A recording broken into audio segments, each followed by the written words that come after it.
Boom, boom, boom, boom, boom, boom, boom. Ew. You started doing micro advertisements inside the Illum streaming piece. 30% off the app. Use code LOVE for the iLum automation app. I already have the tools pieces. Why would you need to sell me the automation app? That's not what I got this shit for. You're trying to sell me ads on how to do fucking content research? Come on. Come on.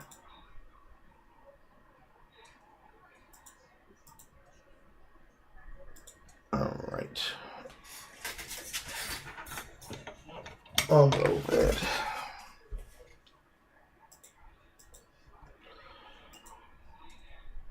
Alright, how you feeling? How you doing? How you nuts hanging low today? Certainly them shits hang low and they wobble to and fro.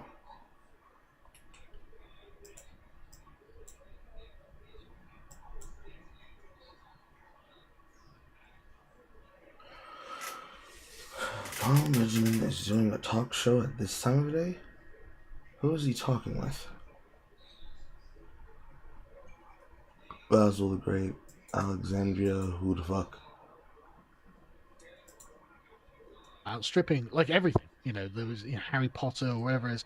Like the British love Lord of the Rings more than anything, and I think it's because Tolkien got it right. I think he was correct. Alexandra for Denman. Just a nana, that must be mother, who wants to save country and freedom to speak in it. Member of the Restore Britain Party and the Restore Britain Community Group. Oh no, is he joining another political group? Is it UKIP all over again?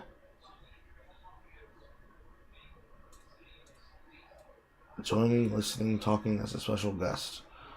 Person whose account effectively has little to no traction in terms of the content they're posting and is reposting the content of other people. Who is this? Allegedly has a subscribe open 28.7k, but I've never heard of them. Interesting. Anyways, he didn't say if your nuts are hanging, so I must assume they're hanging fine. Alright. Hello, Pip. How are you doing?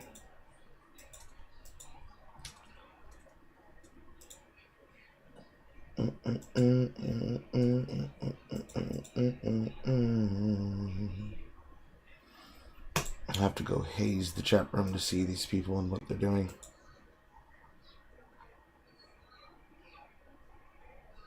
Give me 1 second as I deafen all links to broadcast. I have to go desktop audio quiet for a second.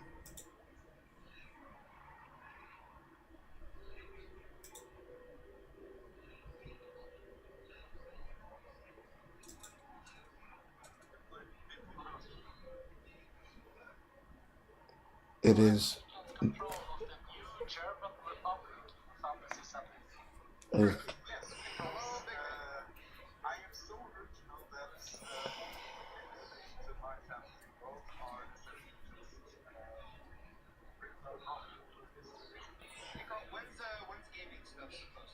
Now.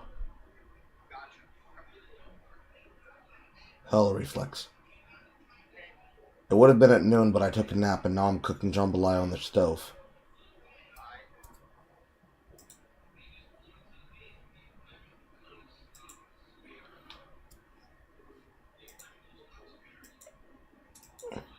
Are you playing Resident Evil 8? What mods you got on there? Certainly you chose to put him inside a tasteful skinned bikini while you're chasing around every other character in some form of banana hammock and or barely there golden hour. Much as nature intended. It is lame and tired for them to be constantly putting limited trust in some type of lingerie sports outfit wear. Where's Heisen in some banana hammock? That's the only way that it can work. Welcome back. How you doing? It'll take him a second.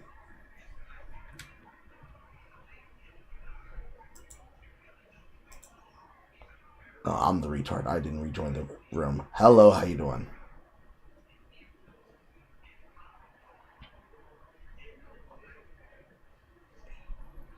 The beginnings of the night begin as all the people choose to start gathering themselves as intended.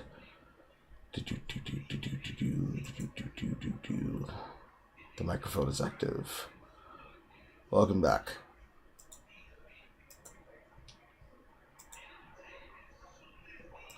I believe we're going to start off the night with golfing. I lied. You lied? What do you mean by you lied? I don't need sleep, actually. So you've just been awake the entire time? Yeah. Amazing. Yep. I also forgot to ask you what time zone you're in, because right now it's 3 o'clock for me. Eastern Standard. So You're an hour behind me. Yes, you're in Central. It's the Eternal Return one. That's the Deadlock one. That's the Helldivers 2 one. This is the one we use for golf with your friends. Welcome to the Wednesday Discord gaming night. We would have started at 2 p.m., but I chose to take a nap in the middle of the day, and now I'm doing this while I am preparing the jambalaya on the stove. Speaking of, I need to go rotate the rice. That is not a euphemism.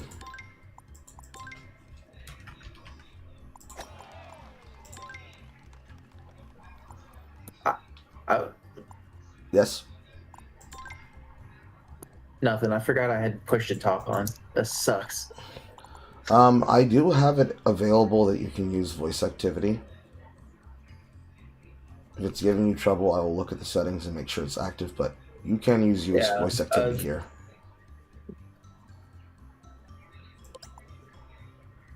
Alright. You know what to do with Master Wolf. Give me a second, I'll leave the room. Master Wolf doesn't usually use his microphone, but he is listening to you.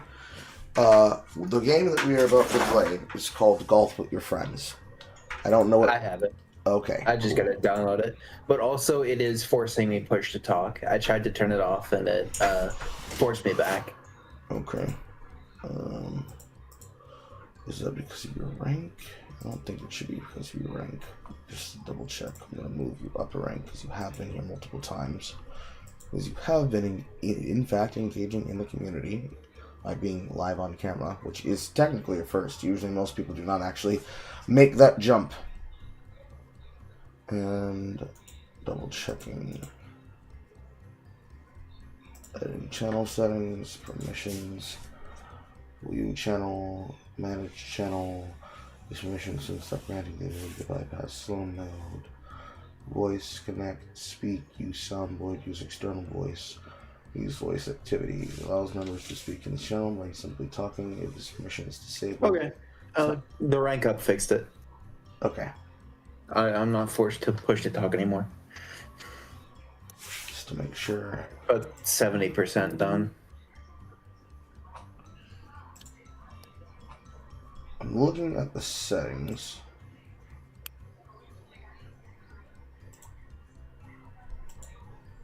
Let me change that. Let me change that as well. I'm looking at the settings. It's not disallowing you, but I do know that for yellow and up, they do in fact have activity to voice activity. I'll have to make a sweep over those changes and make sure everything's standardized, but you should now be able to do it now because you're at the mending the level. I don't know. It's probably a setting that I had originally put in place because people who are on level 1 who had never ranked up to level 2 would need to have push to talk, but it's whatever. So, Discord Gaming Night. Hello, Reflex. Tell the motherfuckers to get their asses in here. Oh God. Sure. Just add everyone at this point. No, they're in another server. I see. I have a mutual who is a large content creator by the name of Short Fat Otaku. There is a Discord he has that we call Short Fat Otaku. Yes. I think I know that one. You might actually. Preemptively, I'm going to tell you I don't agree with all of his opinions. Oh, it's this guy. Yeah, I've seen this guy on Twitter. Yes. All right, I'll go get him. Yes, thank you. But I That's have where I know him from. I have many mutuals. That happens to be one of them. He happens to be a large one, but I do not agree with all of his opinions and behavior. Yeah. You don't have to worry about that with me. I understand. But yeah, he has a Discord, much like many of my mutuals, of various levels of sizes, between the big to the small to the outrageously large to multi-million subgroup, and Okay, I'm back. thank you. Basically some of your subgroup, and in those mini Discords, when they're engaged in things, in his particular Discord, his moderation staff have yet to tell me if they've updated the rule that people can be able to use cross links to remote. Because the system he had in place before is that if you try to post a link to something that is an invitation to another person's Discord, that they would just automatically time you out, even if you are a person who could give links because you're promoting your own work outside or inside of a shilling room. So they're inside of a room, so I have to physically walk in there and tell them, hey, this is happening. Because they like to have very large, verbose conversations about any and everything, but usually politics. And the two particular What's the password? Carl one. Two particular people in there happen to be moderators of the staff. So they probably were leading the conversation, so they probably were caught up in the conversation, but they'll be in here shortly, I'm assuming. Bills can't join because he said he is working out, and then after when he's done working out, he has other plans that are family related. And then he said he would be tomorrow. Yes. He did tell me that. He's Jay Funk ain't got no goddamn reason. He can get his ass in here. he's watching the Olympics. He can watch the Olympics and do behavior? his turns. Hey man, that's what he's doing. fucking Canuckstanian. He's not even a Canuck. He's spiritually Canadian. He likes hockey too much. Yeah, Spiritually Canadian. Spiritually American once removed. Spiritually American, spiritually Canadian, spiritually Indian, spiritually a chud. No longer must you be of the group in order to be accused of it. You just put spiritually in front of it, and that shit somehow is legal. However, it's actually sound logic. You think it don't be like that, but it do. According to Twitter, I'm spiritually a lot of things.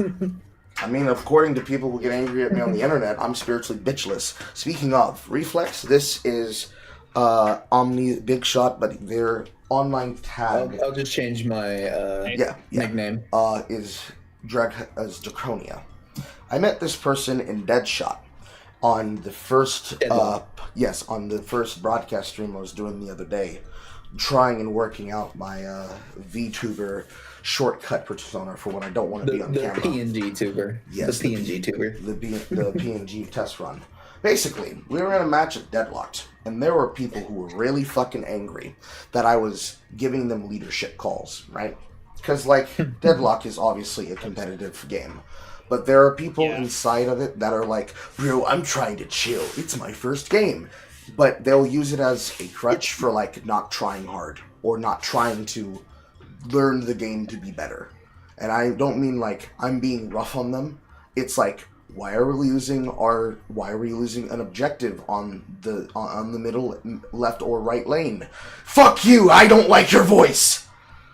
And in this one particular match, there was a particular person who was being really annoying and abrasive because they were resistant to any and every call being made. But I was shot calling and leading the entire time.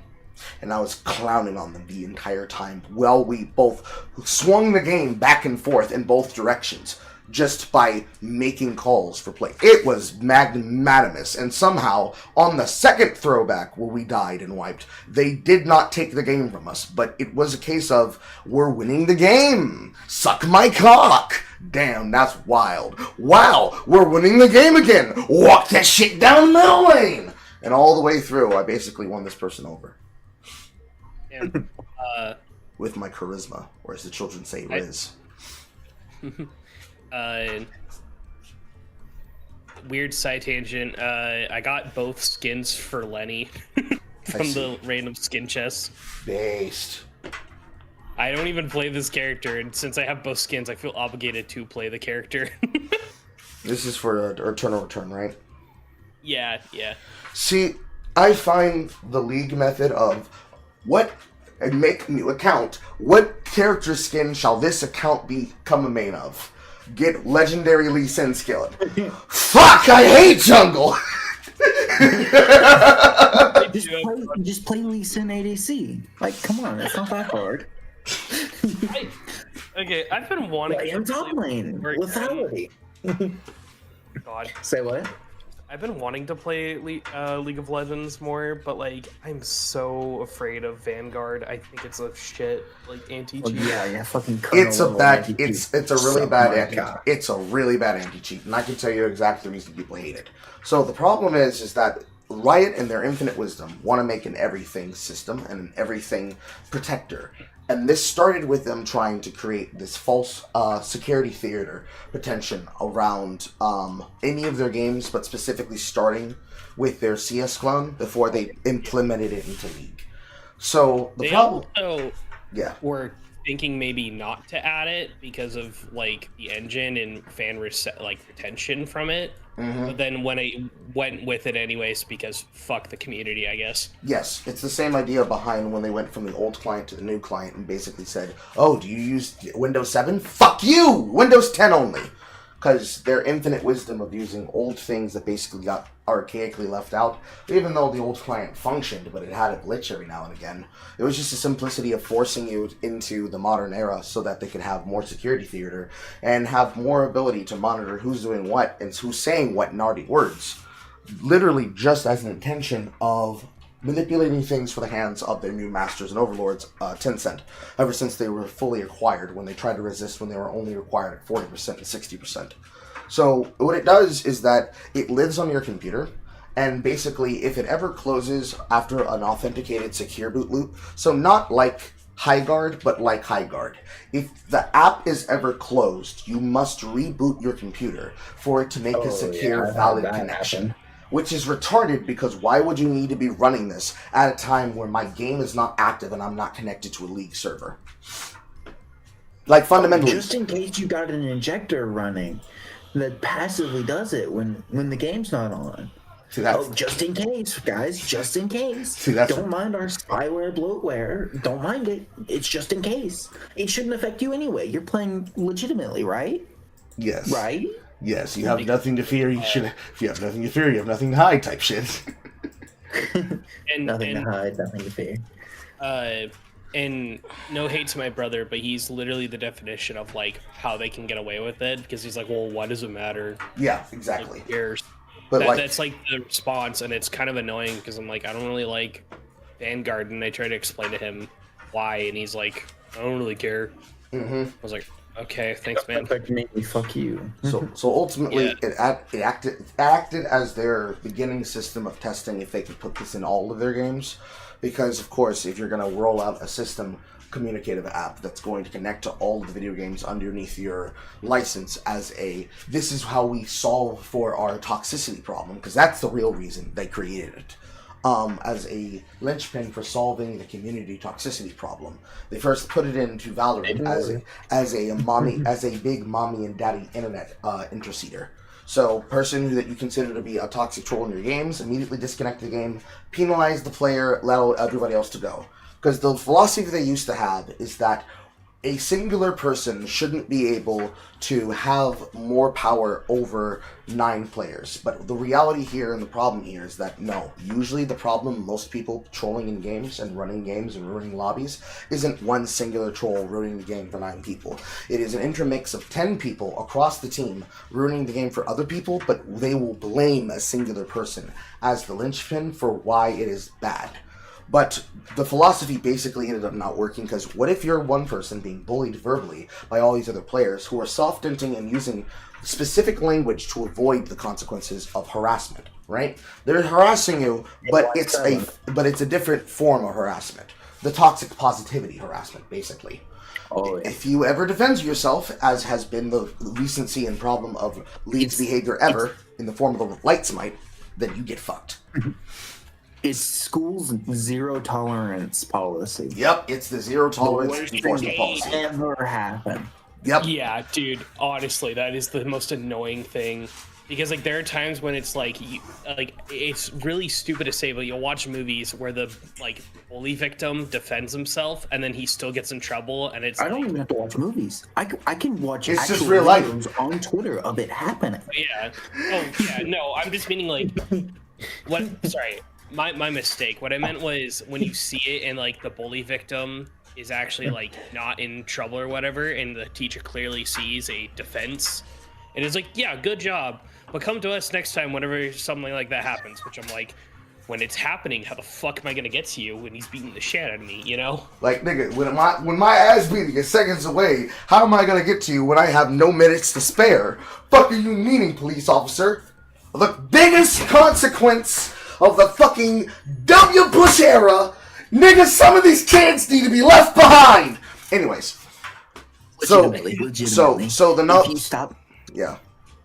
If you stop catering to the bottom 10%, the bottom 5%, you can do so much better by the top 50, the top 60, 70, whatever. Yes. So basically, You can't keep passing people that don't deserve to pass. yes. So the constant no child left behind, no zero tolerance enforcement policy, which has always been bullshit, because they're left wing data bros that come from Silicon Valley. They've always had an internal culture of trying to police who is pure enough to be a writer and who is correct and pure enough to play their game on a minimal level. But the Tyler 1 datification over the years really demonstrated a key concept that was core to the falsehood of the philosophy that they were presenting with things like Vanguard into every single game that they own and they're making, which is that actually you do need people to have some level of personality and some level of strong personality in order for them to be able to communicate between each other. Because in high-level games, if Tyler 1, Azap, Alois, what's a mid-laner I care about? Nemesis, Whippo, because Whippo's back again. Whippo's back again. He's playing top lane again. And who's the support that I care about? Fucking Loki. Were to be in a game together. Not Barnet. Fucking. What's the other Bard player? Polypuff. Yeah, if I was to take any number of high-ranked top-tier players in lane to play a game of League of Legends against another top-tier 5-stack team in a big boy lobby game in whatever MMR rating they're playing in. Average Grandmaster Master MMR rating. The quality of what's going to happen verbally in those chat rooms is going to be entirely different and very easily policeable because you have the ability to tune in all 10 players' broadcasts and see exactly what they're doing. Because unless they're playing off camera, more than likely you can be able to put it together. Should there be some kind of anti-Indian racism that happens between the top lane, which it wouldn't, because Whippo has learned his lesson. That's what he got fucking penalized for when he made that on-stage comment during his world run last year. When Whippo plays top lane versus top laner that I care about, Minish Cap 1 and his Singed, I can promise you, you don't need to police them about how they talk about each other, because part of the culture of competitive video games is that you're going to make jokes and make comments, and you're going to haze people. Hell, the majority of most of the alerts that Midgecap has in his chat room is other players and content creators talking shit about his champion, only for them to get rolled in match, and it's like, oh, fuck. So, it's not the top tier players. All in -1. Like, it's not the top tier players that are the problem. And the middle tier players are going to be chasing after them, and the unknown masters that don't have to broadcast in order for them to improve their ranking. It's not them you're worried about. No, it's everybody in the bottom 90th percentile between the lowest 50% percentile and the mid-level 3rd percentile. So I would say the number cutoff is about 80%. 50 and 80 that are really responsible for a lot of the bad behavior in the game. So the top 20% don't need to be fucking babysat. But all the other people, the people who are going to, if they don't get their way, they hostage the game, give me mid or I feed, you didn't give me mid so I run it down, they need to be permanently IP banned and hardware banned from the game. 2 kills and a cannon minion?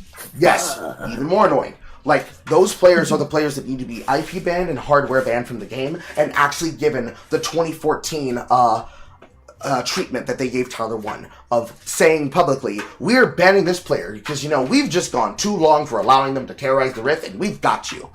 to say Zazas, which is to say before that event happened, EOMM agents and SBMM agents. People who are just absolute anchors to your team, refuse to work together, refuse to take consequences, and if there was voice chat in that game, you know there would have been slurs swinging around like an old Modern Warfare 2 lobby.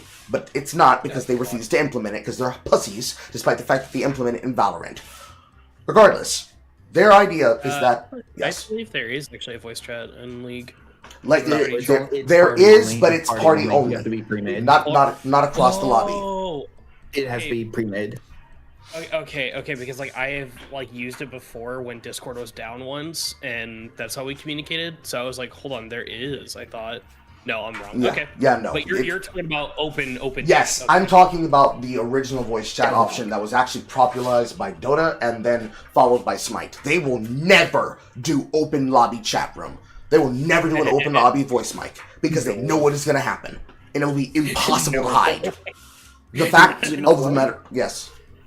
Open voice chat would make at least some of the toxicity go down. Because when you're on open mic, you're suddenly on a stage. You're not just typing in chat. You have to actually say what you're going to say. Yes. Or you can get called out by a very loud streamer. Or not even referring to what I'm doing. Well, hold on. You can pull that.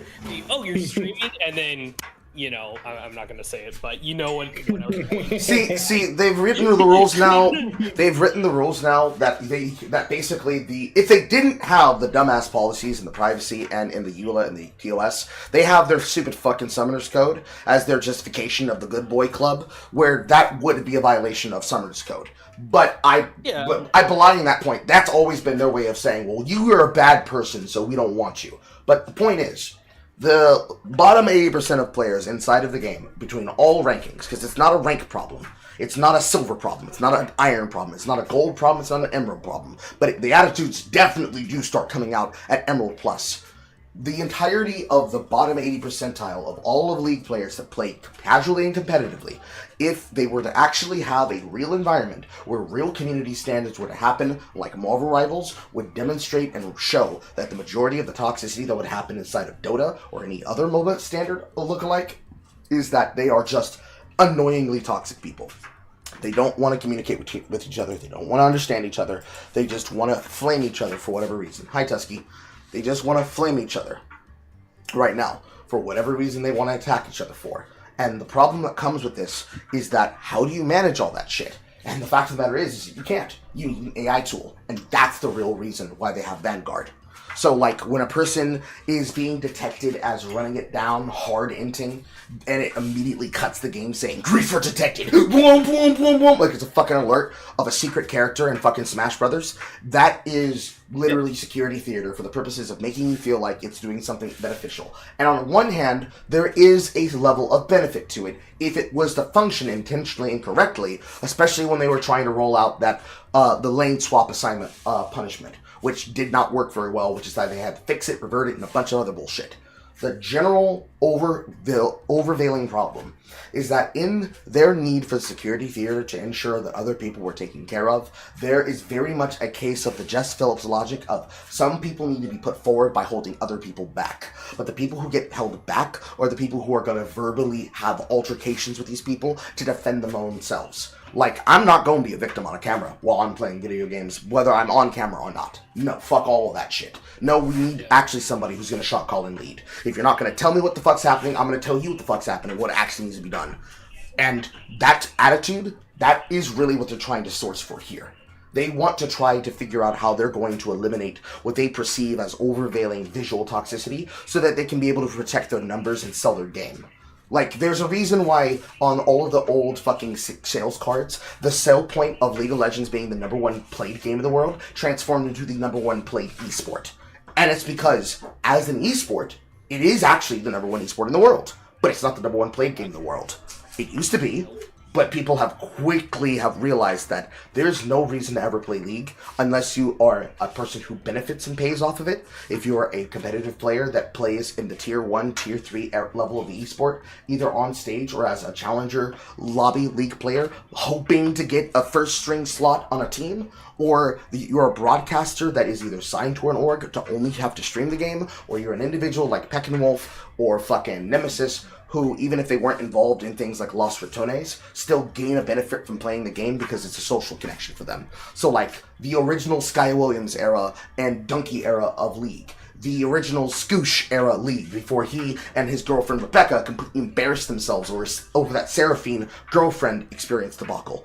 All of those people that would have had to make their money off of League needed some type of method and methodology to protect themselves from actual real content creators that would actually be able to compete against them. And League wanted to have a way to control for all those people that they couldn't deal with because, you know, most people don't use Reddit. They don't have to go to the platform of the Discord to report to a moderator, only be told by the moderator, well, I think you said something wrong when you were telling this guy to gargle your balls when the 2-11 bottom lane and their 0-14-11 support said the top laner should possibly consider KYS, but they used a borrow word for KYS to tell you to go kill yourself, and you said in response to them, you can gargle my balls while I play with these niggas behind the tower. We don't think that kind of language is appropriate for people like you. That You'll get chat banned. You'll get chat banned. Yes, that kind of and language. You'll have to sit there. Yes, that kind of language is what they originally used to put the permanent level of month-long chat bans behind. Realistically, the easiest solution for this isn't you need to ban players from the game.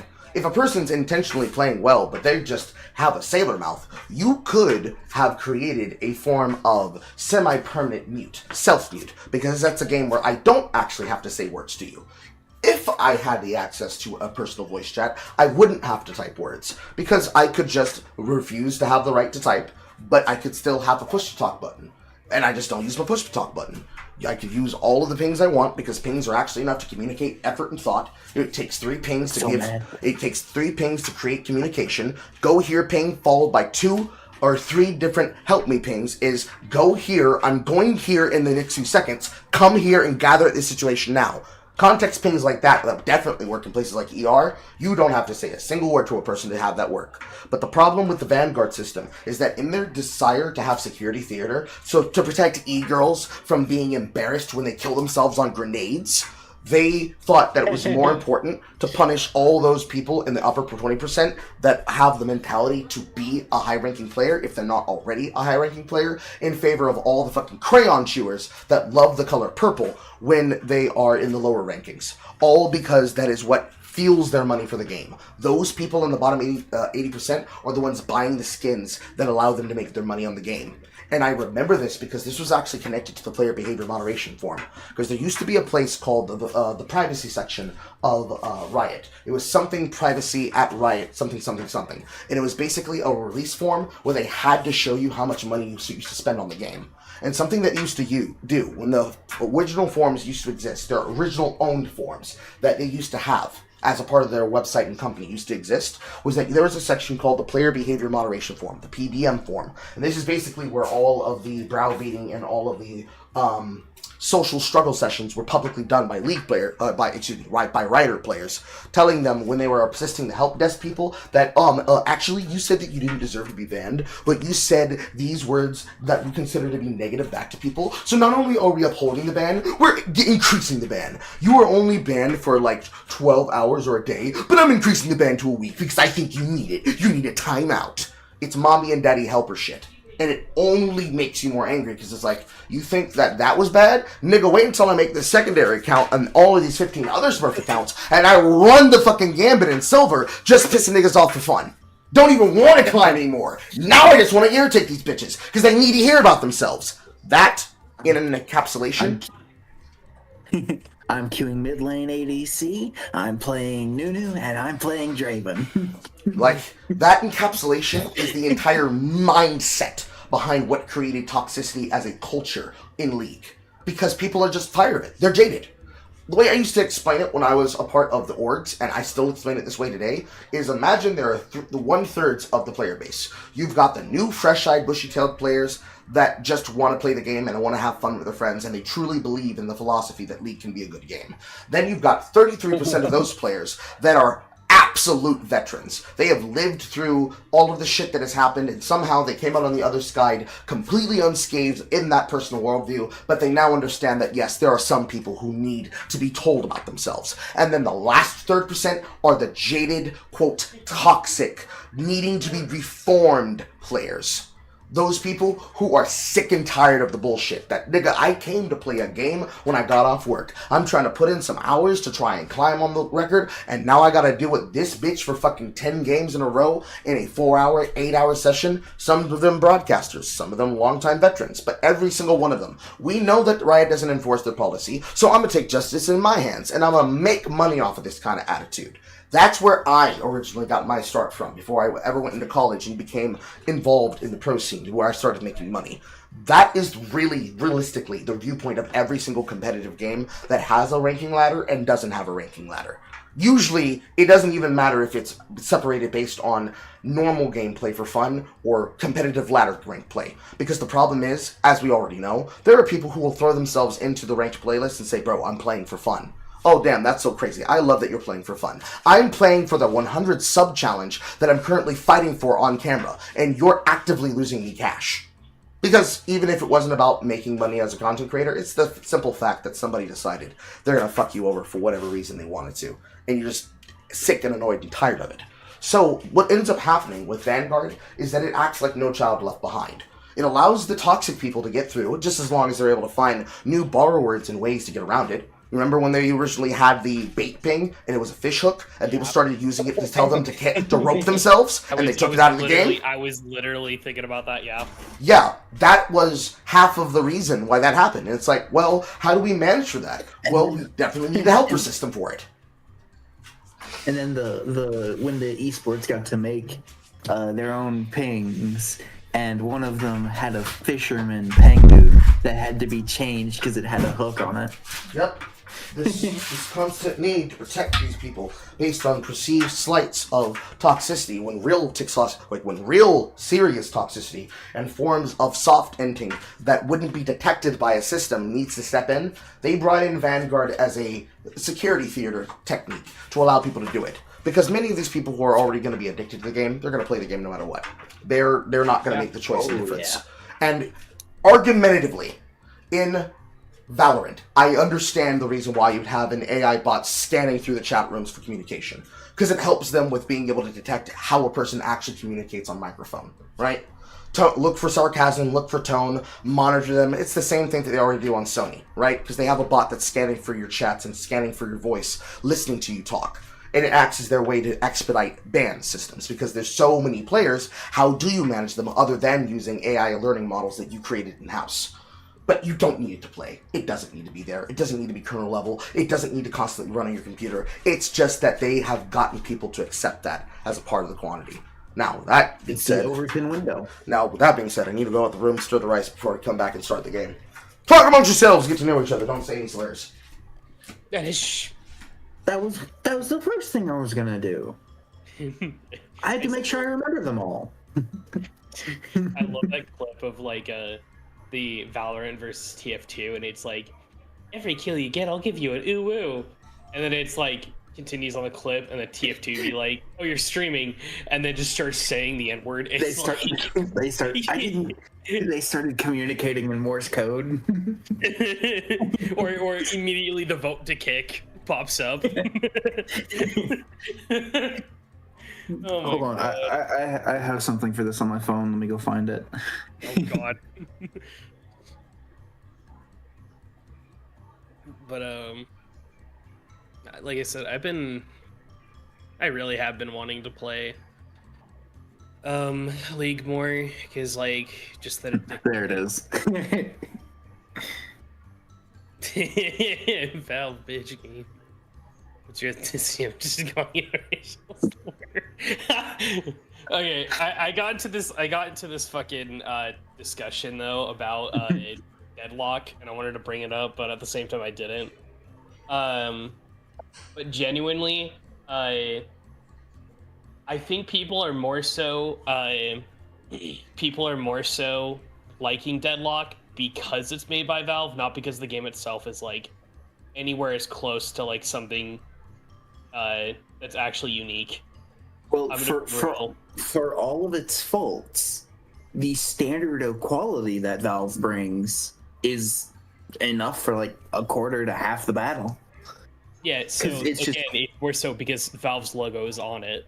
That's the thing that I was annoyed with, because anytime I see people play this game, I'm like, "Aw, baby's first MOBA." Like, you guys are gonna see the worst of this. Is you ever heard of a game called Battleborn? No. Okay, I played the beta for it. I played release and a little bit of beta.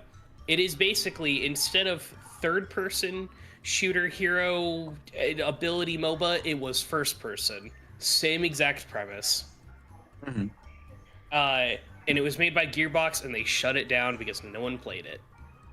And a lot of people didn't give it a chance, but people are acting as if this is like a completely original IP idea or whatever, when my brother in Christ, Battleborn was right there. None of y'all gave it a chance. I mean, I did miss the rapier woman from that game. Unfortunately, like somewhere in between the beta and such, she just got like she ended up getting a nerf halfway through, which was like it was justified in a sense, but it was super heavy-handed the way they did it, because because from what I remember, it was like she was like a big like 1v1er and such, so she would just straight up dominate. Yeah. And she had like a stun ability in the beta and such that was like really strong, and they had it in like the early abilities, but instead of like putting it in like the later abilities and such, they just took it out completely and such. And then afterwards, there was got that ability, by the way. Or what? Wrath, the vampire non-vampire character, he got the ability. Different character. Oh, okay. Because they swapped two abilities from them, because I do know what you're talking about. Okay, because I couldn't remember as well, because it was like the one thing I remember that became a problem afterwards was that there was another character that came out, or I don't know if they came out or they just like, or people just found out about her and such. I think it was like Galacta or something like that, and she would essentially be like everything that people thought that they hated about Phoebe, but 10 times worse, because she would just go around like basically being nigh unstoppable, able to just 1v6 entire groups like it's nothing and such. And like it turned out, the only thing that could have easily stopped her and such was having a good stun like that and being able to melt her and such. And the one person who was able to do that doesn't have it anymore. That ended up kind of pissing me off the beta. Because I remember that character being super friggin' annoying. That and the one that was like. One that was like that was kind of like the Symmetra, like Scarlet Witch of the game and such, except she would actually lifesteal from you and such, so it was just 10 times more annoying. She would. But I do want to mention, a lot of people saying Valve has made consistent, like at least 7 to 8 out of 10 games. My brother in Christ, the last 3 games, one of them was like a very experimental game they'll never do again, because the VR market is just not there, like, at all. It's very obvious. And then the last 2 games don't exist anymore because no one played them and they were shit. They're both Dota games. It was the Dota card game, and then it was Dota's auto chess, not the mod, but the actual, like, their version of auto chess. They don't exist anymore. And a lot of people say that Valve has always made those like consistent games. Maybe in the past, I would argue probably not now. In my opinion, I gave a head start. A Mal. In my opinion, with Deadlocked compared to all of their original products, I look at them on a level that most people would not be willing to really consume them for.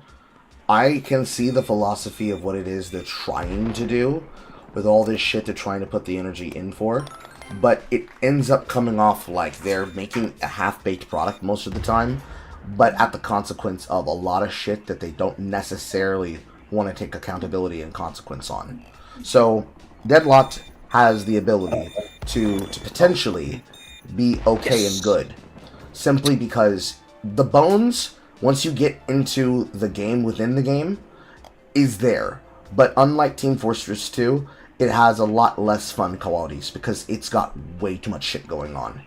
I think that their item system needs to be reworked entirely. Like the augment system where I complained about this literally, I think today or yesterday. The item system, the item system itself is too complex, where it requires way too much intimate levels of knowledge to help a person. Aw, I hit the bottom of the fucking thing. Where it requires way too much effort for a person to be able to figure out if they can truly be able to see eye to eye with members of their team and staff. It requires too much intrigue of this extra level of shit that basically asks way too much of you.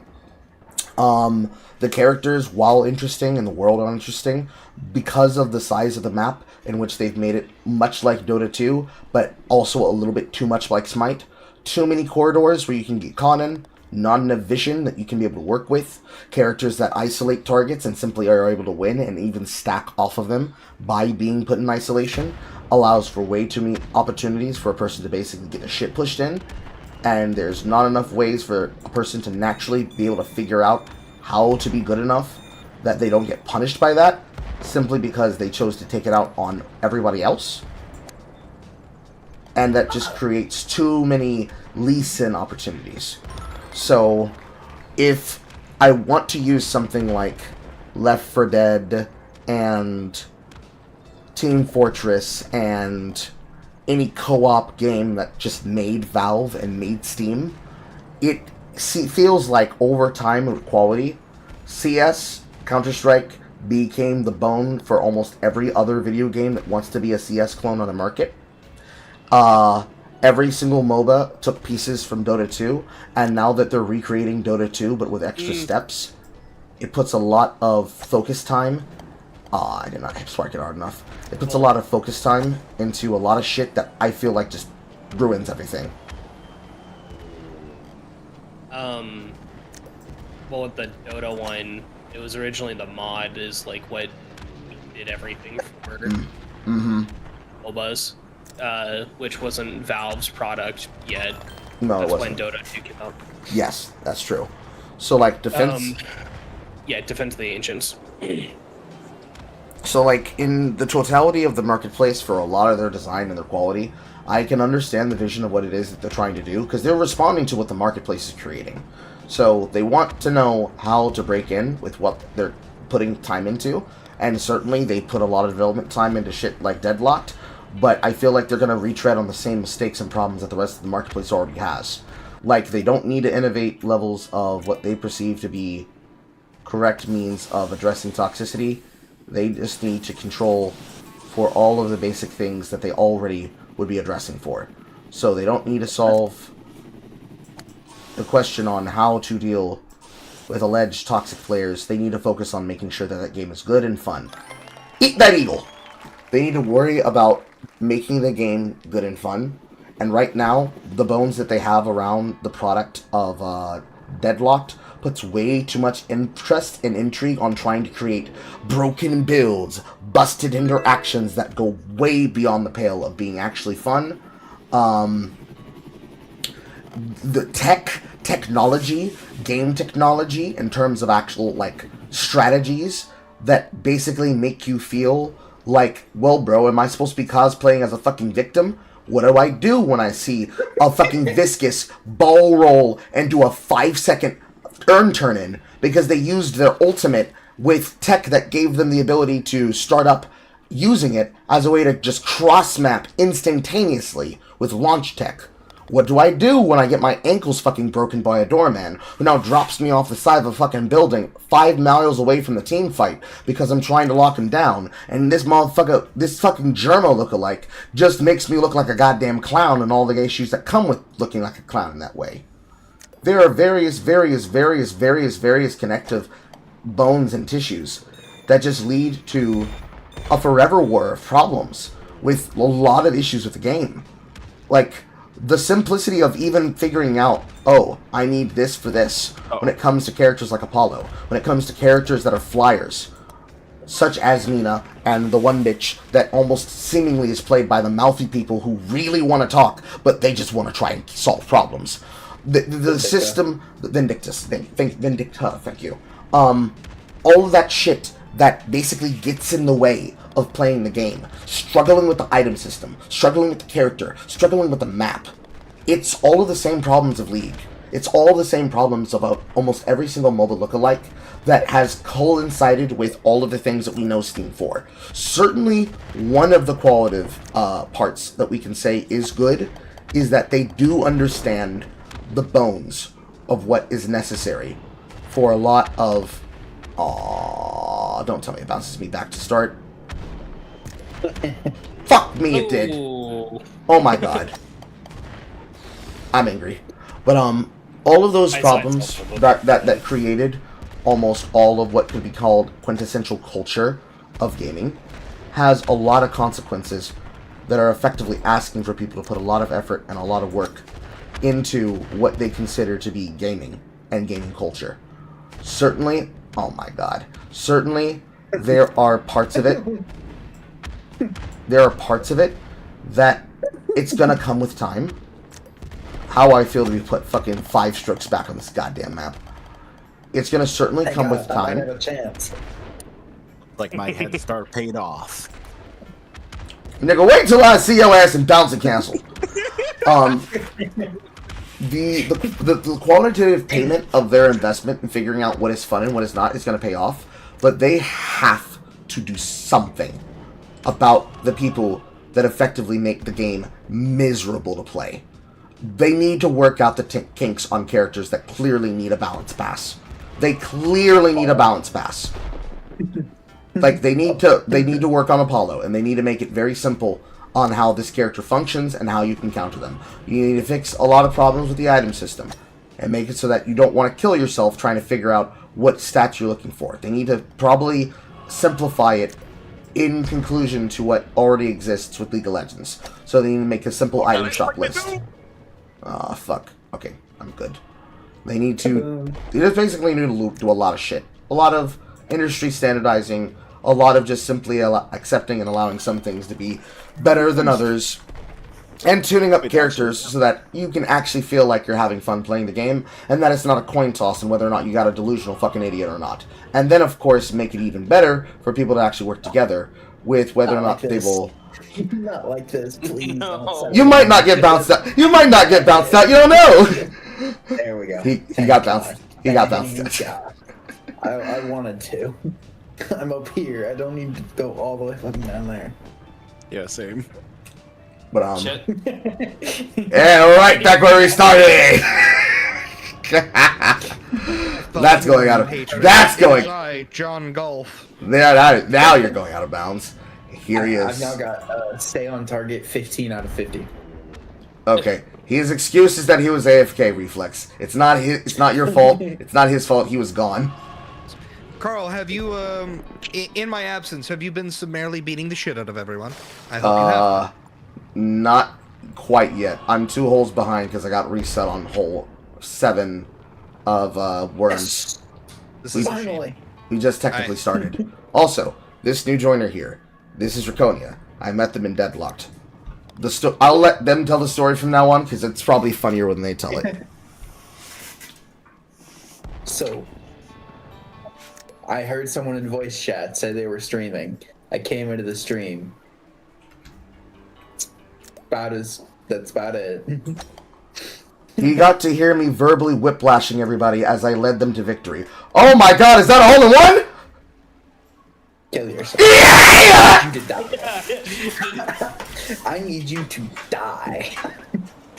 You can't tell me to die during Black History Month.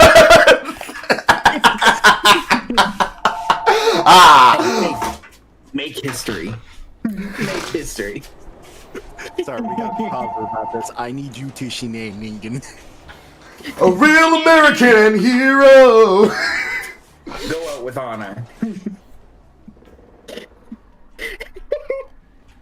Oh my god.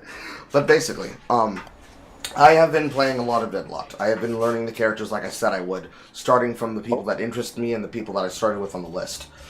We were in a match, and there was people that basically were running the fucking game like fucking maniacs, and without any level of leadership. Nobody was leading, and nobody was following anybody else's lead. So I took initiative, and I was broadcasting during one of the many 7-hour plus shifts of me playing the game.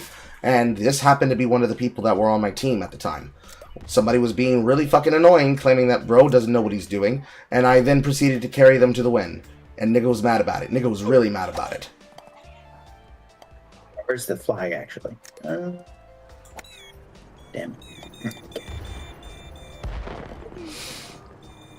And he's been here ever since, basically.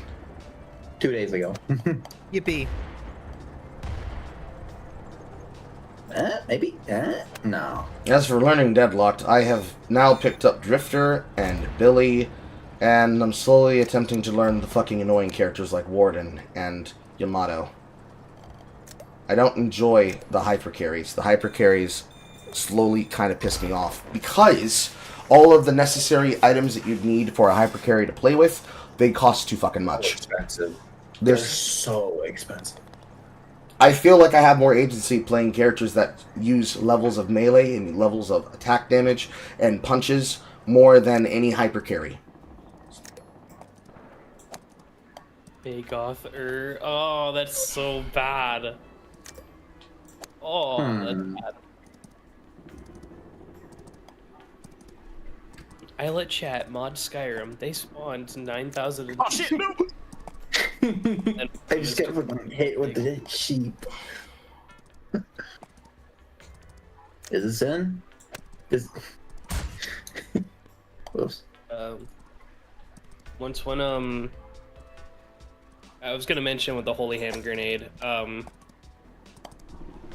fun little fact about the holy hand grenade in Worms, or rather when it was introduced in Terraria way back when. So Red didn't really have much involvement with the console version, but he did suggest to put the holy hand grenade in the console version because he thought it was like a cool little Worms reference, and he's like, my brother in Christ, it literally is a Monty Python reference. Beautiful. He didn't know that until like someone told him that. Also, wait, did you just bounce someone out of the way? No, we don't have ball collision on. If we did, it would get really toxic, and then we'd really have some fun in Eternal Return. All the slurs would come out then. All the slurs. And yes, I do that on purpose. We play the golf game, and then we play one of the many MOBA likes to get the fucking stress out. We have enough people for a game of League of Legends. Wait, No. Lord, no. No. Oh no. Ain't right for that. Not installing. I need the baby. I need the baby game. If someone can invite me in Deadlock, I need the baby game. You mean baby? Oh, yeah, because I called it baby's first MOBA. I was like, hold on, wait a minute. No, we're going straight to League of Legends ranked. League of Legends That is we couldn't even do that. We'd have to play Clash for 5-on-5. But that's like being like, hey, we know you just got done drinking alcohol, so now let's take you to a party kegger where we're gonna feed you so much alcohol you die of alcohol poisoning. Oh yeah. I started during early season 6. Or not early season 6. It was the preseason. Preseason 6 is when I started. And I'm not kidding. The only reason why I played a character like Shen was because I saw Ninja and thought that was Shen player. Shen player's based. I was an old Shen player before they gave him a rework. He was an original player. He was not from the known rework Shen. He was okay. So his Q Yeah. sword that like literally followed the target. It was a homing sword that you would throw. Oh. There was a homing His sword. Ew. Mm-hmm. His W was just a shield that he got, like a shield health shield. Okay. The Which dash you'd be functions the surprised same. how common. Yeah, the dash was the same, and same with the ult. And then his auto attacks, every like what 10 seconds, he would get an empowered auto. I think I can't remember if that was the case. Something like it. And that was his old kit, and so you could build a static shiv and be okay. It was called Sounds about Lightning right. Shen. Yeah. Sounds about right. Just cannon on steroids. Mm-hmm. The original day of where League was fun in the glory days. You could come up with stupid, retarded, off-meta builds that functionally utilize pieces of the still can. kits, and you could make it work. You can.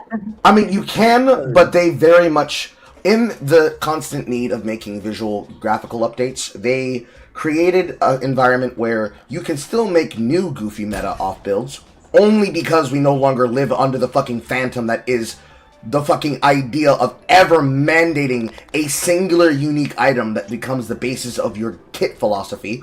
Fuck mythic items, they needed to never be created, and I'm glad they're dead. Yeah. Well, no, there was also even beforehand, Echo being a tank that still deals a shitload of damage.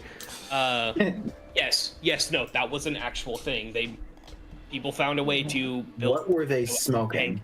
Fun. A lot. They were smoking a lot, and it was all in the name of fun. Like, Yeah, you were... you would build. Here, let me tell the build. You would build. It's not Force of Nature, but Warmongers. You would build Warmongers, and you would build Trinity Force, and then go AP on everything else as long as it had health. You had so much health, and you did so much fucking damage. Sounds about right. So Now you just do that for Mundo and AD.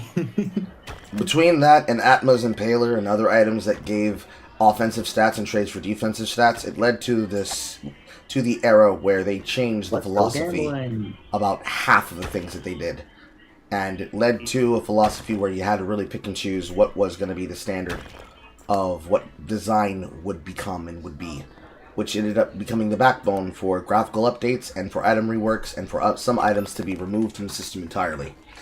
It was not as bad as what was Season 9, which was the era of the Sunfire top laner. Take any character in the game, throw Sunfire, and then throw the old version of the fucking dual stat item. The dual stat item, not Blood Razor, but Ginsuo's Rage Blade, when it had the echoing auto attack effect. And that person became a top laner that you could not kill, no matter what you could do. And it was literally any character. Like, say, for example, Fizz Bruiser Top. Oh, you want to kill me? Too bad. That's not gonna happen. Too bad, so sad. Try again next year. Try again next season. But Okay, so I see.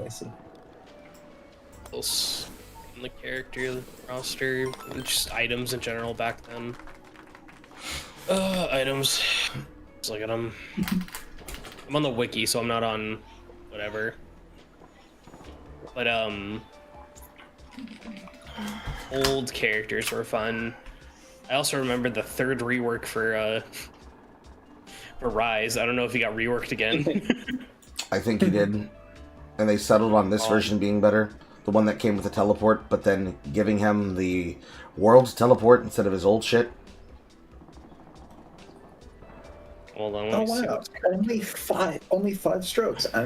If I can get a hole in one and a bow and a fucking 2, I'll only reach 100 strokes. I'm not getting a hole in one on this map. I don't think it's possible for you to get a hole in one technically. It'd take a little bit of effort. I hate what they did to my boy Rammus. They changed his passive a while ago, and I still like hate it to this day. One sec, I gotta go. Oh, yeah.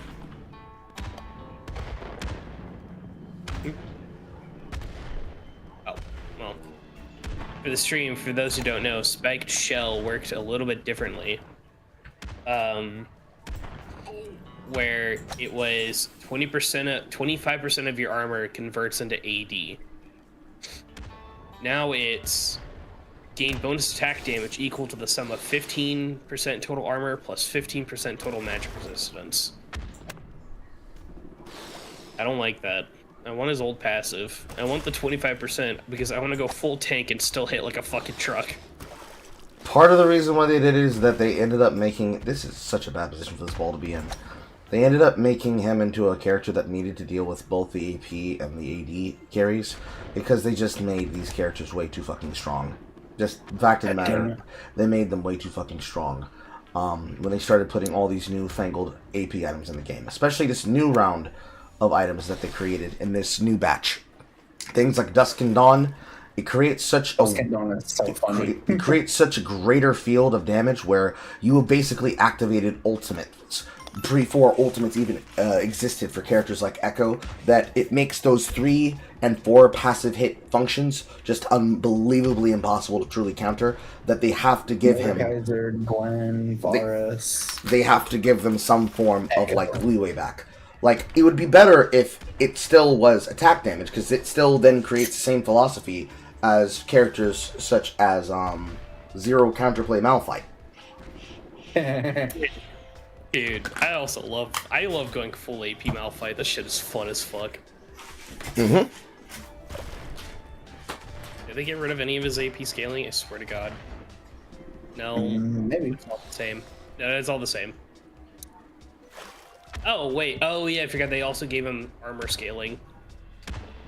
Too, because... This fuck-ass man.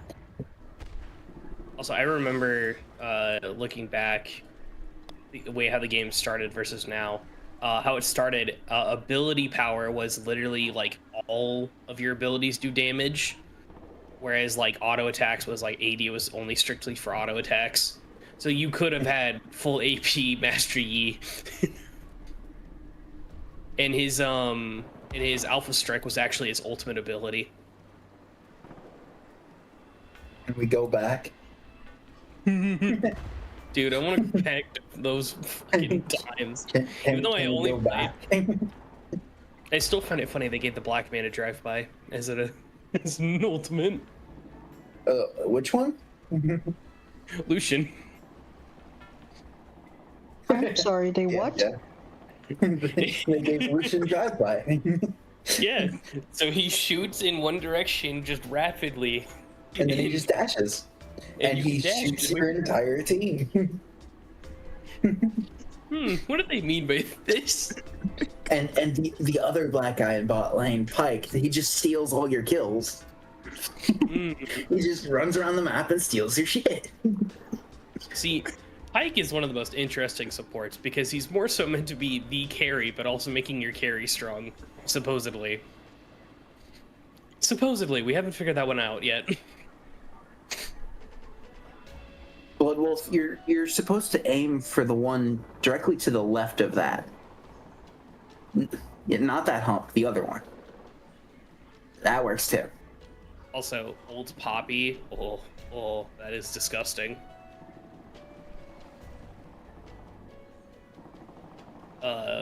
Boom. The way how she played was so bad back then.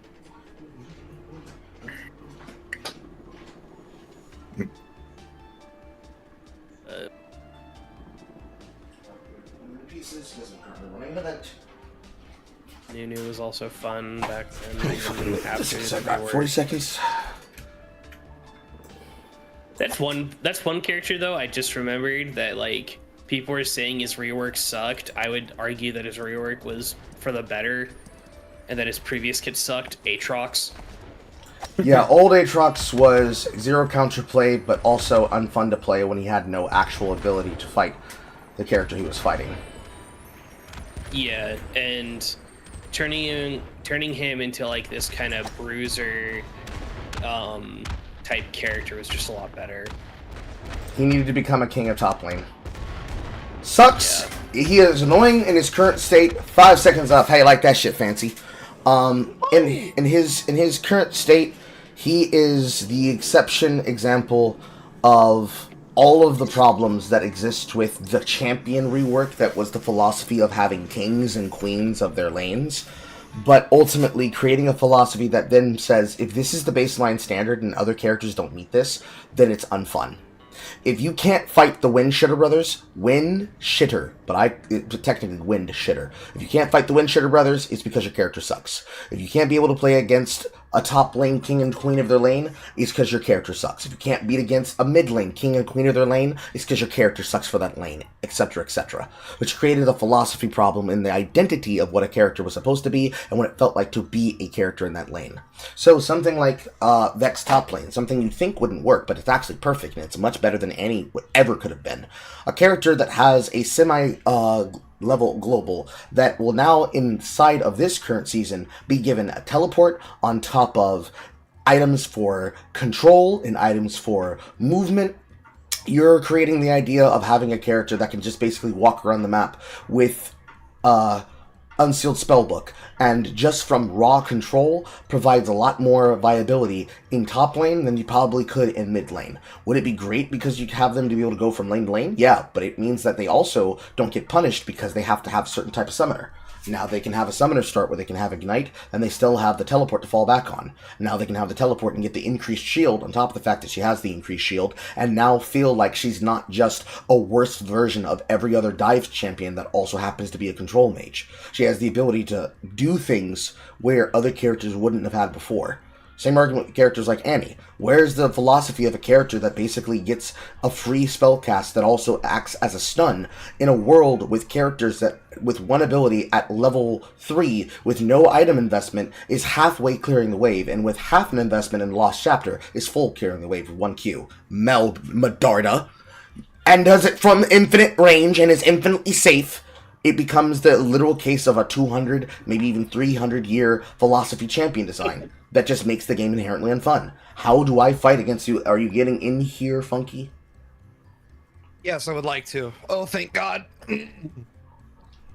It creates a game philosophy where you just basically, if your character sucks, you don't get to have fun. So you did have to rework them in that way. He didn't start out that way, and certainly that state of existence didn't start out that way. Hell, action didn't even exist at that time. But with taking What's the password, Carl? Carl1. Oh, it's always Carl1. Yay! In the philosophy of what created the idea of trying to change characters to try and make them feel even more special, and it just not working, this is how you ended up taking pieces and parts off of old Atrox and making a new character with him. This is how you ended up taking pieces off of old, non-functional Nemesis system Garen and making Action, and then bringing Garen back into a level of design where people no longer confused him for a top lane tank that has to build armor and some level of bruiser damage. He actually has the ability of building Berserker shoes, and now you actually understand, oh, actually, he can do a lot of damage. But then needing to dial it back because, you know, Weed Whacker Garen certainly is strong, but should I be able to auto-clear their line just because I'm doing that level of DPS investment? Which maybe... AE does the same, more damage with crit than crit auto attacks. Yes, like... That just wasn't fair. Yeah. Like some... Dude, I remember... Oh my god, you would build 2 lethality items and the rest crit, and you would just melt everything. Like I played against that last season.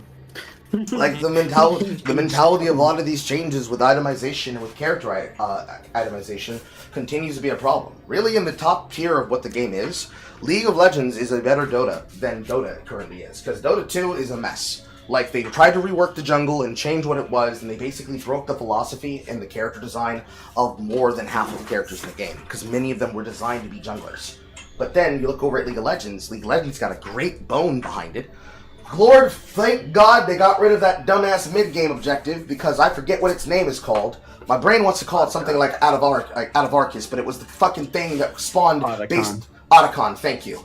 But that spawns in a lane based on what had the bloodiest conflict, which basically means it's a win more objective that basically gives you free stats for nothing around the map, which creates way too much randomness, because now you have people that are just going to just try to philosophize the minigame within a minigame that they love to make as a part of the philosophy of League. And certainly, some level of that, please let this be a hole-in-one, some level of that you could definitely be able to say is a part of all of the basic levels of philosophy that come with the concepts of just general game design for the sake of fun or the sake of interest. This is another map that we've never played on, but it has the philosophy of the volcano map because they use the I like it. I already love this. use the power zones. This is so cool. I like it. I like it a lot. But like in all the many ways that it fucking matters, you cannot try to make a system where you're not willing to admit the greater of your mistakes is that you've tried way too much to try and make things different, and you ended up making them the same on some level. Because as much as you could love the mini games and the pseudo mini games and the champions and the various levels of new passives that allow it to exist, a lot, and I mean a lot, of the problems could be solved with just some better level of less oppressive design and less annoying creativity. Because in trying to make the system better for where the fuck did you spank your ball? I don't know. Directly to the left of the grav pad. My God, You're supposed to aim at the wall that's blue, not the wall that's gray. What? Not that. Okay, I'm just overhitting the ball. I'm just overhitting the ball. No, the gravity field is power. over that way. Max power to the right. It will put you on the wall. Yeah, the gravity field starts over there. It doesn't start there. Oh, okay. I see the. Yeah, so I just turned right and ran off that ramp and hit the wall halfway through. I've done forms of gravity golf before. It is absolute peak. This is so fun. In League's philosophy, over the years, they've made the bones of the game good, and certainly there is a video game in there. You can't just say that League became the #1 esport in the world, and formerly in the #1 played game in the world because, people just played it for the cope of fun. No, it has bones to function and work, but it's just the consequences of the system is that part of the problem with wanting to have something that works, this was a fucking gimmick hole, wasn't it? Yeah, it was. You had to pick. I just free cammed to the right one. I just free cammed. But in choosing, damn Tusky, that sucks. How you miss? It's an angling problem. At the hole. It was an angling problem there, definitely. She got it. Tusky got it. Hell yeah. But in the philosophy of trying to add all this extra shit to the game, and trying to basically change the 2 Shelly charges, the 2 Rift Walkers, into Rift Worms, Voidlings, and 1 singular spawn of Shelly, into having Atacon and then removing Atacon, they keep trying to spice up the mid-game because they know people are bored and they don't have anything else to do. Take the wrong hole. Just take the worst hole.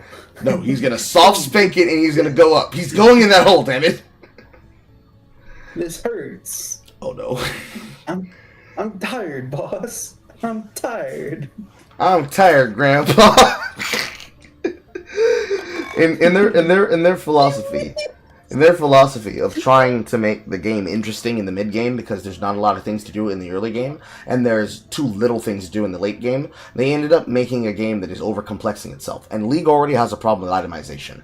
Namely, things like, why is there an anti-shielding item for for AD and not one for AP? Why is there less itemization for some controls that exist between the physical classes versus the magical classes? Why was there a gap that was created that hasn't really been filled by this new tier of items, but has only created more problems? And it's because the internal balance of the game is still off. What they want the game to be versus what they want the game to become, it just doesn't work. And they're so committed to the future that they find themselves stuck a part of the connection. Hello, Struggle Bus. You thought you'd slide in this room and I wouldn't notice you. Like a boyfriend trying to get it in because it came off the work shift and he thought he could lift her leg and get it up. Also, Bill Skitter's here. Are we just accepting the par of the -2? I guess. I don't know. I don't know. But they created a game that has bones that just is shy of barely working, and then don't even glance over at Smite and Smite 2. They have a problem where people are like, bro, your service is bad for your system. Oh, if you don't like it, we'll ban your account so you don't have to play our game anymore. Okay, what? Yeah, the customer service problems over at High-Res /Titanforge are so bad that players that are doing the playtest for for the testing of the second, he went for it and he probably succeeded. No, he didn't. Hit bar, so that's You tried it, Fancy. They have customer issues over there because people are. You went in, but people got problems with customer service staff, and so whenever they complain to it with people on Steam, and I reviewed this on camera, I don't remember what broadcast I did it on, but it is the case that if they complained on the Steam forums about having bad service and being treated poorly by the staff, they would offer to just ban their account so that they wouldn't have to play their game anymore. Because they care so infinitely less about actually serving the customers, because they're stuck in that philosophy where the first game is dying because it's just a game that has existed far out of its field and it wants to redefine itself.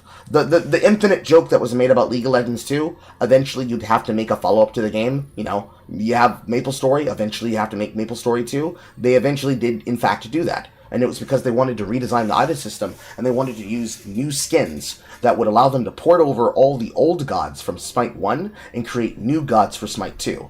So, for example, expanding out the already existing Arthurian legacy tab of the Arthurian, people, he probably might be AFK. That might be what's happening here for Bloodwolf.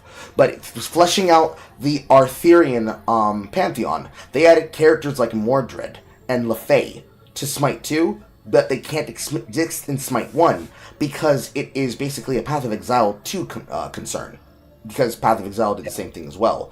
The rigs that they use the models on are old, so they wanted to make a new one. They're not going to fuse Smite 1 into Smite 2. Smite 1 and Smite 2 will be separate, but they're basically the same game, but with an entirely redesigned map and a redesigned game philosophy. Because that game was running on the same logic of League of Legends for years, but it was always different enough by being a game that was basically off the design of being of being a game that was in wire scope and in 3D, that it was just different enough by that alone. You didn't have to worry about all of those other problems. But what they ended up doing by doing that is they started alienating themselves, because it was too different. If my shit had bounced back when I hit that, I would have been so fucking mad, but we ended up in the same position, huh? this time. How the fuck do I bounce out of orb with that? Oh my god. I see we're all still here. I didn't even get bounced. I just got disintegrated. Oh, thank God I hit the flag. It would have been That's because you mistimed it, dude. But they were so different that it made it so that people that were only used to isometric top-down games felt that it was too niche for them.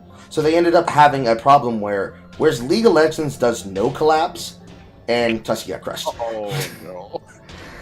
Where League of Legends does no collabs, Smite does all the collabs. Because it was a game played by gamers that had a lot of people who were willing to play it. And it was basically a similar way of, like, play this game so you can play this other game. So, in the way in which Arcane was created to be a way to get people to watch the television shows that can play the game, and the follow-up shows they're going to be doing with Pastiche is the same concept. They did crossover skins with Shoujo, they did crossover skins with Nickelodeon, they did crossover skins with old school RuneScape, as basically an offering tool to get people to play the game and be invested in those characters they need the skins for. And it was successful. They made money off of it. They made enough money off it that it was able to make and fund Smite 2. But at the same time, it's a dying breed, because the culture of the game had been hazed. I talked about this before on another broadcast about the sins and the consequences of DM Brandon, but to save for word and time, imagine an even more annoying and sex pest version of Riot Freak. And imagine he quits being on the analyst desk, and instead of going into creative, decides to become a streamer, and then uses his influence with the company to basically blackball multiple broadcasters, multiple players, and multiple users from wanting to be deeply involved in the league scene, but it's the Smite scene, to the point where it has to become a decree from the company that he's banned from ever making content about the game ever again. Yikes. Because it's finally revealed how much of a fucking social jackass he is. That's basically what happened to Smite. The culture of Smite basically burned out because all the people that were like, but I like him, he's a good person, and he's a representation of what we need. No, he's not. He's a fucking sex pest. Oh, well, I don't want to be here anymore because it's not fun to play the game anymore. Because they put a lot of investment in being a part of a we love Allied and we love our sports team philosophy instead of the philosophy of actually playing the video game. It created such a hard dilemma that it was impossible to really build the culture off that. Certainly in many cases, oh no, it's one of these. Oh no. Oh no. They're gonna make you work for this hole. The slope is bounced, and I got it on the second shot, but oh my god, they make you work for this one. There we go. Got it in par. Bullshit. Like the culture of. I don't know what you're talking about. It was kind to me. Oh, nigga, you lick my cock. That's what you do. Still first place. The culture of Smite became so hard because it was a game that effectively was niche enough that, unlike Eternal Return, it had to win against the same field of players. Evil. It had to win against the same field of players that basically would make League of Legends annoying. So, because they had active voice chat rooms, you're dealing with the same niggas that are going to tell you that you're bad and you don't know what you're doing, also being on your team that just can't do anything at all right, even though it's simple. So all the shit that we already were dealing with in Deadlocked, but multiplied by a factor of 4. Because now you not only have to learn the dueling stance, you need to learn the dueling stance in the... Oh no, J Funky got ejected. Oh no. They have to learn the dueling stance in 3 dimensions, right? They can't just learn how to do the laning stance inside of League. They have to learn how to do the laning stance inside of that game. The same way you have to do the same dueling stance inside of Deadlocked. All of the necessary secondary traits that you're going to have to learn over time that take effort, there's no way you're going to learn that with somebody chirping in your ear. So even though they had their own growing pains with the atomization system, they eventually got to the point where instead of actually just designing it where you had a base level of movement speed, we used to have boot items. Then they changed it where in the late game you could buy an 1800 potion called Boots of Speed that gave you the effect of basically having a 6-item champion. Because just like in how League now has it where the carry in the mid, or no, not in the middle lane, bottom lane. In the bottom lane can now have a slot dedicated to their boots and they can be a true 6-item carry. It is the case that they had to figure out that in like year 8 of Smite. Because it was just a philosophical part of the game because back then, rather than how defensively in Smite, or excuse me, defensively in League, the items have stats based on secondary traits or defensive traits, it used to be that those were actually based on combat traits. So you had a pair of boots that gave you damage and gave you pen, you had a boots that gave you damage and gave you cooldown reduction, you had boots that gave you defenses, you had boots that gave you mitigating tank defenses, and it was something that you could use as your starting item, because if you tried to build a damage item, you were basically putting yourself in a position where it's like, oh, you want to fight this guy in lane? Too bad, he's faster than you. So characters that were very powerful in movement, they became impossible to fight. There is no way you're going to kill that person.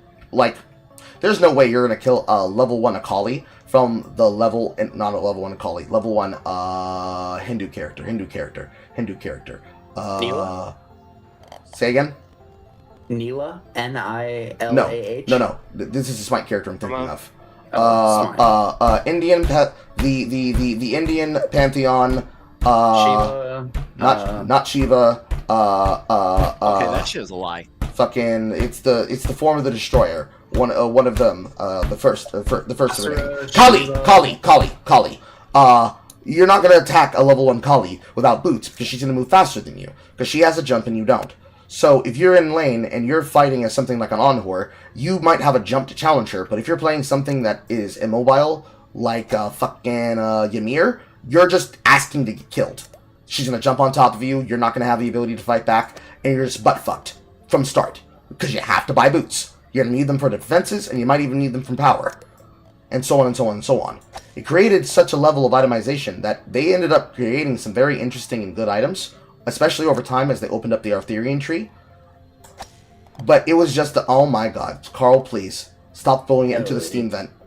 They created a lot of different philosophies of how they wanted to design the shit that they made, but it got to the point that with adding too many characters and adding too much shit, you still ended up creating a backbone that really sold it down the river, when it came to the overall touch of and feel of the game.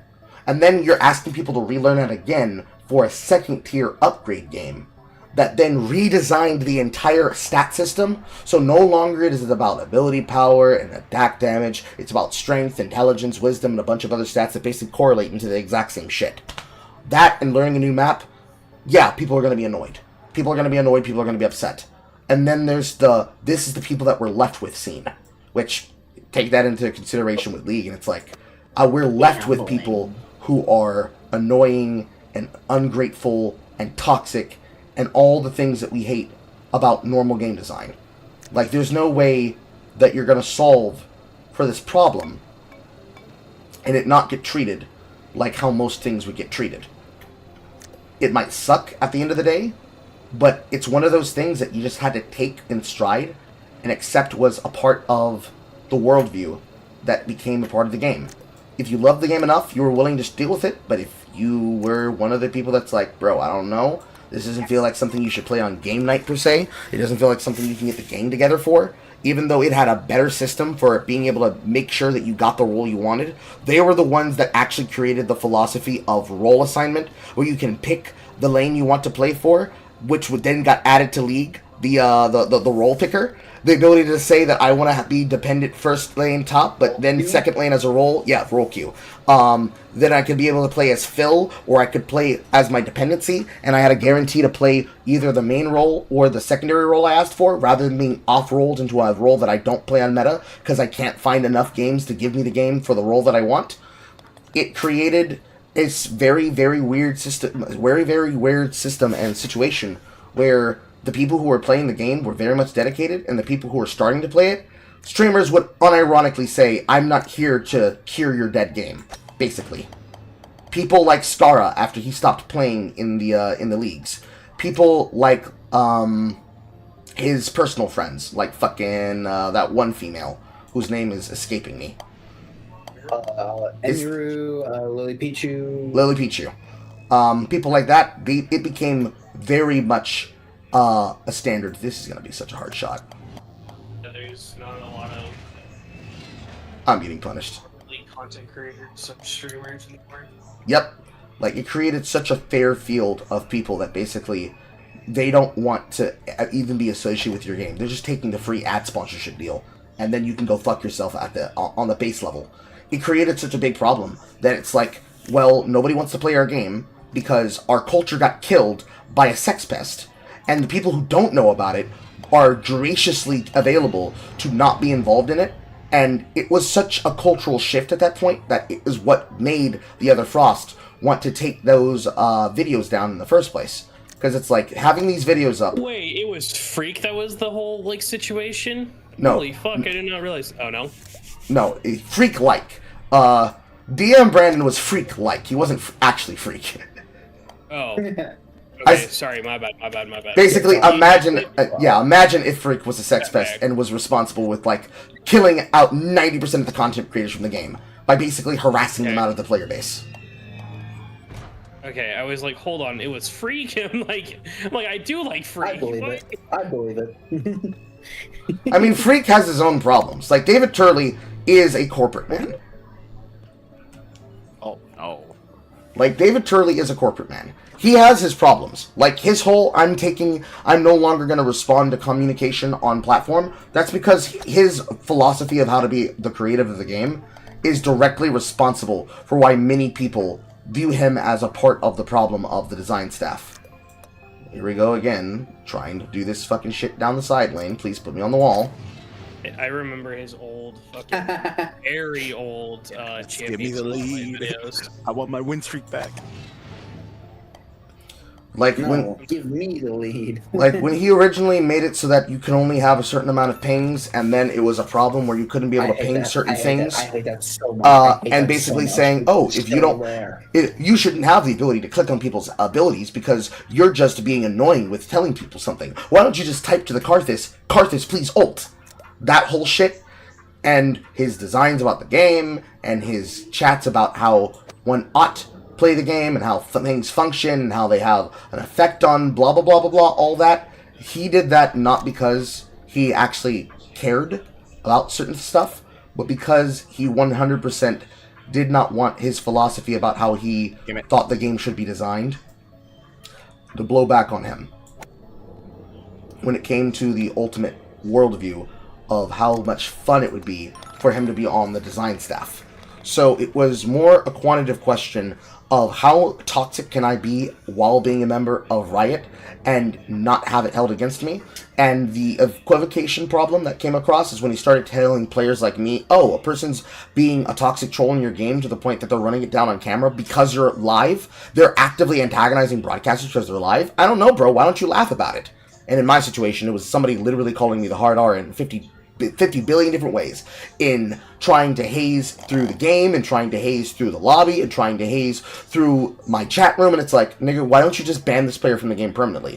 Why don't you just laugh? Why don't you just laugh at racism? Like, nigga, I'm not laughing at the racism. I don't find it cute. I don't find it funny. There's nothing funny about this. There's nothing cute about it. There's no money I can make off of this. It's literally just an obnoxious person who needs to be banned from the game. Can you do your fucking job? He got to the point where he was constantly being sardonic and annoying to other people that he just simply removed himself in that fashion. He just took himself out of the equation because if I don't say anything, then I don't get in trouble. And there was the same problem with B and Brandon as well, because I was able to shoutcast games on the stage. Therefore, I know more about the game than you. He never have to actually prove his level of worth because, you know, rioters are not known for being players that are climbing the ranking ladders. But at the same time, if a writer was a streamer, in the capacity of being like, oh my god, I hate that word core. If a writer was to be a streamer, let's say Spider Axe, who's on the items creation staff and the item balance patch, and Riot August and Riot Endstep. Me personally, I love Riot Endstep. He's so real. And then Riot Wick, he's so real. Those are true gamers that actually play the video game. But if a writer had to actually play the game and be a victim of all the shit happening to them, the same way we are, you would see a night and day difference between them understanding the problem and not understanding the problem. The fact of the matter is, when it comes to Riot Freak, he is now a part of the design team about how things ought to be done, but he does not get the game. He doesn't understand how people play. He doesn't understand the mentality of regular players. He is just going off of vibes. He is just going off of vibes. He is vibing his way through his job, and that's all he has to do, because he doesn't have to be on stage anymore. He can say what he wants to from the comfort of his home, and he doesn't have to be in the office. He can make his decisions, and he can give his pressers, and he can be farmed by people like he who quacks and other people that clip those writers in their comments, and they can make infinite buku money off them, just like any other industrial complex of clippers. But at no point in time does he ever care about the feeling of a regular League player. He does not give a shit. He will never give a shit. He only cares about how he is perceived. Because the way that a writer is perceived is basically the way that the company is perceived. It's like WWE. If you don't like Hunter Levesque, you're going to look very poorly on all the things that happened, because all the people that were a part of his original stable when he was just a guy, and that was before he married the president's daughter and became head of creative by impregnating her and becoming her husband, all those niggas, they're now on the writing staff of the team. It's like me and all my personal friends are now the people in control of the WWE. But you guys don't like how I run the business in the show, but I can't stop myself from constantly being a dick, so I'm going to seclude myself like a important businessman, philanthropist, like a big oil well from robots. That specific creator. Yeah, big well. I'm gonna isolate myself in my big hovel and all of my fucking shit that I care about, because it's better for me to seclude myself than for me to let myself be seen. Because the alternative is that I'll say something that'll get myself punished by the players that I am making my game for. Because I hate them and everything they stand for, but I can't let them know that. Because then they'll hold it over my head, and I have to win. I have to win against them, you see? That entire mindset is basically his problem. Dan Brandon was a fucking sex pest that used his connections to basically be a protected person who could get you banned literally live on camera because he was in with the old staff, and none of them knew until his ego got challenged by a player who was better than him. With Riot Freak, he is just the example of what happens when you're a corporate man. When he was all fun and he was just Riot Freak, tons of damage, put my arm up to the camera. when Nika used to be a part of the community spotlight and didn't become a recluse who became a goth mom witch wynaunt who drinks wine and gets surprised that her personal friend Felicia Day suddenly got knocked up with no dad in the picture? Yeah. Back when League was fun and cool, he was known as the guy that was all about the fun. But now he's just a balding fucking loser.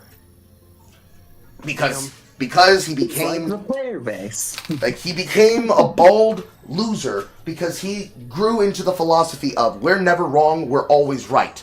That came with Silicon Valley. And that's why he's a corporate man now, because now they're owned by Tencent. He doesn't have to address players directly. All he has to do is balance the game, and his job is secured. He has infinite job security. So why would you ever care about what people have to say? Originally, the answer is because you actually care about the game, and you want the game to flourish and thrive, and you want it to be popular. But he's not that kind of person.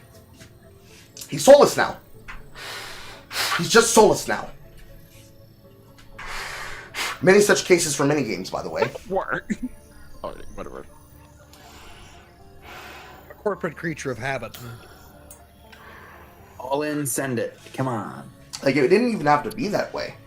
A lot of these games that go that way, they always live and then they die and then they come back to get rejuvenated either as a private server or with a remember when this was good, all because they all become corpo fuck shells. The money is more important to them. 20 or 21? What do we think? We're 21. All right.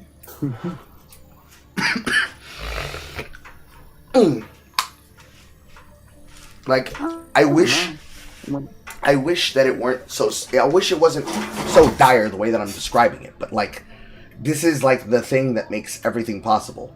It's literally the linchpin that holds everything fucking back. These people used to have fun. They used to play video games. They used to have fun. And they used to do it on camera. Now they don't anymore. Because having connections to the player base also means exposing yourself to possibly being contradicted live on camera. Because people care more about trying to contradict you and telling you that you're wrong about what you're doing than actually playing the game. Hence, why there are people that when you talk in Deadlocked suddenly feel like you spoke and thus you've ruined their day. You made me hear another human's voice.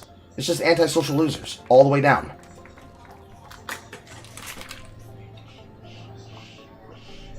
Because it's a big player base of a popular game, as we float away from MOBAs and push ourselves towards battle royales, specifically the gunplay battle royales, and not things like Eternal Return. Eternal Return will remain niche because, well, you experienced it today. The fun never ends when you have to learn how to be a better player, and you truly can play your life when it comes down to the final clutch, and you actually have to clutch as a good character. As the marketplace started to float away from the philosophy of the MOBA into the battle royale, and then began to float in the direction of whatever the indie scene happens to be.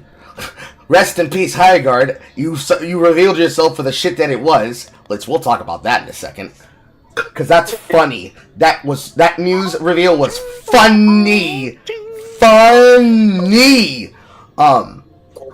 Concord 4, anyone? Like, what you end up with... Oh no. I bounced off. I did it just right. What you end up with at the end of the day, because of all that shit that came with that gameplay philosophy, is you end up with people trying to reinvent what they consider to be forms of fun, but aren't forms of fun. Like, they feel like they should be fun, they feel like they should be interesting, they feel like they should be good, but you're just walking down different curves and different opportunities of difference and limerence. It's like Ninja at the New Year's Eve concert. I'm not seeing enough movement. Yes, correct. Like, it's cringy, it's lame, they're out of touch, they don't know what's going on, and they want to feel like if they just do this thing, that they will be into... Oh my god, it speeds up at the end. I threw myself off for nothing! Pain. But they're so out of touch in the scene that they have to try and do all this shit to try and figure out what to do. And realistically, in the worldview of what it works like, the modern MOBA is really dead and dying, which is probably the reason why Steam chose to make Deadlock the way they did. Like, what better to do but to make a hero shooter like that does take the bones of a lot of these different games that function and just turn it into certain forms of a MOBA, basically. A different type of MOBA that ends up being better on the top end rather than on the short end.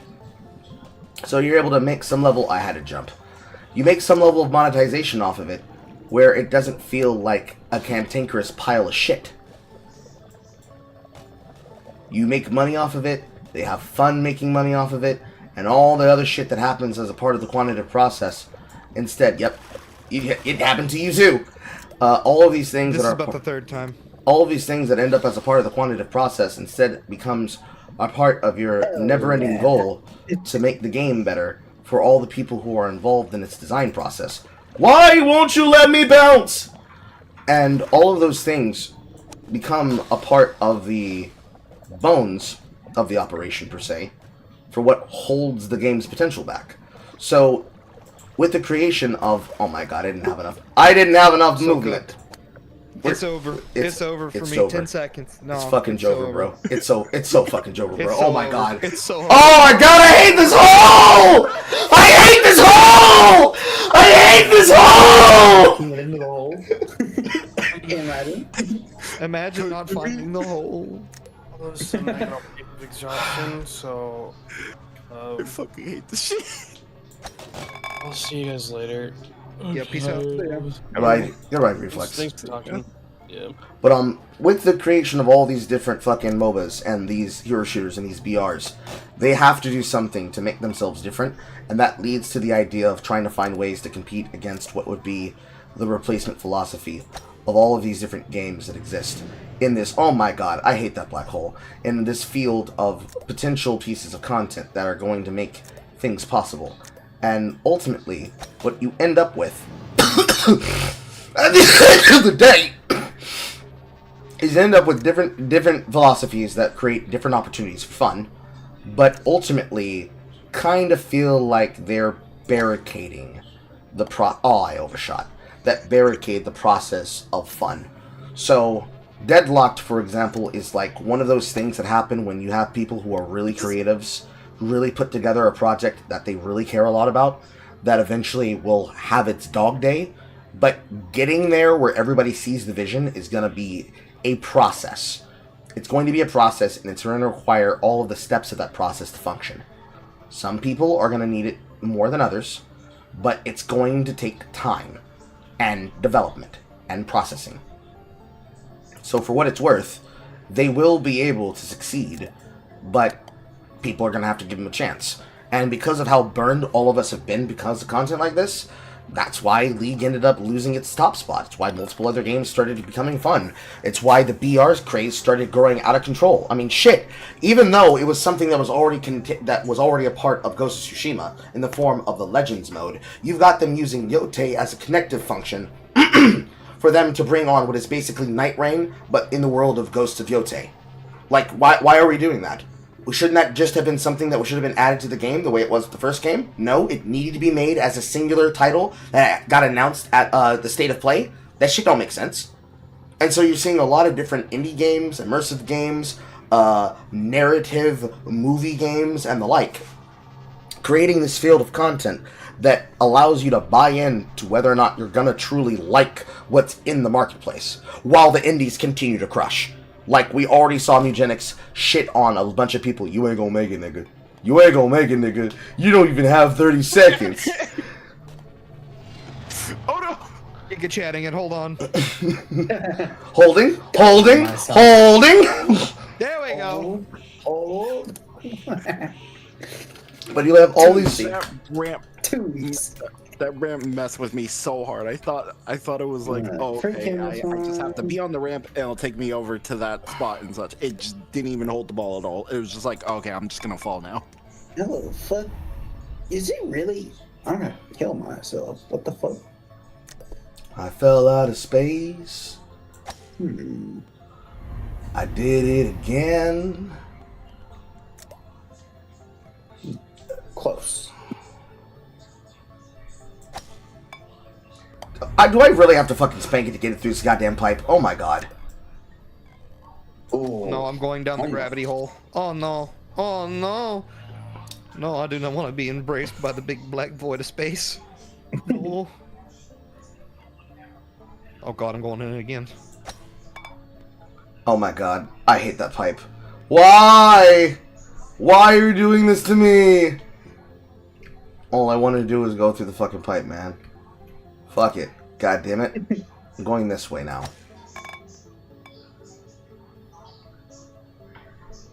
Just wanted to go through. I can make that. I can make that. Just wanted to go through the fucking pipe, man. Why you gotta fuck me like that, man? It's not fair, man. It's not fair, man. Okay, finally, I'm here now. Close, close. But yeah, you end up creating a far field of games that you have to acquire the attention of an audience that will give you chances to make or break what will be their interest. And lots of those games are losing to the indie scene. And speaking of indie scene, who guessed that it was obviously not a true indie studio and it was instead backed by Tencent? Oh, I knew they weren't. Yep. High Guard. I knew they weren't indie. I was like, oh, they're indie after the fact, and then I went, yeah, yeah, Lots of. It had the Goy Slop Corporal smell. The game It had the corpo sloppiness. like so like I don't know how else to explain this because I'm trying to explain computer science philosophies from fucking Games Track. So the game within the game, the metagame strategy, not specifically meta as the acronym, but the actual metagaming concept of taking different video games and crushing those ideas together to create a new functional design. What happens when designers of Path of Exile play another video game and they say, damn, this game's so fun, let me bring this in as a league mechanic for the game that I design. There are functional parts of it. Like a fingerprint. That was the last hole? That felt like a 17 hole. Yeah, wow. We all just gave up on that hole. Yeah. I mean, I made it. Took me 12. Heinous. Took me fucking 12 shots. I kept trying to cheese it from the start. I don't think I moved from the starting position. Yeah, same. I just kept trying to cheese it because I was not dealing with that. Some of these holes are designed evilly by the people who made this game. Some holes you can like the cheese. rotating one. I really liked the rotating one. It was inventive. The one before. Yeah, it was inventive. But The only thing I didn't like was that you couldn't hang up on the platforms. the interior and intelligent design of most video games has enough bones in it that what you end up realizing over time is that when you can play enough of the games, when you truly play enough video games, tell you more about that one in a second, that you actually can tell what bones and what foundations are underneath a game, you can start to taste concepts that are obviously shit from the top. So, to mention something that both Funky and Bilsker made about Eternal Return before they eventually were won over by me incessantly negging them, not even joking, just me incessantly being like, y'all niggas play Deadlock, this shit's this autistic, but you can't throw hands in fucking Eternal Return? Type shit. The idea of a game that wants you to buy microtransactions, first and foremost, to get you to be suckered in, the way they want you to invest into college with getting to feel and know characters. Like I mentioned earlier, deciding that you're going to make a new League account and whatever character on that account you get the best skin that you like of is what's going to become the character that you use on that account all the time. Because you only have so much time in the world that the money that you get from the internal currency system dictates your choices. That was all over Highguard. Because the design doesn't make sense. You want a 3-on-3 game mode that finally got expanded to 5-on-5, which it should have been probably from the beginning. I think 6-on-6, but 5-on-5.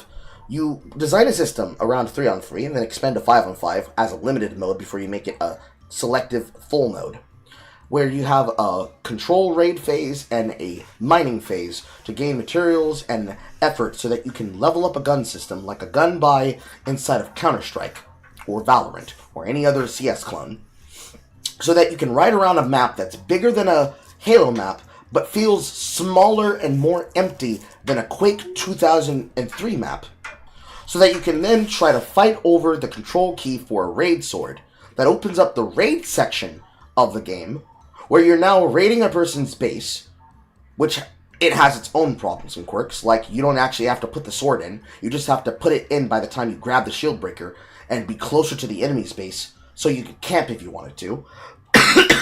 And then after opening the base, you have a search and destroy feature that isn't actual search and destroy. It's just hard point control, capture the points, and then you win the match. That reeks of AAA big corpo slop design. But they thought that they could trick us by turning it into a game that was made by an indie developer group that escaped the golden handcuffs, as it was said by that one retard that then deleted his entire account after posting that article. Escaped the golden handcuffs of safety AAA slop that is soulless. Yet they decided to escape those handcuffs and make one of the most soulless AAA crash grabs I've ever fucking seen. It did not make sense. No person that hates the golden handcuffs of AAA design would have made a game that was AAA in that design. Then, when you think about it, because there was already whispers that there was a backer behind it that was quiet, because, you know, who knows what's going on? You don't know what they're making. Nobody knows what they're making. It's because they don't know. You wouldn't need to worry about ESG scores. You don't have to worry about that. They're making the game and they're making it diverse.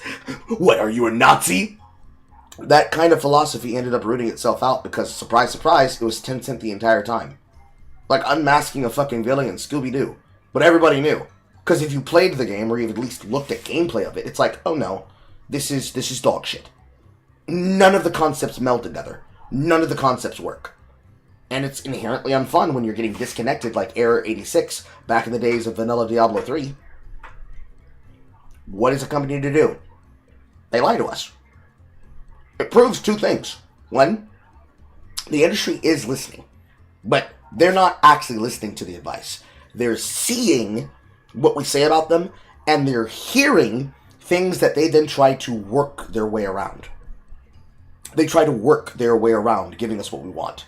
We say we want something that's good and fun that actually invests us. They're like, okay, we see that you guys like indie scene characters. So what we're going to do is we're going to lie and say that they're an indie developer, and we're going to put our corpo sync on it. And it didn't work. And then they start complaining, saying, the gamers ruined the game. Boy, that's a laugh and a half. What gamers? Who played it? Shills. 1,000 people played it, and then, hold on, let me go check. 1,000 people played the video game? 100,000. That's so many people. 100,000. Oh, my mistake. Hold on, let me go check the high guard numbers for the popular searches. Let me go to SteamDB real quick. You also have to remember this is a multi-platform game, so it's more like 300,000. Okay. Oh. All-time all-time peak was on 97,000 players. Currently 879. 24-hour peak 1,309. The number cut in half again. Yes, it did. It's going to get cut in half over and over and over again at this point. Anyways, you also have to take into account console player numbers, so that's not representative of the whole pie. However, this game do be kind of shit, so I'm gonna be real, there's probably less than 10,000 people playing it right now across all platforms. You also have to remember, concurrent player count just means the sustained number of people joining and leaving the game. Helldivers currently has about 110,000 concurrent players, Deadlock about the same. Yeah. So that's a pretty normal number. Marvel Rivals, same number. Some of those games are cross-platform, so pretty much take that number in either triple it or quadruple it, depending on if it's more popular on console or not. Correct. Since those metrics aren't publicly available to us. Correct. You have to always remember that you're only ever getting one piece of the picture, and you have to pretty much take that number, multiply it by 3, and then you have a good idea, not a perfect one. The only thing that you get from the concessions of Steam charts is that this is what the philosophy of PC players, the dedicated marketplace, would be willing to believe is their investment. Because they're going to look at that number and extrapolate it out and say, nobody wants to play this shit, and then they make their decision based off that alone. Which, while not insightful and not wise, is technically a way to do it. It's just not very good at ill-advised. It's like somebody in Deadlock trying to argue with me on camera saying, bro, scoreboard, scoreboard, scoreboard. And it's like, nigga, they are in our base completing the ritual in your face. Who cares how many kills you had? You didn't fix the outcome of the game. It's very annoying. I hate that because people are lazy and they go with memes as an explainer for everything because memes are more memorable than the truth because we live in a post-truth world. You don't need to have the truth of a situation in order to actually dictate the reality of information. Even if somebody can explain that information very succinctly and very shortly to you, or takes the time to hold you by your hand and be like, listen, you're wrong and here's the reasons why. I wonder why I wonder who caused that problem. Hello, Lemon Duck. Well, Game journalists cause the problem. Sure, they got fired for that. Game journalists usually cause the problem. In the case They cause of all the problems. I wouldn't say all of them, but they definitely add fuel to the fire and sometimes create the biggest of the problems. Yes. In my philosophy, it'd be a lot easier if game journals were finally fully replaced by players who know what they're talking about and know ball.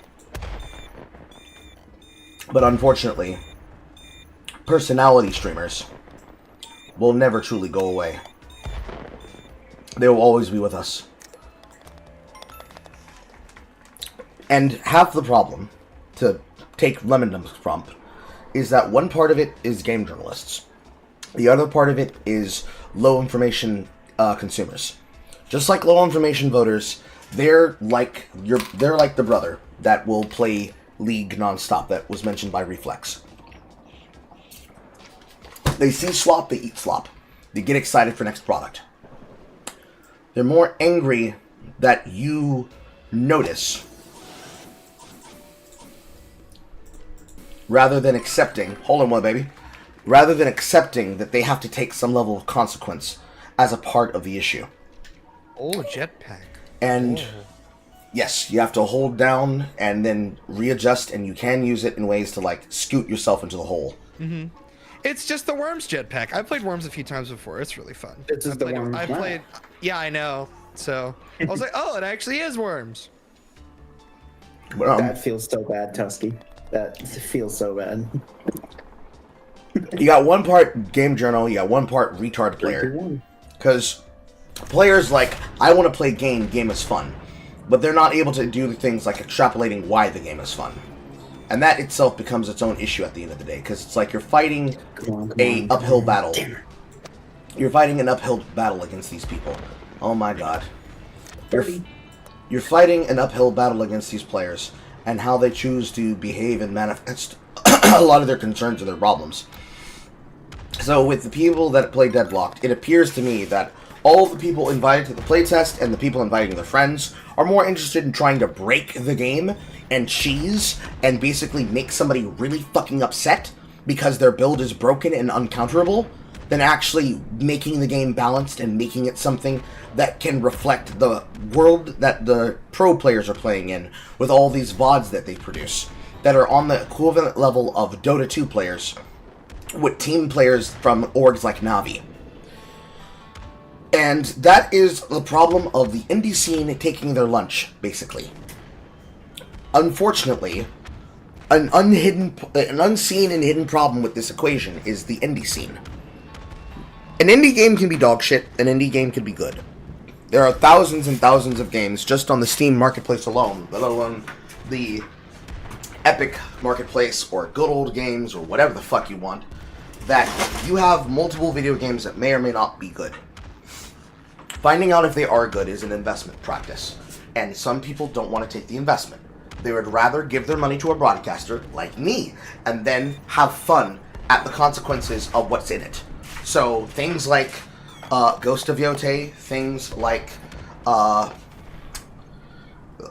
the Justice League, Suicide Squad. I didn't do that one myself, but I do own the game, because I was going to look at it when the game finally died down and make my own content covering it. Things like Marvel's Avengers, the really bad one, the bad licensed Marvel's game, and shit like that. You could have all these different pieces of content far from the field of almost all of the work. And no matter what you do at the end of the day, you would still have people being like, but imagine an indie game that was released 1 month after big name game. That stuff's so fun.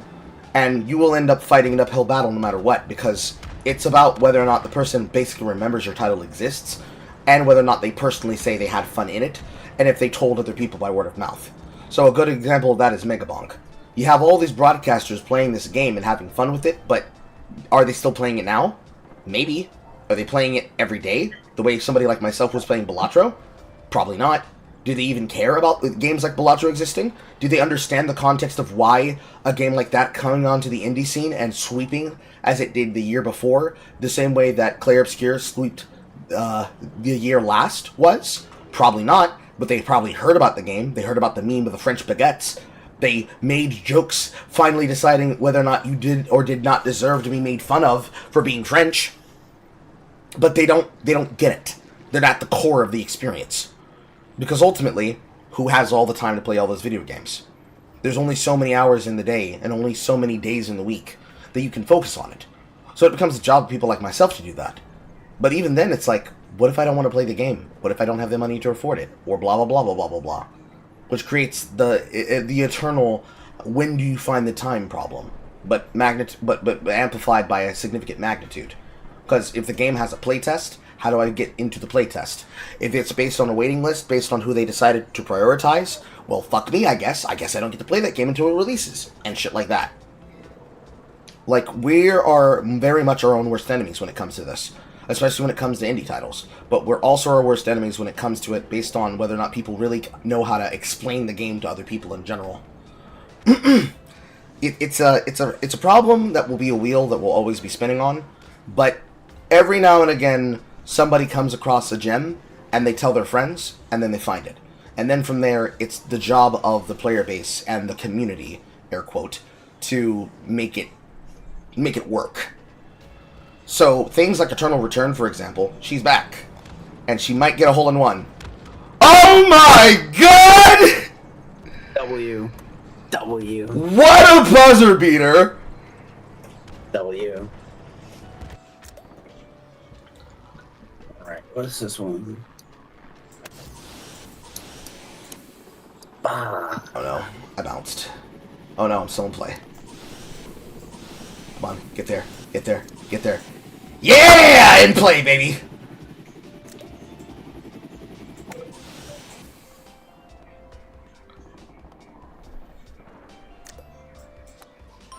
It should have been an eagle because I should have used some jetpack, but fuck it. I kept myself. God damn it. So on those notes, just on those three factors alone, the fucking games journalist that created the fatwa that was Gamergate, low information players that don't look into anything, they just go off vibes alone and make dumbass arguments that will never work because, you know, they don't really give a shit about what they're talking about. They just care that they're involved in the number. They want to be included type shit. And then indie scenes being so volatile that when you find a really good indie game, you never stop hearing about it. But when you find a meh one, you might hear about it for a week, maybe a day. Maybe it gets talked about like Newbie's Number Generator. But you don't really see it like performing the way many of those titles actually do. Me, in my opinion, personally, I find that it's better to have a giant field of things like Eternal Return than it is to have things like Deadlocked. Maybe Deadlocked will be good when it releases. If they make the changes that I suggest, they'll definitely be good. But the potential that's there, if you allow the people that are currently in the marketplace to decide if that game will live by the standards of what we consider for current games versus what we do already, I can promise you that shit's gonna die overnight. The entitlement will be high. The entitlement will be high. The amount of problems created by people playing the game will be high. They will be a fucking obnoxious group that we will have to deal with. And personally, I can't imagine somebody getting off of work wanting to deal with that bullshit. It's more likely that somebody would probably rage quit Deadlocked. And down the hill I go. It's more than likely somebody will rage quit Deadlocked and not want to deal with that kind of chirping when they're already playing what effectively is a movement shooter with extra steps. Because, my god, the amount of things going on inside that game is enough already. You've got the movement shooter slop with bouncing off of walls and maintaining momentum. You've got the shooter aspect where you're in third person like a hero shooter. You've got the MOBA aspect of defending an entirely redesigned and different map with Dota 2 jungle design. You have no vision items. You've got people with certain types of attitudes that gravitate them towards certain kind of players. The item system makes it obnoxious to figure out how to build, let alone what you should build to counter those particular characters. There's so much shit happening all at once. There's no real answer around how you should do with it.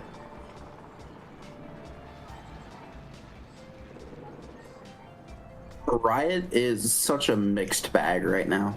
I just saw 2 different tweets. Voice chat is coming to League of Legends, and repeatedly spamming pings at teammates is a form of disruptive behavior, and you will be penalized for it. Lamau. What a mixed bag.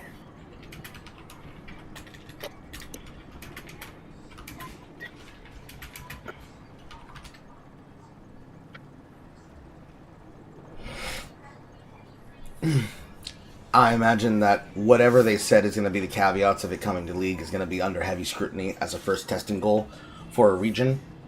And then after testing it in that region, they're going to decide whether or not it's worth their time to use.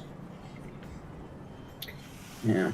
Well, considering they've already fucking limited the amount of pings you can do, it's just, like certainly the nothing update. Certainly the ping timeout has been something that certainly if I max out my pings and I try to tell you do not walk in that brush, you're going to die, doesn't get you to not kill yourself in that brush.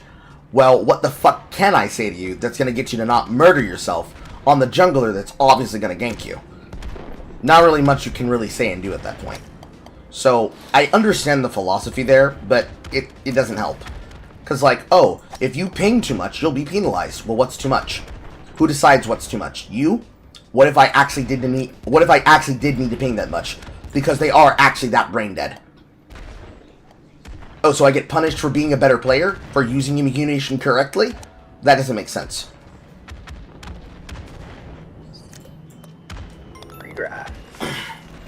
That comes down to another philosophical problem.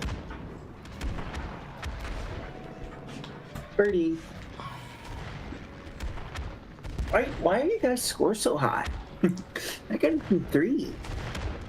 Sometimes the gimmick holes, The torpedo freaking spited me at the beginning. Yeah, sometimes the fucking gimmick holes, especially ones with a gimmick hazard, can set you back and put you behind. Makes you take a lot of fucking losses. Like, significantly so. Like, I'll try to demonstrate by trying to weaponize the holy hand grenade. I unfortunately landed off-center, so I'm going to be launched to the side now. Whee! I can see the last hole from here. Oh no. Oh no.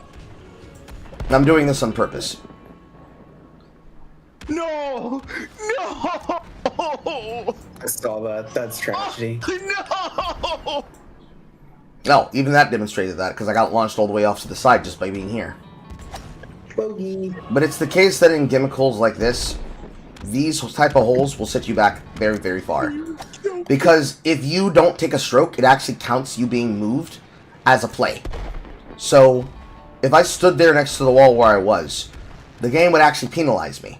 Because it thinks that is a movement by me, but it's not. And it can suck. And that can make you score badly. You also get times where people, for not demonstration purposes like this, will try to get into the gimmick of the hole that we're competing on, and it's like, no, I know I can do it. I just need 5 more strokes until I can figure it out. And maybe in the future it pays off because they will actually figure out content lines. Like we had to do this for Olympus. There's a little gimmick in that map where it's like a little Grand Cracker Zeus that bounces in and out of range of the map that is a signal of a hidden content line that allows you to get around the goal of the map. So it's like if there was a little worm design in here that's like, this worm tells you how to get through the secret gimmick of the hole. Boom! Off to the right side now. If there was a little worm that was like the gimmick tell for what to do in order to get through on this one, it would be the same thing there. Not all of them have that, and figuring it out sometimes or being at the mercy of it. Sometimes you're not able to make it work for yourself. Like Tusky's trying to use the gimmick there, but she got launched in the water. If she rolls just right in the center, it'll launch her forward, like so. But unfortunately, she didn't get launched far. Right then. She didn't get launched far enough, and it bounced her to the right, and now off to the left. So sometimes that's what happens. Sometimes we get salty. Sometimes we just get fucked. Yeah, after my first stroke on the last map, I got launched onto the second platform and just got in 3. Oh, hallelujah, hallelujah. Unfortunate. Well, guys, why is your score so high? I did mine to myself purposely. Now it's time to get it back.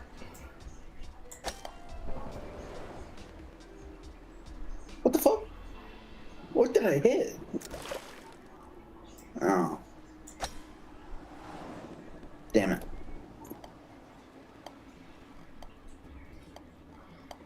I'm gonna go through all the billiards and still get pulled through the sandbags and still consider that a bounce.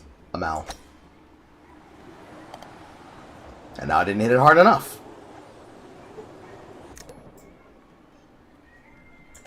There we go. Ah, damn it. That wasn't angled enough. Hard, but not too hard. Full power every time. And that cost me +2. So ways like that. Trying to discover new content lines on maps like that will cost you very dearly. But alas, I digress. So yeah, the games industry, as terms of the designers right now, it's very cooked. Everything is floating around the bones of indie and what people consider to be indie. Right now, the word on everybody's lips is Mugenics. Wait 2 months, it'll die down. Doesn't mean that the game will go away. It's just that they'll get distracted. The new toy is no longer entertaining. Find a new video game, play a new video game, say it's the best game ever, and yeah, carry it out from there.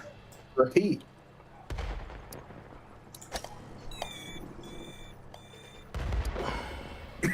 So shut up and enjoy product.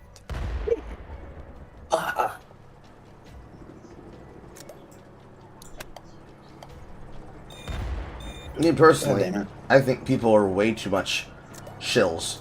That they're just bored. And they're trying to find the new hot thing that's going to be the replacement for them being bored. I know that I get bored. That's why I started playing things like Path of Exile. It is a game in which you can sink hours and hours into, and it rewards you. PoE and PoE 2 are really fun. I've got, let's see, how many hours do I have in 1 and 2? I'm waiting for the Avatar fighting game. Let's see. 131 in 1 and 80 in 2. It's about 210 hours in both. I have years. Literally years in Exile 1. In charge Exile 2 might hit its 2-year mark before we see a 1.0 release, because we're currently leading up to 0.5. 0.4 is... The Druid's fun as shit, though. Yes. What Druid do you play? If I was to play a Druid, because this patch I wanted to try an off-meta build for Warrior, using blood and poison reflect. I would have played a plant druid. I would have made a garden and watered my plants and my vines. I see. Like, yeah, I just did a bear druid. Like, using the warrior as a linchpin to scale them to the end game. I tried using parts of slam and parts of bear, but it just doesn't work very well. It definitely can get you through the early acts, but the problem with slam is that it requires the talisman stats, and talisman does not play well when it comes to strength dexterity as it does with strength intelligence, because it's obviously a strength intelligence weapon from the druid. So you end up having to get rings and armor pieces that have plus stat on them, so that you can actually function using those pieces of material. And it actually ends up burning you in the long run, because by the time you try to put all of those itemized stats in to make them viable, that you end up having is a itemization issue, like in the end game, but you have it in the mid. But you have it in the mid game instead. So the basic itemization problem is like, imagine you are 5 points off of your from your stat stick. Do I just play this hole now? I fucking kaboom. Yeah. Look over where I'm at in free cam. Are you stuck? No, a little, yeah. You go over to like click between me when you're spectating. You And land. free cam and look out. You landed in the last map. I did. Damn. I Damn. just now gotta figure out. Well, I don't think there is a way for you to get out. we'll just hope if I land in this hole, it counts. That's actually an interesting question. I wouldn't know if that would work or not. What's the angle here? Oh, that's criminal. I was stolen from. Counts. Wow, it actually does count. We learned something today. Yeah, if you get bum fucked, you can just win the different hole. And I'm still second place.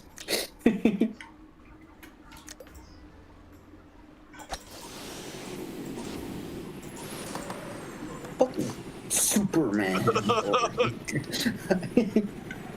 Super sheet, bro. Fuck off. Why did I only get 20? What?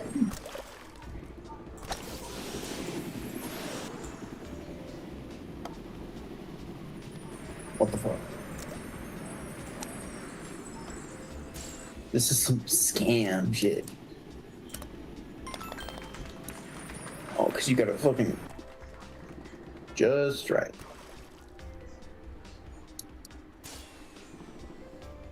There are two ways to get past the sheet. One of them is less effective than the other.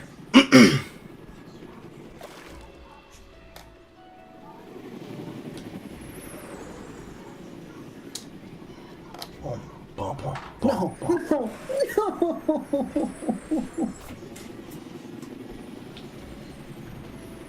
629. This will be the last hole before we switch. We have... yes, before we switch the game. Yes. We currently have 1, 2, 3, 4, 5, 6, 7 people in this room. I don't think Tusky has the room for it. I don't think Master Wolf has the game installed. So 1, 2, 3, 4, 5. There's enough people that we can have a 3-on-3 team inside of Eternal Return.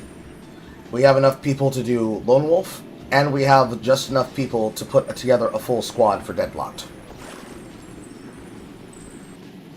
Play some Eternal Return than Deadlock, maybe? Depending.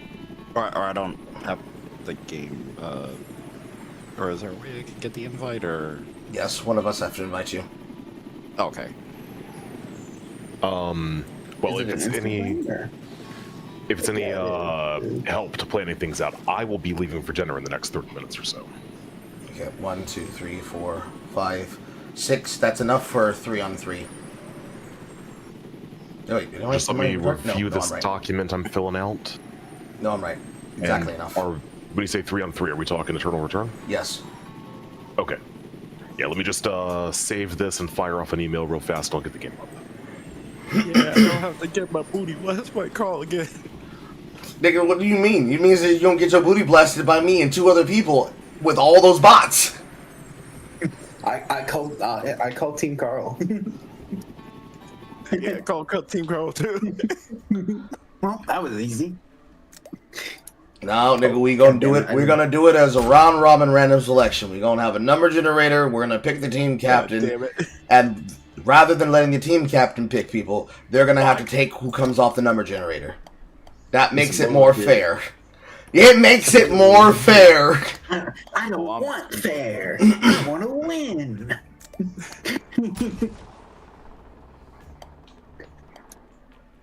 I were playing fair, I'd play something else. Like, I don't want to lead. I just want to beat people up. On God. You want to beat up on somebody's wiener. You don't want your wiener beat up on, huh? Correct. Yep. Sounds about right. Double bogey.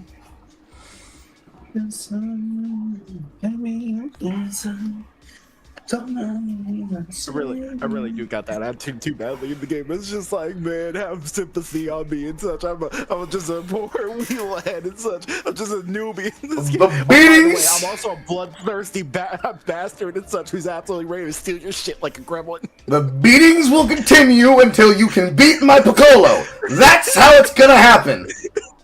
The beatings will continue until morale improves. Yes, because I know he has that dog in him. He just needs to get a bone.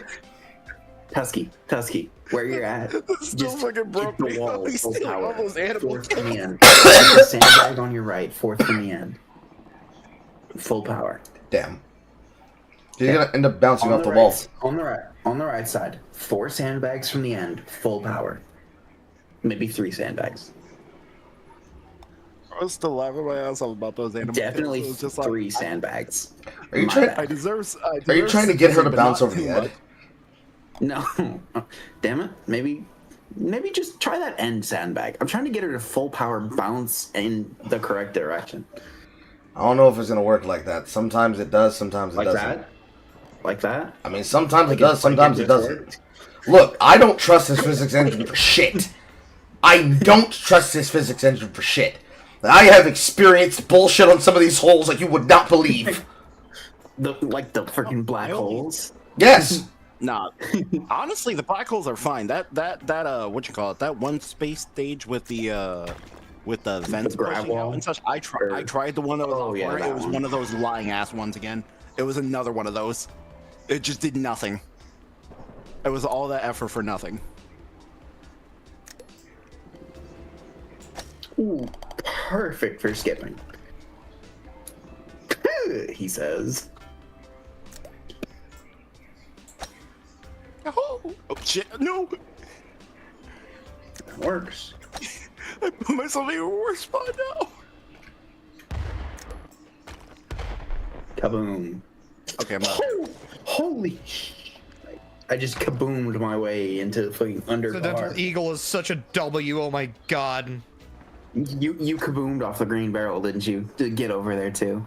On accident. Entirely on accident. Me too, I me bounced too. over and I just went boom.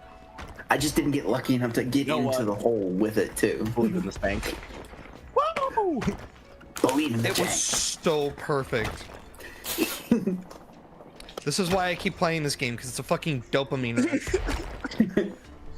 And their Tusky got it too. Just Let's know, go. a few above par. Always believe in this bank. Yep. I think this is gonna be my last round of golf, folks. I got some other shit I gotta do. But Is I it? have appreciated playing with you and Carl. I actually showed up to something. It's a miracle. Now show up again, and don't have to be reminded. Oh well, What time tomorrow, by the way? While I'm I thinking about it? remembered 4 o'clock. Yeah, 4 o'clock Carl. tomorrow? Okay. Yeah, Carl. I want to know. I remembered I had all intentions of joining you. I just didn't remember what time it was going to start. So that's it. Let's go. Shit. Okay. I was I saw that. always going to be here. I just forgot what time. I didn't know what time it started. I was like, oh, I want to show up and play with Carl for a little bit. I'm gonna be nice. So, Fuck. but yeah. I made sure to remind myself to post them as recurring events, so they are in the event section of the Discord updates. Oh, yay! That's very lovely. That's very helpful. Thank you. So, yeah, tomorrow I will be there for games. I might have time for one tonight before needing to go for dinner. Okay. You said Eternal Return, right? Mm-hmm. How long does the 3v3 take? 15 minutes. Oh yeah, I got time for one of those. Very nice. That's the wonderful beauty of your Eternal Return. The game mode is standardized because the timer is always the same. It is Oh, always it's lovely. it is always a maximum of 15 minutes. If That's somehow so a lovely. round I gets love to that. day 7, that was when it comes down to the final. Oh no, no blood whiff. No. Oh, If it somehow comes You're down to the gonna final different 2, hole. it's because everybody's been murdered at that point. yes. Yes, I would like to play some more Eternal Return soon. So, It's gonna change the dynamic. If you leave and he leaves, it's gonna change the dynamic because he's gonna leave 4, so it ends up being 2 and 2. got you. Okay, well, I would like to do a little bit of Eternal Return, and I'm assuming you're wanting to do that after this Yes. round of golf. Oh, I Yes. thought this was. Okay, yeah, no, I'm down to do that. I can make some space for that. I'll do that, and then I'm gonna go get some college homework done. Yeah. Y'all. You still good to meet up around 8 o'clock? Oh yes, fair. Okay, cool.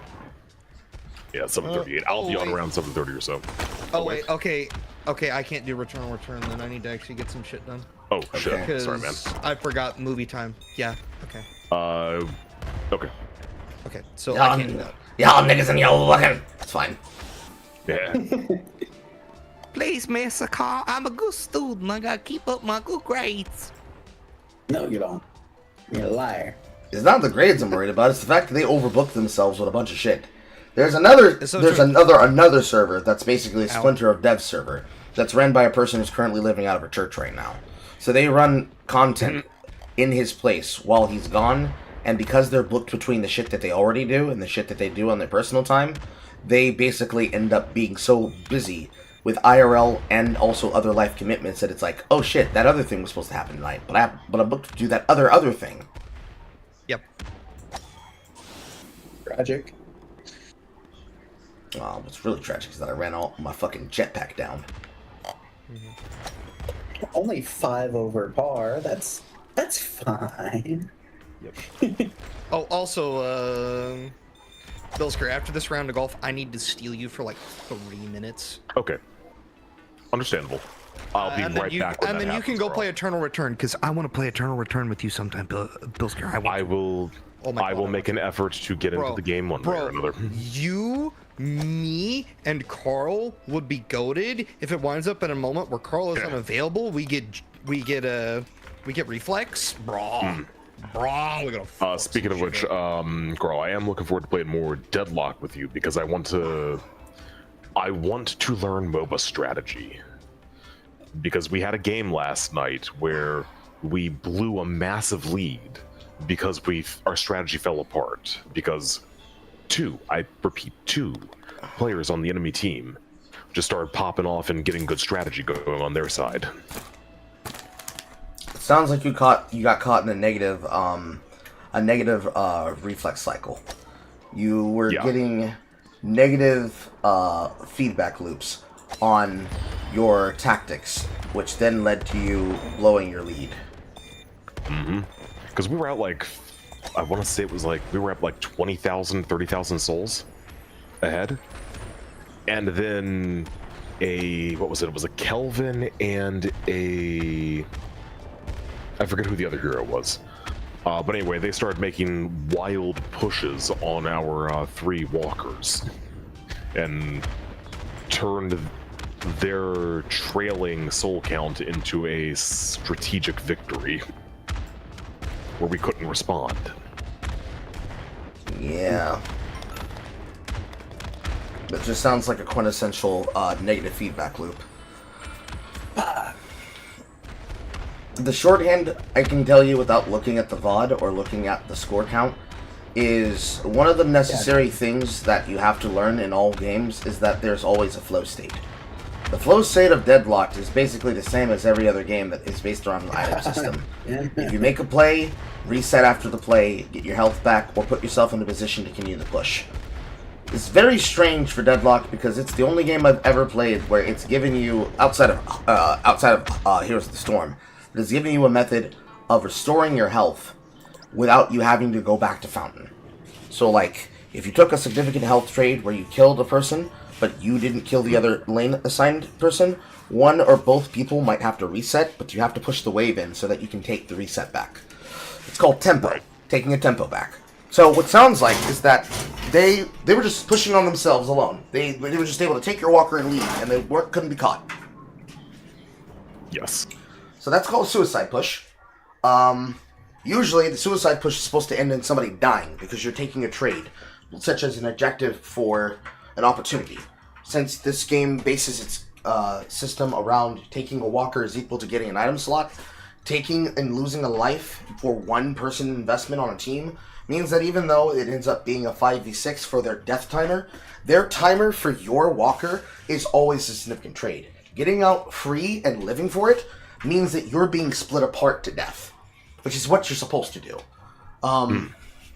Something to keep in mind. It is always faster to move to the lane that is closest to the outskirt and then back to mid than it is to try and go down a zip line and then zip line back to where a person is in the middle of the lanes, because that's how jungles work. It is because lanes and how they synchronize their pushes are very much based on opportunity.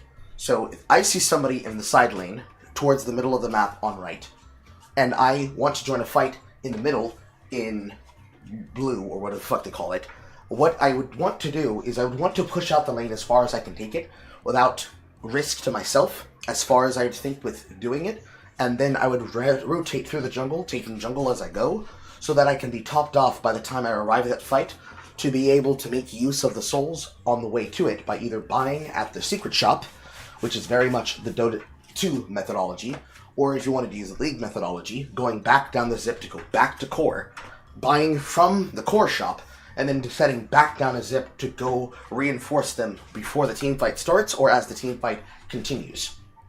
Because since you're pushing out that lane, while that lane shoves, assuming that somebody is there to meet it, that person has to respond, then they rotate using that pressure of having made somebody respond to that force, deciding that if they're actually taking it or not. It then makes it a 5v4 without their presence, and by the time they realize that they were just pushed into a manipulated rope-a-dope, they show up somewhere else, putting their power and their pressure on the map. So imagine a drifter, or a Billy, for example, just Billy clubbing down an entire wave. They don't have to use any of their bullets. They're just Billy clubbing down a wave because they have that many melee upgrades. And they show up in the middle of the fight where 3 people that were ready to gank them on left, but they went through your jungle, took your jungle camps, and then showed up in the backside, chain gaining your team that was 2-on-2 in the mid lane, and now all of a sudden you got 3 people that are now walking towards the mid boss. That kind of rotation play is how most games are won, because it basically stabilizes the game. When you play a standard game, you are stabilizing for a front-to-back composition. So you are in your position to do your job, somebody else is in their position to do their job, and then the frontline tanks and the bruisers and the divers and the brawlers are creating the opportunities to create gank opportunities, because that's exactly what they do. It's the equivalent of top lane coming in with teleport for a team fight. Lord forbid they ever add those kinds of things to the game. But when you have a suicide pusher, the suicide pusher's job is basically to force you to respond. Oh no, we want to go for this 5v6 team fight because we're obviously grouped and they're not. But every time we walk off, this guy is taking our base. Every time we take a team fight, if we kill his team, he took 6 walkers. Every time we kill 2 people, he took a walker and our gold. How do we chase him? And the answer is that you either have to catch him, or you have to ignore it, and hope that you push faster than them. And that's called a base race. What it sounds like is that if it's 2 people doing this, 2 suicide pushers pushing at the same time, they probably utilized a left-right. They used a left and right lane strategy. One pushes the outside lanes, they then diverge towards the middle lane, and then they just fuck up whoever they catch. Don't know if that's exactly what happened, but that's what I would do if I was in this situation. It was none too fun. I'm not exactly sure that's what happened, but it was definitely like we were categorically winning, and then all of a sudden, I think it was a Silver and a Kelvin were pushing us all the way back to base consistently. Yeah. Like, you just get split to death. There's not a lot of counterplay to it, because characters like Timo, for example, in League's concept, they'd be very hard to catch, because maybe he's trapping you in a brush. You go looking for him, and all of a sudden, you lose all your health and HP, and now there's a rat spitting on you. Same thing with a Zed, same thing with any character. In this case, the characters that are probably best for it, probably Graves. Like, you show up, Graves puts down her tombstone, you now have auto minions pushing into your walker, nothing you can really do about it. You go there to try and find where the tombstone is. all of a sudden you're getting trapped and immobilized and half your health is gone because there's a furnace there. Surprise! You walk up to a walker and now out of nowhere comes an furnace in your backline standing on top of you, or worse, that Victor from the games that we were playing, just ripping my shit and Discordia's shit apart, and there's nothing you can do about it. However, and whatever character they utilize to do it, it is always going to feel obnoxious as fuck when it happens. And that kind of strategy requires figuring out how you're going to chase them, because you have to be in their head, basically. You have to know what it is they're going to do, and figure out a way to do it. There are certainly skills that exist in the game to prevent that kind of strategy from working. Slowing Hex, for example, would disable the movement skills. Phantom Strike would be a way to disable the movement skills while also being on top of them. But that infers that you can catch them. So if they see you before you see them, they're already gone. And if they're able to do it in such a speed rate where you can't even catch them before they've already escaped, or they've gotten the objective and they've already skedaddled the fuck out of there because they're not even going to push the next wave after it. Because usually people make the mistake of like, I took the tower, but I'm going to take one more wave, and that's your opportunity to kill them. If they play a focused, dedicated, and very simple philosophical game, they're so stable, there's nothing you can fucking do. There's nothing you can do, because they don't make mistakes. There's nothing to punish. Yep. Also, Carl, I am sorry to be the bearer of bad news, but I just checked something. Dinner will be ready sooner than I thought it would be. That's fine. So, might table this until tomorrow. I'll be happy to play some Mior tomorrow. Okay. And I'll be on closer to 4 o'clock that day. I should actually be okay for that because I'm not going to. I don't have to go into class tomorrow, so. Well, hell yeah! But I'm gonna start. Anyway, gentlemen, it was a pleasure hanging out with you tonight.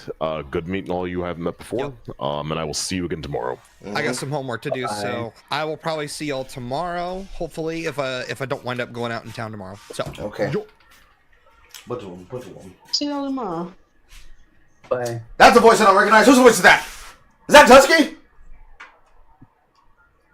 I had a woman. Who was the woman?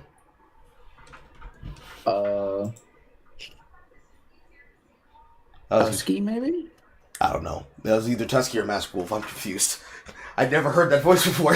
It wasn't Wolf. It wasn't Wolf. I had a panic attack. I don't think. But now we only have fucking 2-1-2. So now we have to do Lone Wolf. Because more than likely Tusky, she doesn't have the room to play Eternal Return on her computer. So she's probably playing Toontown Online. That is another game that we play. That is a private server game. But it's free. It's one of the games that was revived by a private server group that now made it into its own functional community. It's actually, ironically, Baby's first raid MMO, and it's actually really cool and actually really fun. You don't have to play it if you don't want to, because usually we rotate through the things. But we also have enough people here that assuming that they have the game, they could play something like Helldivers. We always do it based on like a tradition. I started a tradition so that it was standardized, because free games are easier to play than games that cost money. But I do know they're still on fucking Cyberstan trying to now push towards Transcendence. I want to try and help out with that, but I don't think all of us have that game. So it is what it is at the end of the day. Regardless, I'm going to start standardizing the start time and the end times for what rotations we'll be doing. I think 2 hours from 4 to 6 for Golf with Your Friends is enough to then transition instead at 6:30 into 6 o'clock for Eternal Return. And then whatever time block is left at the end can be dedicated for another game of the night, or another video game that is available to be played for free with enough people gathered. Have to play it by ear, basically.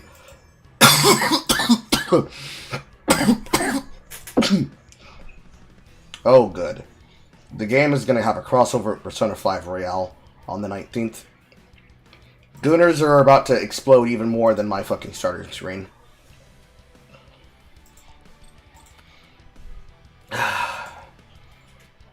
You think you've seen titties? Wait until they see titties in leather.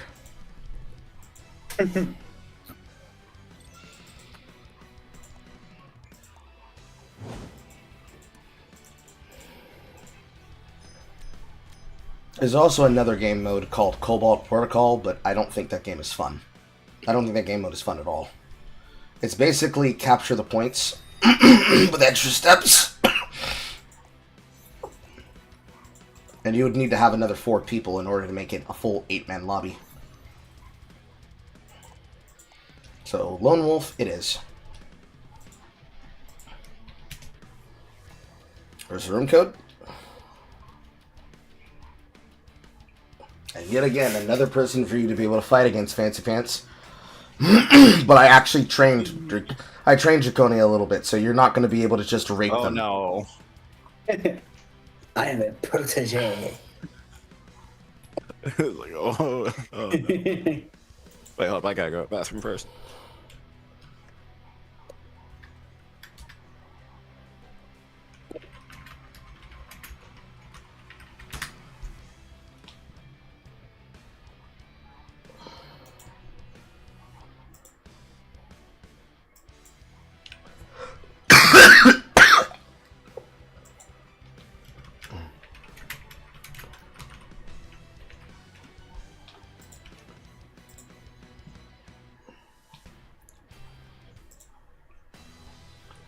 Beep, beep, bop, boop, bop, boop, bop, beep, bop, boop, bop, boop, bop.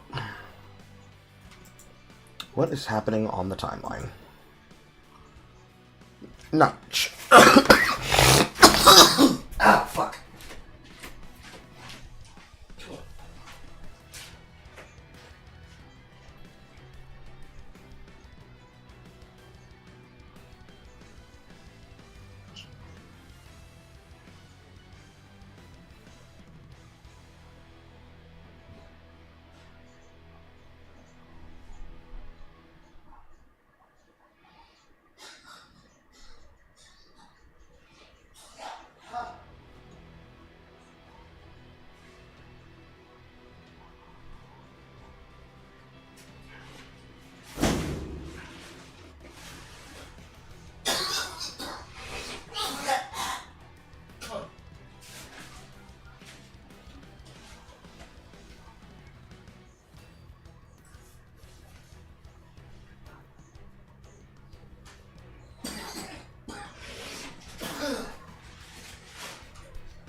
I'm back.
Damn, that coughing fit hurt. Okay. Are we ready to go? We're missing one. Hang on a second, just changing my sensitivity around, and I should be good. We'll put that up to. I ended up realizing that after okay, I'm enjoying now. I ended up realizing that after I did a whole big swap on my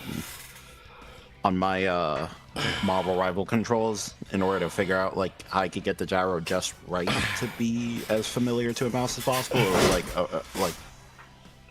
like I just needed to change that in every other game. I see.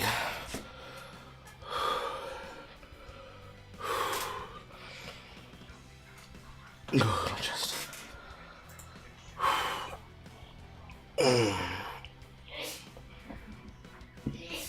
That, and also I knew I wasn't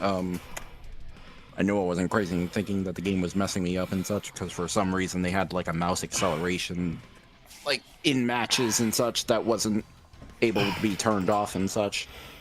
Although I think I looked up later that it was like apparently they did add in a raw input, so all that effort was for nothing. It is what it is. That was fun. So basically here, inside of the in-houses, like I was telling you earlier, Draconia, the only rule that I have is that I am not allowed to attack people before the beginning of day 3. The only way that I'm allowed to attack them is if they open up on me first.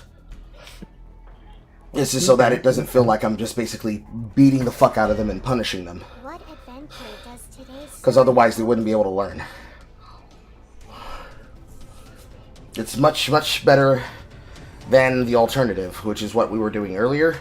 Because even though it would be much more of a real fight, the goal is for them to get experience together as a group of players playing in the server against each other as much as they could against me. So obviously, if we enter a combat lab and we're facing 1v1, I'm not just going to let you beat my ass. But in every other situation where it's like I was building on top of you, and because I had first move, I get to win against you, it increases the opportunity cost of where the ability to survive and win is based more on setting yourself up. Because basically, since most of these characters are bots, you could be able to get a lot of credits off of killing them, which is one way of opportunity golden money. This will give you practice with how your character plays, better managing your early start, your early bottom starts, stabilization of your early bottom starts. Because if what I wanted to do basically every game was that I play a character like Piccolo or Luke, or somebody who excels at solo killing, and I just simply huzzed the box 50 billion times, it's like, damn. I feel so much fun that I get to have the ability to watch my gray screen 3 times in a row before I get knocked out. That's so cool, Carl. And so to avoid that, it's much better to do it this way. And of course, once we have enough people in here, where it's like, we can all play the game at the same time, that won't be a rule that I'll have to institute on myself anymore, because we'll have enough people that it's like, okay, there's enough chaos, I don't have to make special rules for myself anymore. We'll see what that bridge is like once we cross it.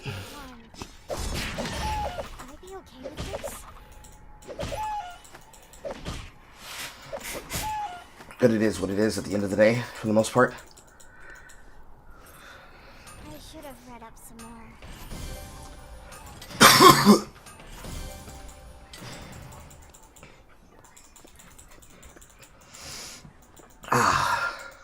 Thoughts of the fight drift away when I look at the sea.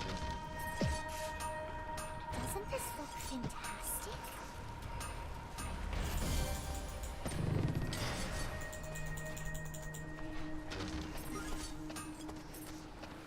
I can use this right now.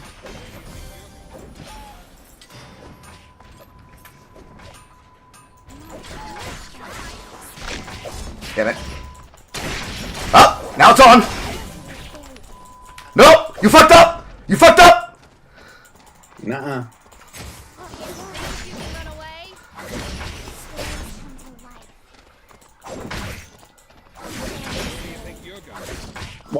fucking sitting on that.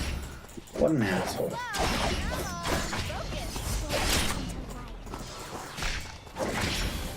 Can he fucking stop that shit?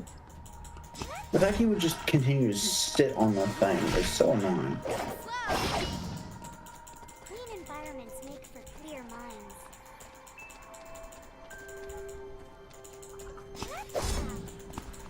I'll share my story. Won't let you escape. You're gonna keep following me, aren't you? You attacked me. Yes.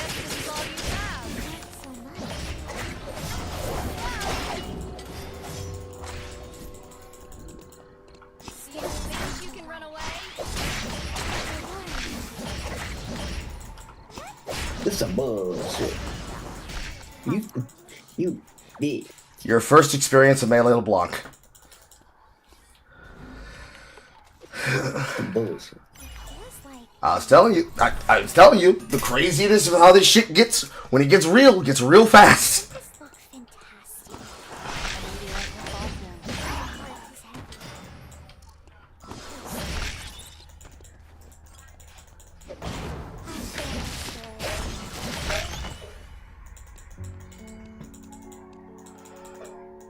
Hey, it's much closer to the combat you were experiencing earlier when we were playing on camera.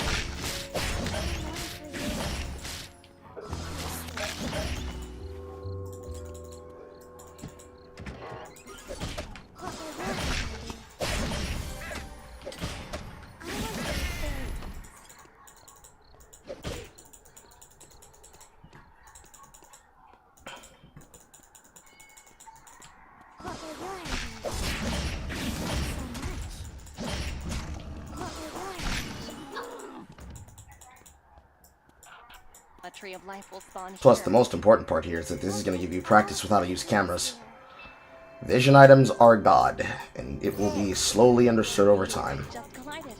Let's go. I might be able to sleep through anything.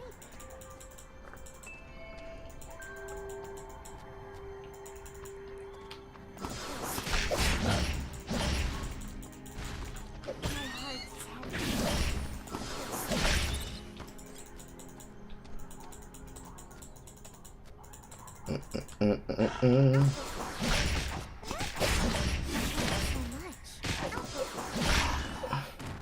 Really, the thing that I think is most interesting is that this is going to give Fancy the ability to be like, yes, yes, I'm finally not getting targeted. And that's where most of the fun is. Not all, but most. Something this great deserves a great ending. Speaking of Fancy, where would he be? If I was him, where would I go? Sins. Certainly not to Chapel. That fucking meteorite. If you die in the dimensional rift now, you won't be revived.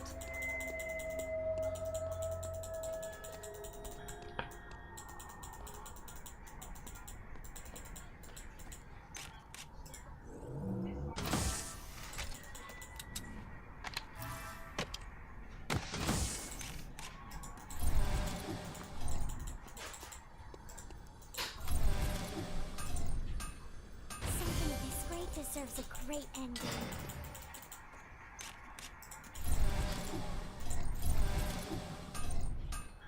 This will make for an incredible story. Knock, knock. Is anyone home? Elsa's over there. Watch out. That's a good place. 새 금지 구역이 지정되었습니다. Okay, so you know how you said certainly not chapel and such? I mean, if you're brave, and you want to stand here and fight me for it, you can fight me for it. You want to fight me for it?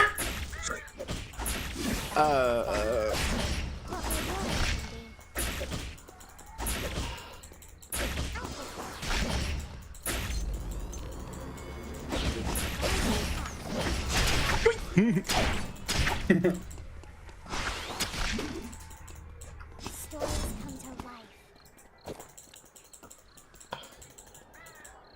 I read a story about taking a boat to a mysterious island. This is tragic.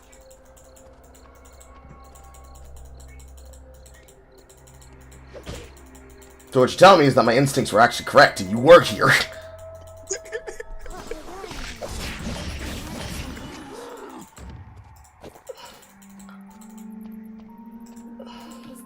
So you were just letting me have the tree of life that was in chapel for fun? Incredible story. I may have tried to swipe it off your corpse.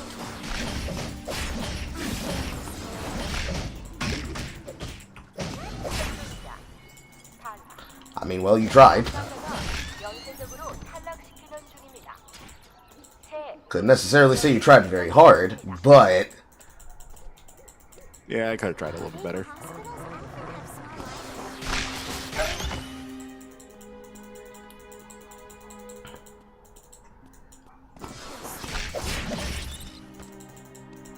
Okay, I'm kind of moving without purpose right now. someone's chasing me. I don't know who it is, but it's one of you. Feels like I'm spying. The meteorite exploded. Now there's nothing trying to get to it.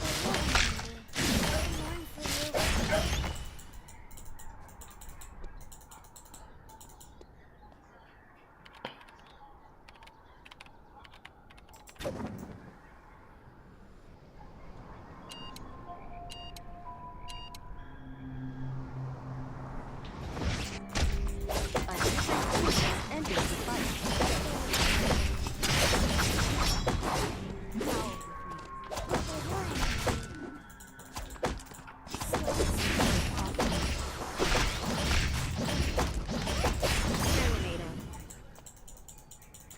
Oh wow. Wasn't that like a scene from a fairy tale? 연쇄적으로 탈락시키는 중입니다.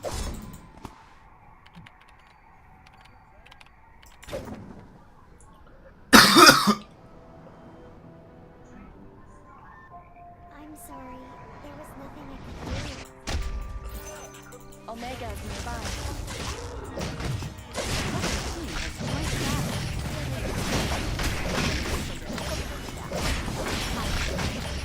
참가자가 우리와 적을 지배하고 있습니다.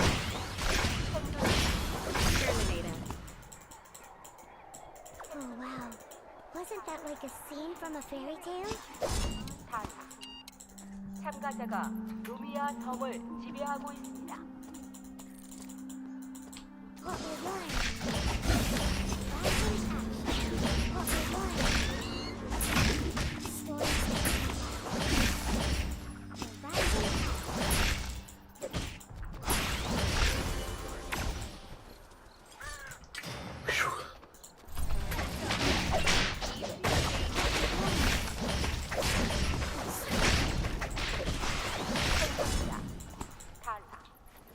Playing with one eye open because I'm having difficulty looking.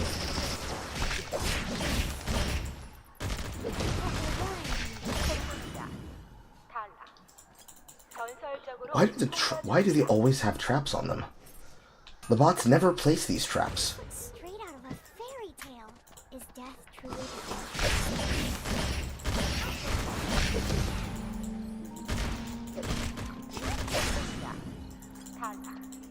And more fucking traps. Day 4. This is when it gets real. 생존자. 타사. 전설적으로 통과했습니다.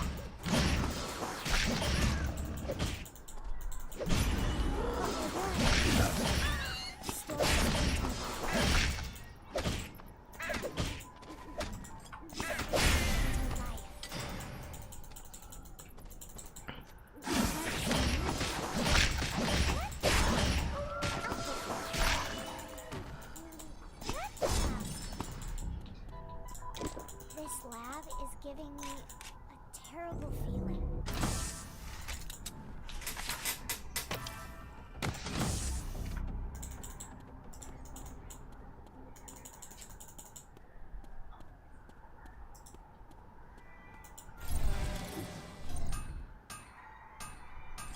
What will learn?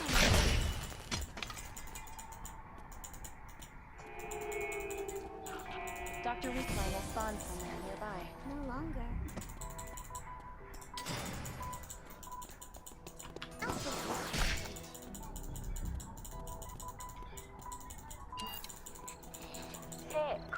구역이 지정되었습니다.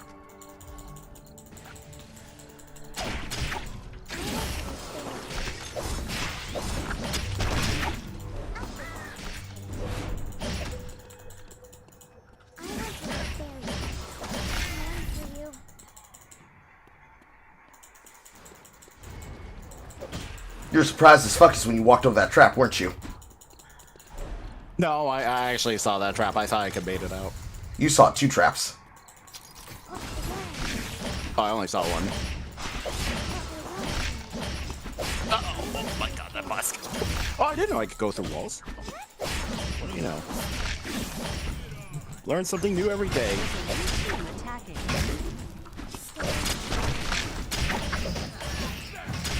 Also, yeah, I did leave myself way too under level for this. I do not have a good plan with caffeine just yet. Or at all. I mean, you could have been able to kill me there.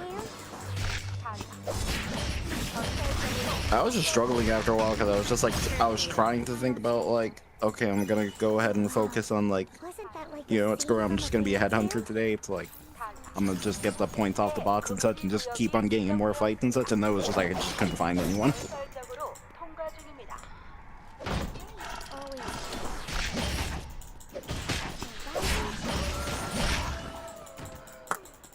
Also, I was like really struggling to find the mineral in the suggested loadout I picked.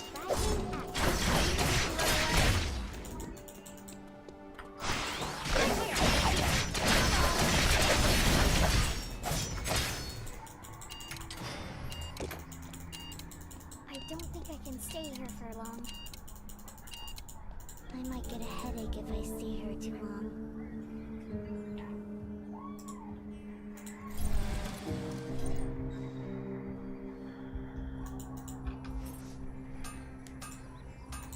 That was close. You should have pushed the advantage on me.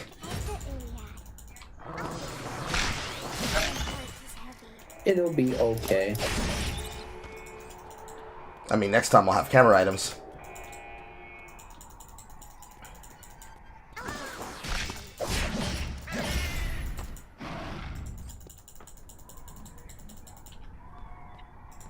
I stop an arrow with a book? 새 금지 구역이 지정되었습니다.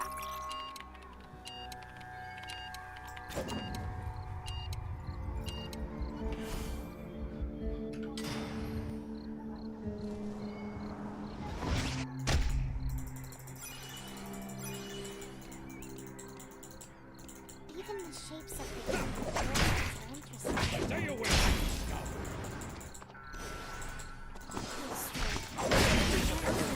There's a new team attacking.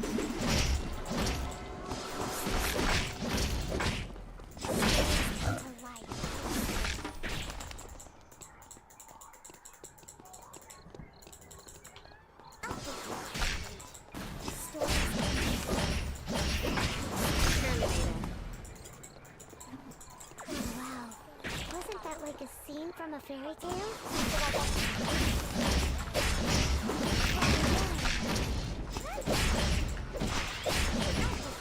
Terminated.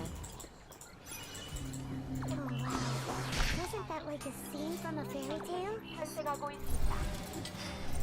참가자 I know this is a stupid question, but what are y'all playing? Return, sweetheart. Now there are only a few safe areas left. I'll tell you. It's safe for now. All I heard was return, sweetheart. Return. Eternal return. This is my woman.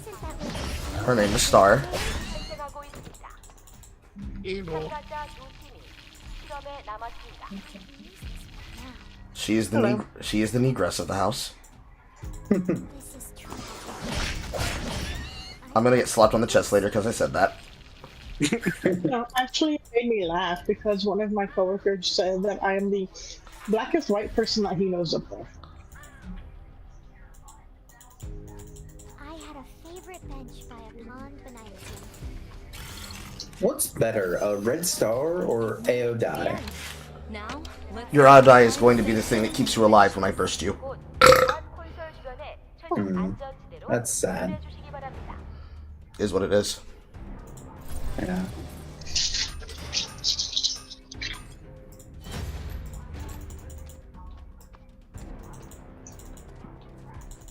He swears that I'm black sometimes. You are. I'm sorry. There was nothing I could do. Only one team is left. Stay focused till the end. Because he was hiding in the training room one day because it was the manager back there.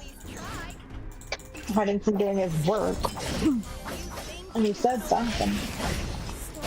I'm like, well, you need to go get to work. And he jumps. And he's like, you know, I could have sworn there was a black woman back here for a second. Yeah. That's my bad.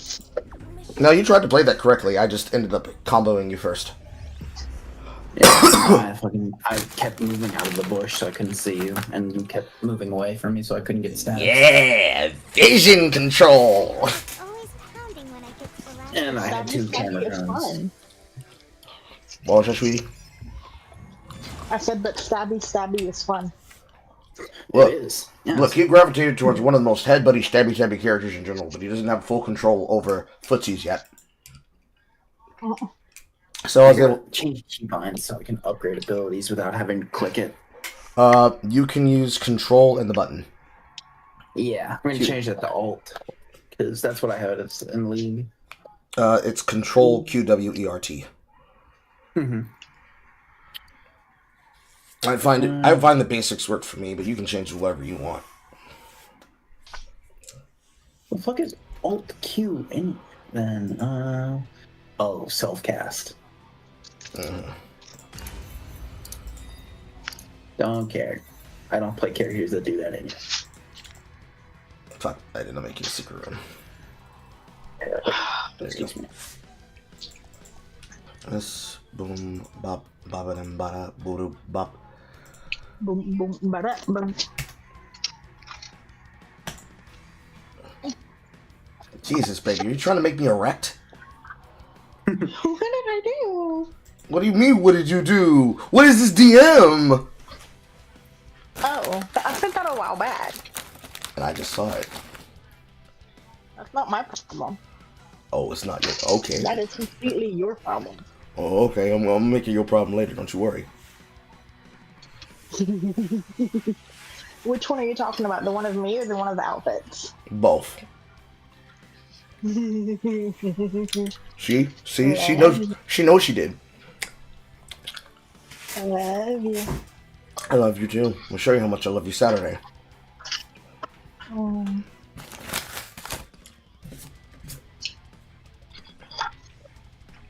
That's just hot. This is how you know that we actually have sex and like each other. Speaking of sex, oh my god. One of the other coworkers, she was getting money off her check, like an advance, and her phone went off, and just at the wrong time I looked down at the counter. And mind you, I think this woman is in her like 50s or 60s. Mm-hmm. And I guess it was her boyfriend or her husband that messaged her, and he's like, "You horny ass." I'm like, whoa.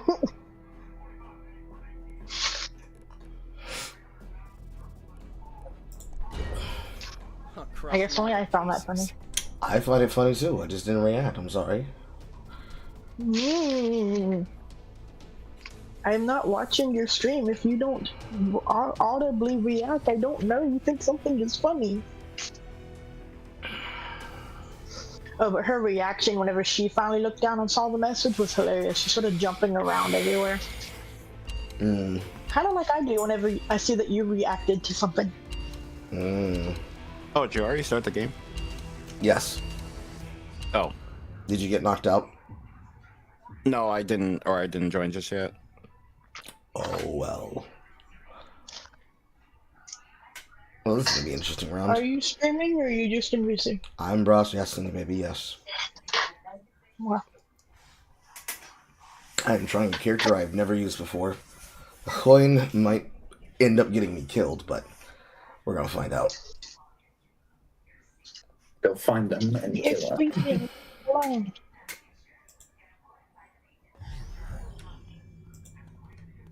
Where? He is sleeping. Leave him alone.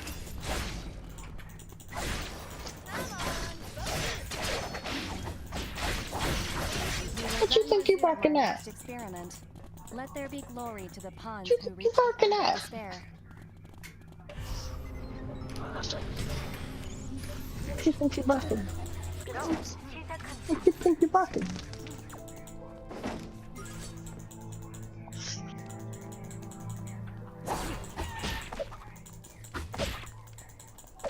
Waste.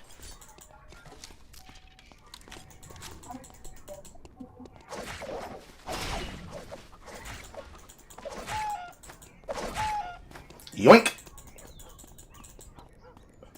Hey, this is familiar. Hope you didn't need that leather. might not be able to attack you. It might not do anything, but I can definitely steal your unique items. I'm gonna kill you. Making me spend 10 credits. How dare? Is this right? Hey, 10 credits can be the difference between you getting to a power surge and not getting to a power surge.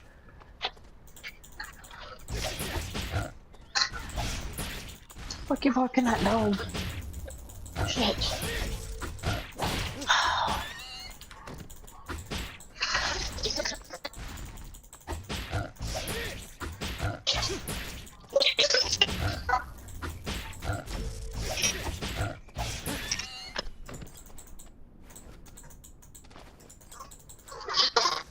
Is this right? This is just basic. Got it. No problem, my arm's waterproof. Fits like a glove. Why am I opening these boxes? I tried to cover the mic. I hope y'all didn't hear me yell. Yes, I think. You did hear? A little bit. Don't know what you're Okay, but expecting. it wasn't like deafening. No, baby. It was not deafening. That's what I was worried about. Maybe I should grab some medicine.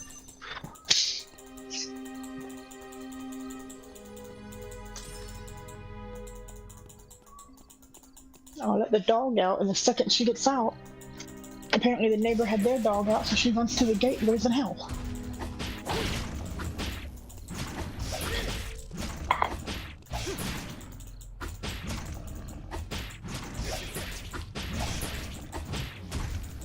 Get out of my way.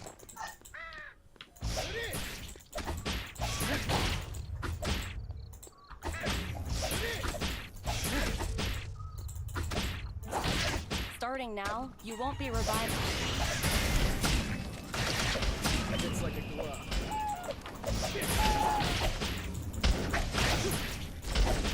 Lay down. Lay down. Barking at you.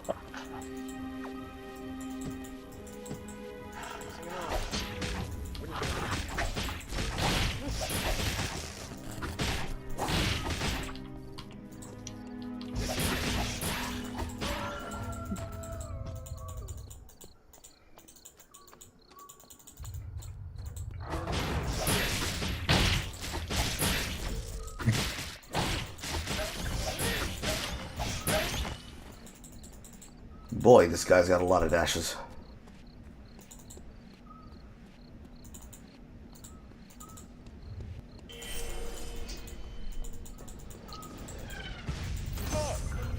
The dimensional rift has opened.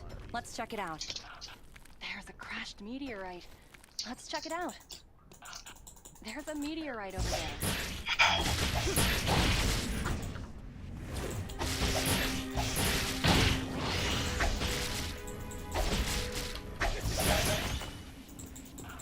The meteorite has collided. The others must be trying to get to it. Now we're talking.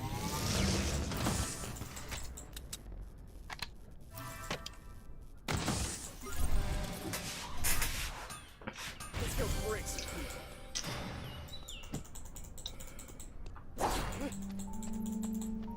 Yeah. What a waste. The dimensional rift will form ahead.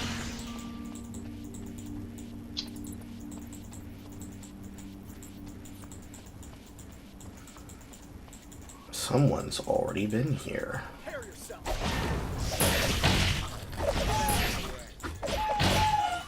But they didn't take the chickens. I call this place a factory.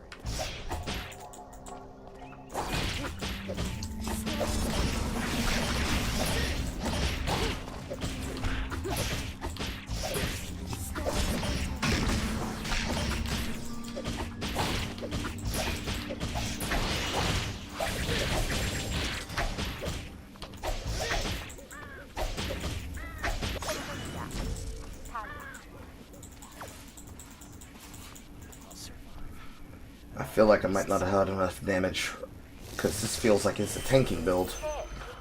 Alpha is around.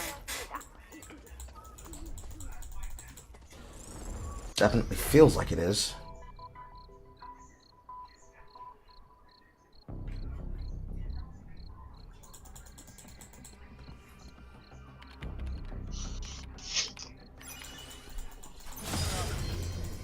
Aw, Fancy didn't want to go into the combat lab.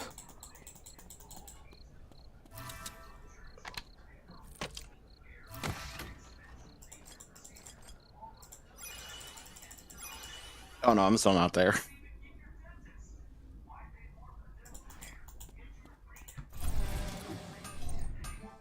Let's go break some people. I would have if I This tried. is familiar. There's a good chance, because I don't know how this character plays and what his actual power scale is, that you might have been able to kill me.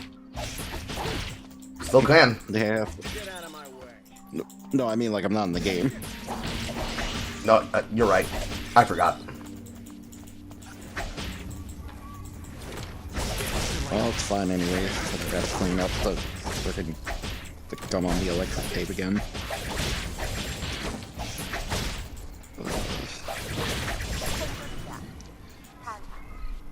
참가자가 연쇄적으로 탈락시키는 중입니다. 새 금지 구역이 지정되었습니다.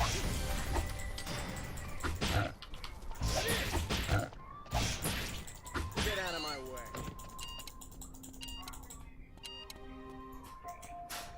No problem, my arm's waterproof.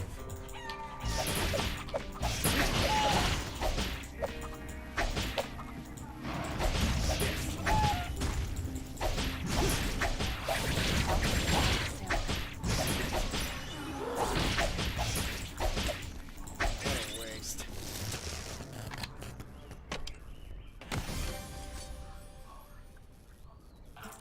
Let's fly. Step onto the device.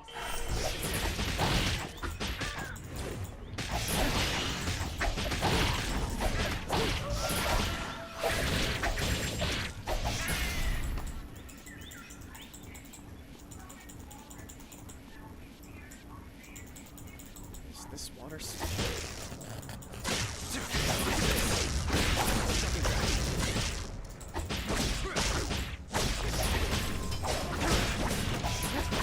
I see a ray of life has spawned. Come on, let's go. Enter the device.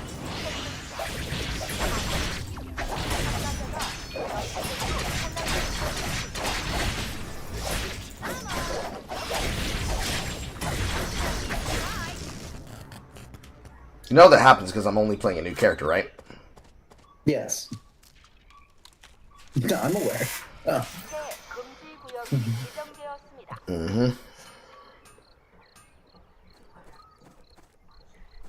Take my fucking meteorite off me, will you? 안내 말씀드립니다. Yeah. 참가자가 복제됐습니다. Was I just supposed to leave it there? I definitely will.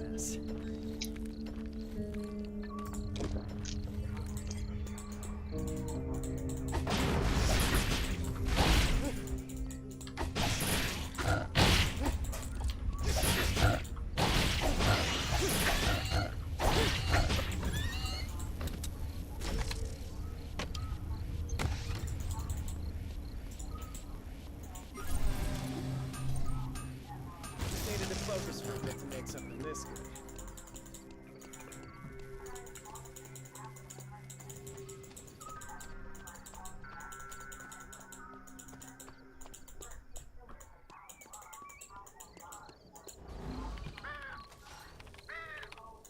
button presses and I can see everything.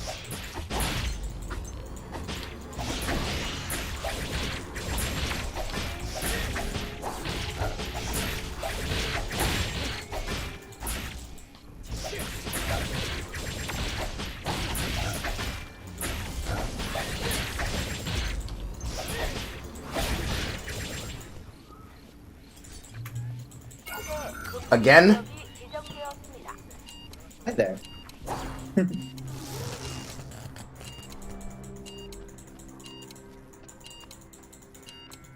Brother. One smells like water, of course. Now we're talking.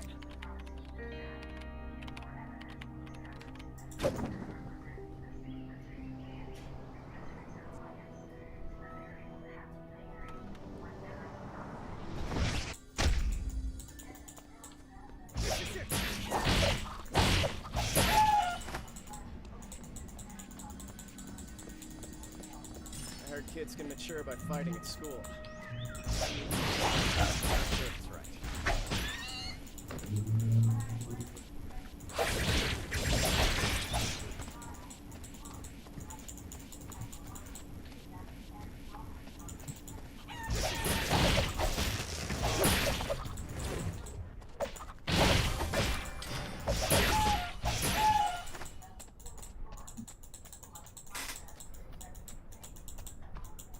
Dealing with foes?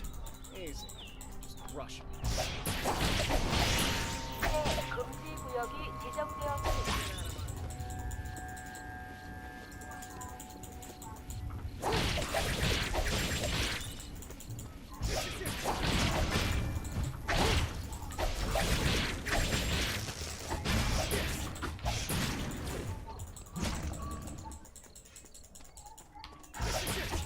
Get out of my way.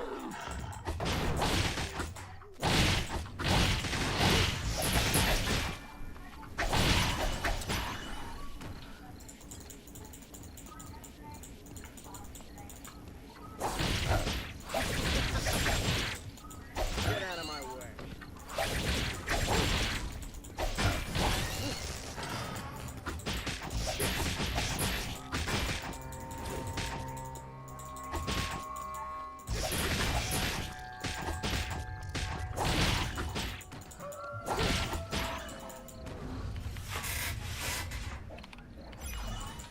Don't test me. My arm isn't just for decoration.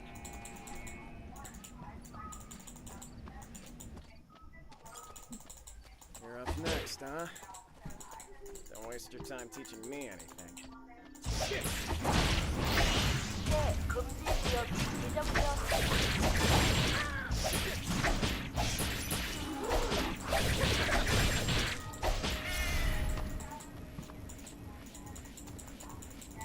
That's bullshit.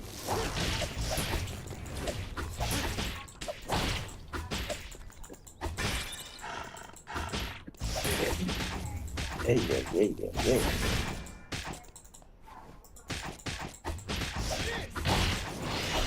Waste.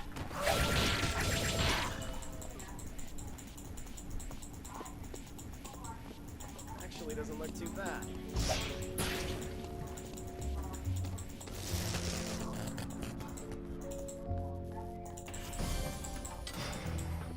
Don't waste your time teaching me anything.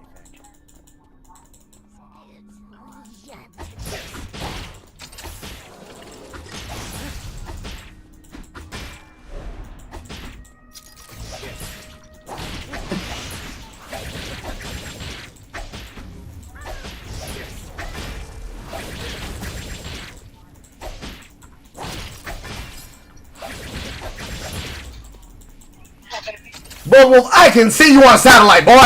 구역이 지정되었습니다.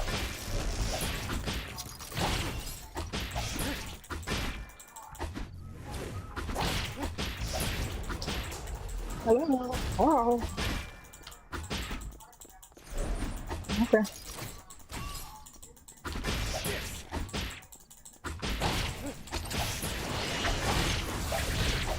Get out of my way.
told you that overconfidence shit gets you killed, man.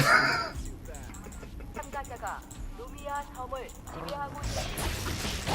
참가자 실현에 나갔습니다. I'm doing this with one fucking eye open. Though that shouldn't be considered a point of impression. That is just me having difficulty seeing right now.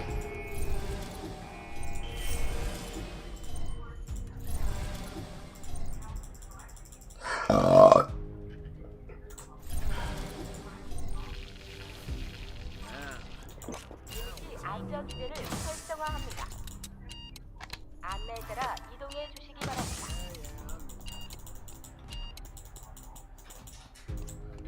Let's see. What's left?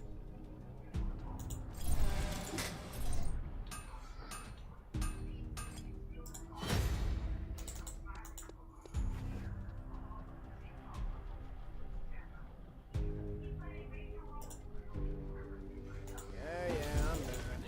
That was a mistake. Though I do need food.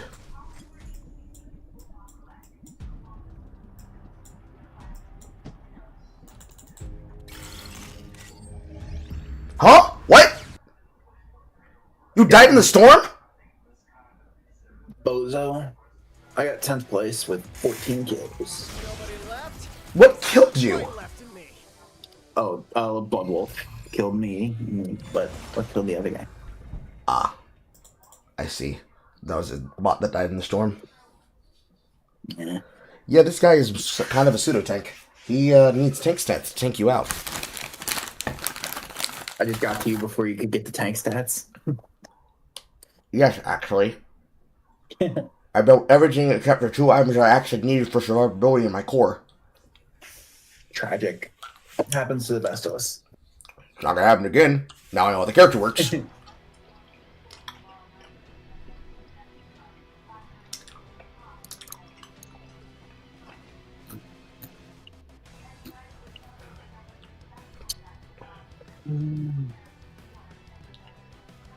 Tragic. If I just hadn't have run into Blood Wolf at that time, I probably could have placed a little higher.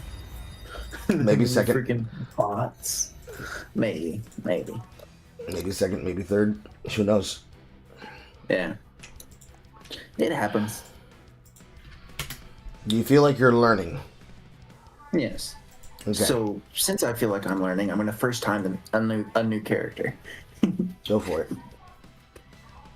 I must handicap myself for no reason. I mean, that's how you have to learn. You have to learn a character, and then once you feel that you're solid enough with that character, you need to learn another. I must one-trick pony and learn all the other characters through osmosis of playing against them. See, I've never understood the concept of a true OTP, because you're always going to have somebody that, because of fan work, they know that you're strong in this character, so if you're ever in a competition, all you have to do is ban out your character, and you're completely helpless. Alrighty, Fancy. There you are. Whereas what you really have to do is, like, you have a preferred pocket pick, but then you have 4 other picks in your pocket that you can pick out of 5. So it really ends up splitting the difference half the time, if not most of the time.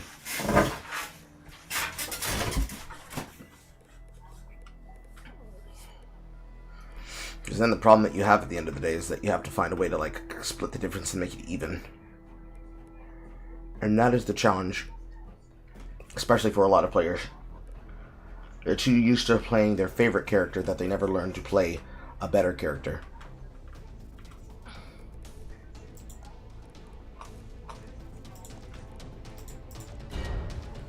I've been waiting for this. It's Brazilian boxing time.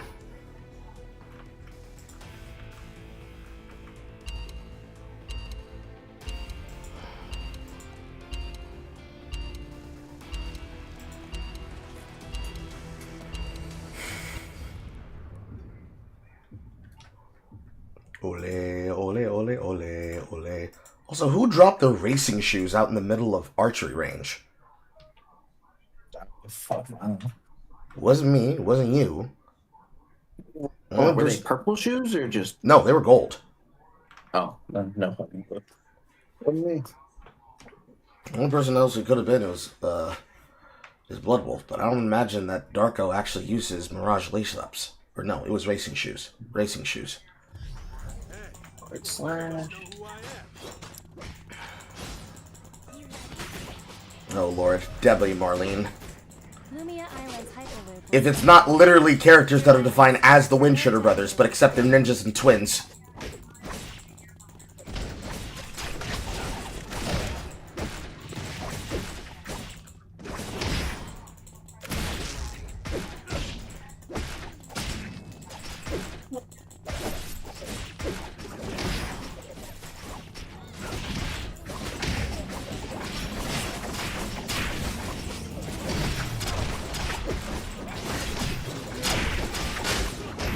Literally the Winchesters. And Katarina for some reason. No, Katarina is Soichi. Debbie and Marlene are literally Yasuo and Yone, but they have projectiles for some reason. No, I mean the W for the red. Marlene is just Katarina, but slightly worse.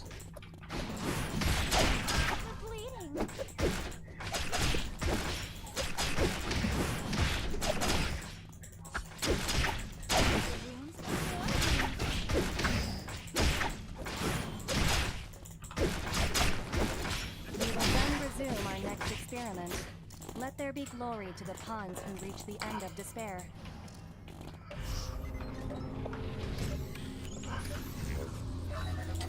This man wants to learn Kathy. Kathy of all characters. I wouldn't have taken you for a Kathy player. Oh, I am possibly that masochistic enough. Either or Metahor, either one. I don't think that one. Boing. I'd like one of these outside of this island. Go back to my place. I could use some new equipment. Is this for my first creation? Okay, let's move. That other stuff I made was just practice. Is this really going to be useful?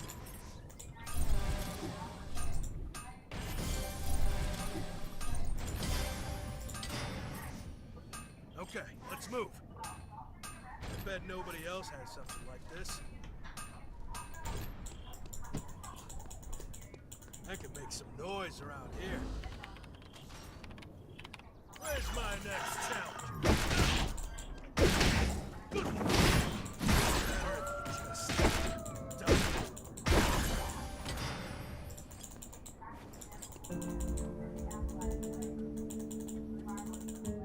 Let's see.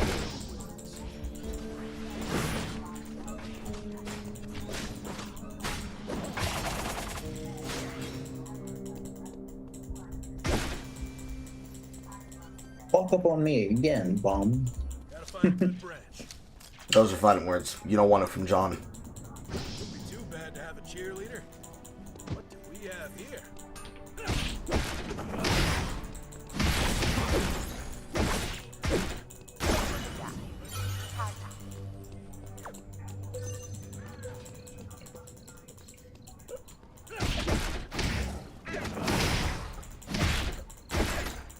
Deal with these animals.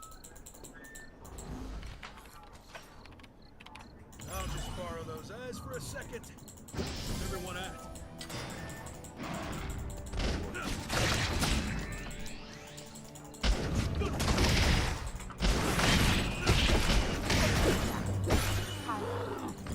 Excessive.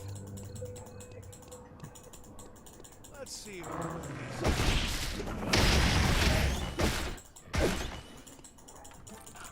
A meteorite is about to fall from the sky. Deal with these animals.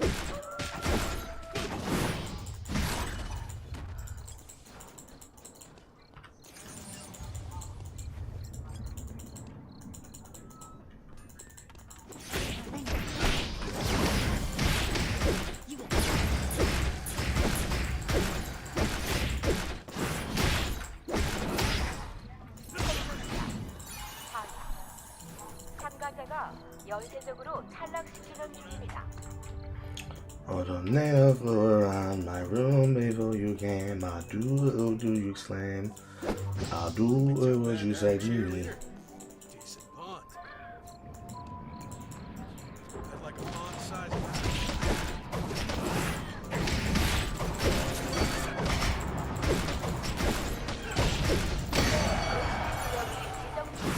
There's a meteorite over there. Cause I'm thinking about dudes.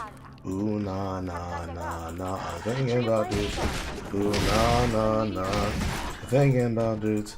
Cause they think they know me too. Do they think about my dick? Yay. Hey girl, I'm thinking about whatever. Whatever. Let's see who.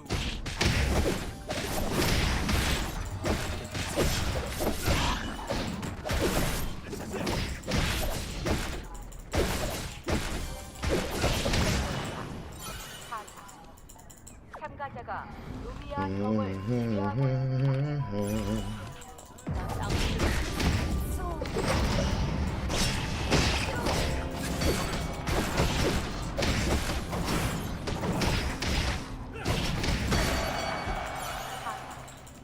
Ding, 참가자가 ding. 루미아 섬을 지배하고 있습니다. Alright, open. Open!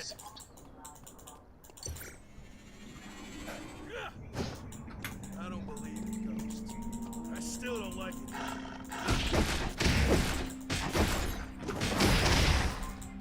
Deal with these animals. Guys, did you forget to close the door? They won't even dare to try. Where'd you go? Somewhere.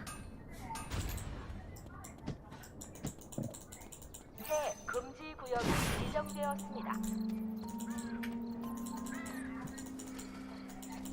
Sorry, I don't have time for a problem. The dimensional rift is near. Deal with these animals.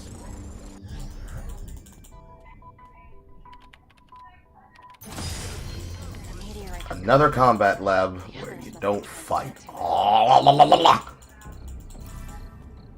What happened, Fancy? Why don't we like combat labs no more? I already stole from the first one. Oh, but you didn't want to Now pilfer about again. that fight you wanted. But you didn't want to pilfer again, huh? You got away with it once. What's to say you wouldn't get away with it twice? I'd like one of these outside of this island. Frogs in the Oh pond. shit, by the way.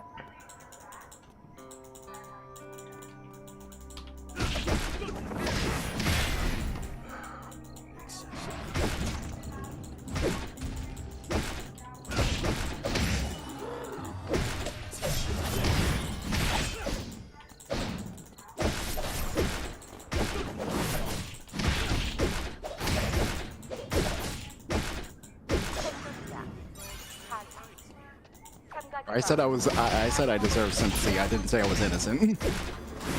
You know, sir. Just do it. 구역이 지정되었습니다.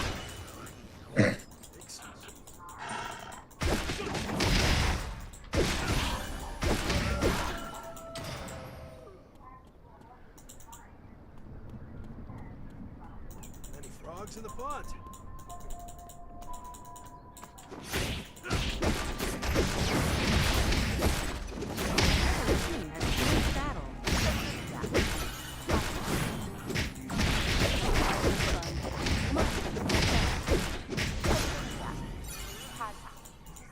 전설이 탄생하고 있습니다. Aren't you curious about how the air feels up there?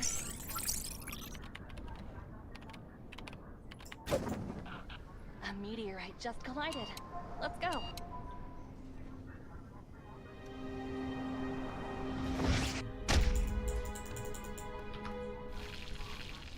Better just die.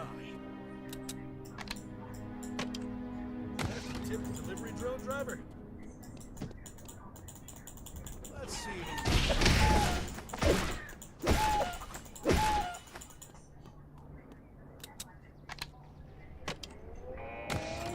Damn.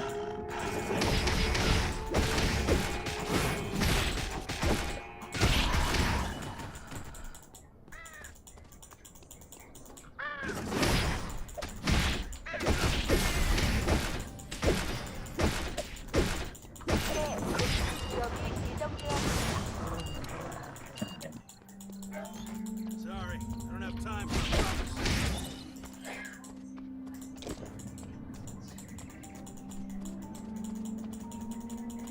Whoa, cool.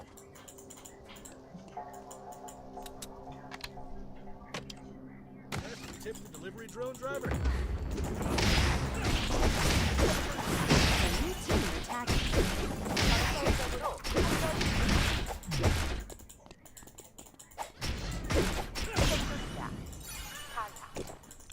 전설이 탄생하고 있습니다.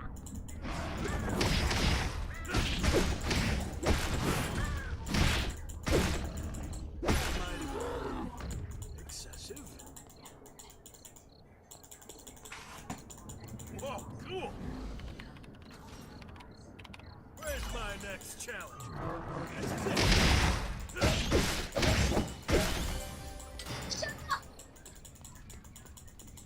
Somebody's kid brother just told him to shut up. Or did I just hear that? Am I going insane? Am I hearing white people now? I could have sworn I heard a small white child's voice say shut up.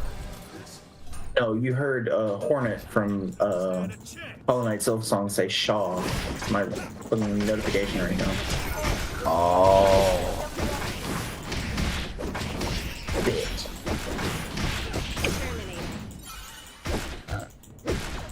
Eliminated. 전설적으로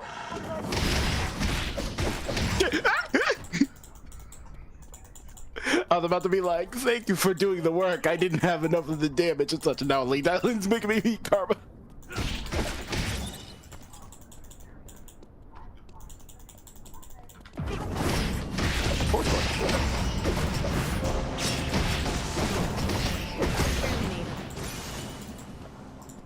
Dead yet. 전설이 탄생하고 있습니다.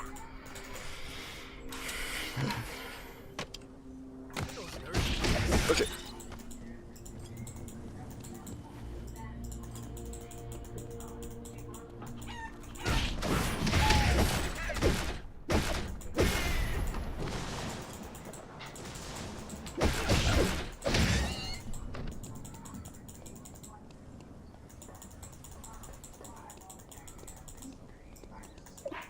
Poor bastard. Help! Will anyone save me? Team attack terminated.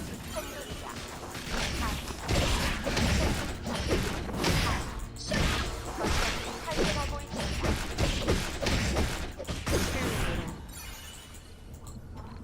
Dead yet. 가사. 전설적으로 통과 중입니다.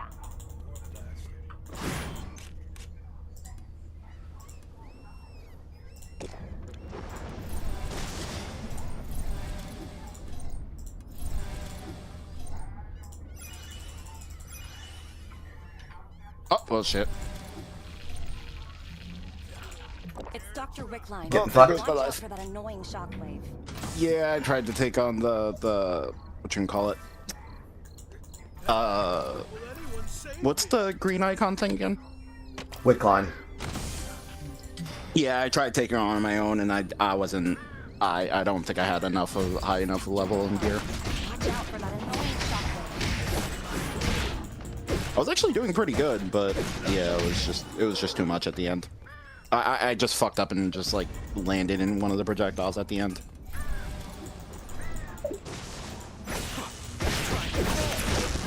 But I think I started getting the better Kathy idea and such. Sorry, what was that, Draconian? Yeah, Draconian. Yeah, it's like, sorry, not sorry. I get you. I was like literally on the boat like, damn, this is Purple Bobby cooking my ass and such, and oh no, there seems to be somebody else coming around and such. And it's like, wait a second, I could just get you to do the job, and then I could just kill you. This guy's getting ganked. Let's gank him instead. Dr. Wickline has It arrived. was like, I can ult 2 in 1. It's like, kill 2 birds with 1 stone.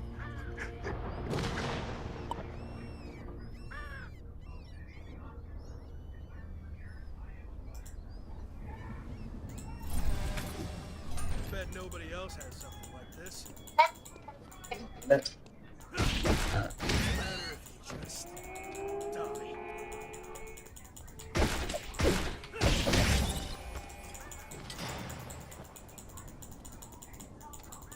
How much would one of these places cost?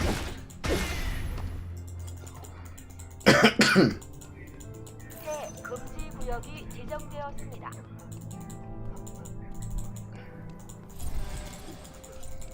No need to pray for victory. Let's see. It's better if you just die.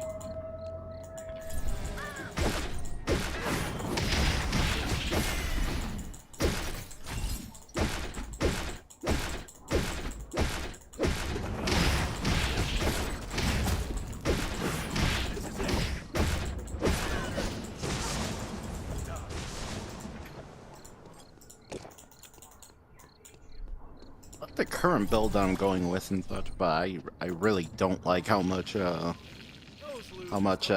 I have to get for it. Like, makes it a real pain in the ass to get. That is a sign that the build is unstable and expensive, and you need to diversify the items that you're using. It definitely felt like that.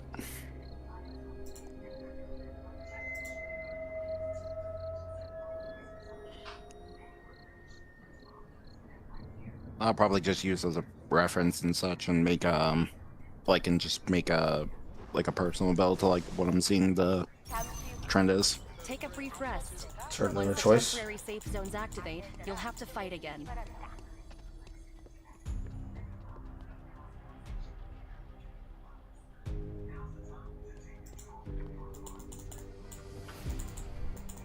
I could use some new equipment.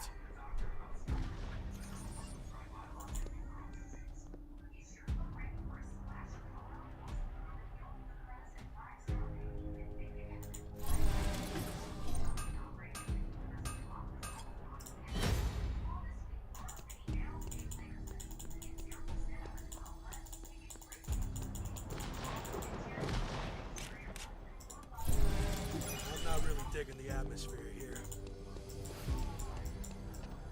이미지 아편 활성화합니다. 안내자 이동을 출발합니다. 생존자, A different team fight. 생존자, 전설적으로 참가 중입니다. 참가자, 생존자, 사상, Dead yet. 곧 보안 콘솔 주변에 최종 안전지대로 도열해 주시기 바랍니다. 생존자, 사상, 전설이 탄생하고 있습니다. It's me and Bloodwolf. 참가자 두 팀. And he's playing Jackie! 남았습니다.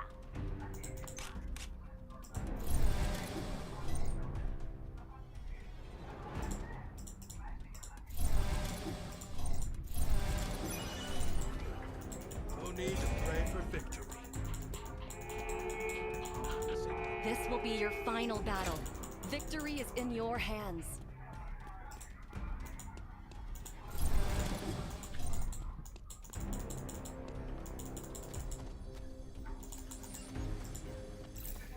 My cat's gonna catch these hands.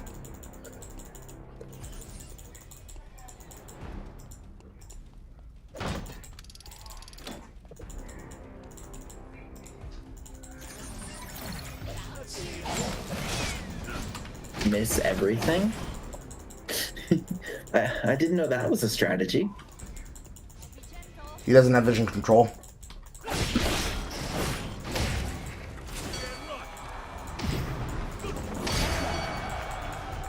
me apart all you want. That could have been really bad if I hadn't gotten first advantage. He actually had the juice to kill me. On to the next fight.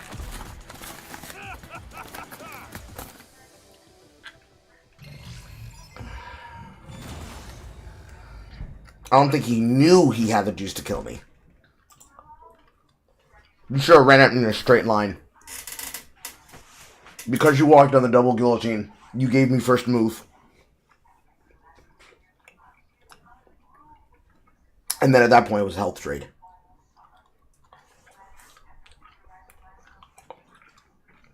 Master of the foot! I reject the man, put him in the wall. Cycle abilities.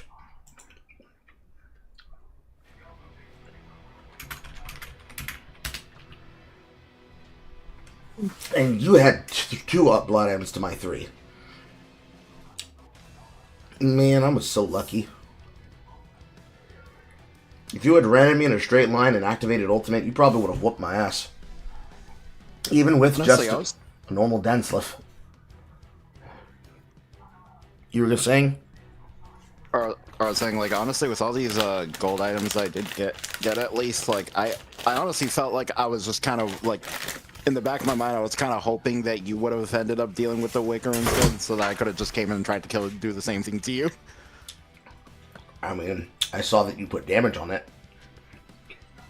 I was waiting for somebody to come gank me from behind at any moment, but never came. Yeah, maybe I shouldn't be trying to 1v1 a Wicker. I mean, every character can be able to kill Wick. It's just the way that you kill Wick. You have to avoid the normal attacks while also mitigating and regenerating through the normal auto attacks. Some characters are easier to do it than others because they have sustain in their kit, which means it becomes much easier for them to fight other characters and fight other bosses because Piccolo's got massive shields. Jean heals on missing health. Hisui can just auto shield almost everything with a normal trade. So on and so on. And ranged characters can obviously kite her. Yeah. Any character that has to fight any of the robot bosses in Melee has to contend not only with the mechanics of their attacks around the AoE circles that they'll create, but also will have to contend with the most damaging ability that Wickerline will do, which is her tri-directional corner attack. The shots that go 3 different ways. You have to step into the talons that are the gaps between what would be the fingers of the web foot in order for you to avoid that damage or completely avoid all the way across the side of the attack.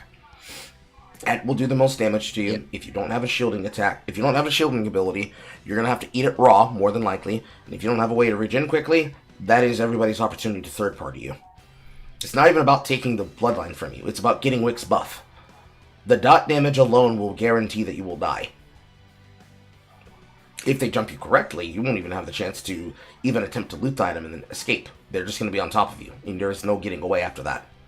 Ranged character will chase you down. Mage will poke you down inconsiderably and force you to pick between staying there and taking more zone denial damage or getting the fuck out of dodge. And any chase down melee, if they're not already on top of you, they will be on top of you in 5 seconds. If they're an infinite chase down character, they were already on top of you to begin with. Waiting for you. Oh, sorry. So no matter what happens, like, you have to make a decision about how you're going to do it.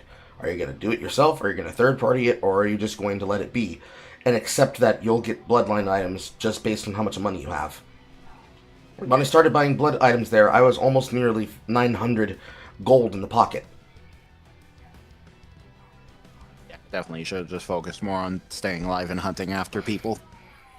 Because at the end of the day, Wickerline is an opportunity to try and fish out who's going to be strong enough to do it alone and who's going to be brave enough to start it. You could always use it as bait opportunity, because you probably could get richer faster, and you can definitely get a lot of money if you're saving on core equipment to skip a transition item and go directly into a new one. But it really is your taste on the margins in between. One versus the other definitely matters more when it comes to the terms and causality of taste and concern, but when you're talking about fight to fight, man to man, and being able to do something about it, you can't always guarantee that you'll have first opportunity, first move, and first initiative. No time. Plus, if your character doesn't have a lot of burst damage, and instead has a lot of sustained damage over time to wear people down, it really comes down to whether or not you know how that character works so you can be able to turn the tide in your favor.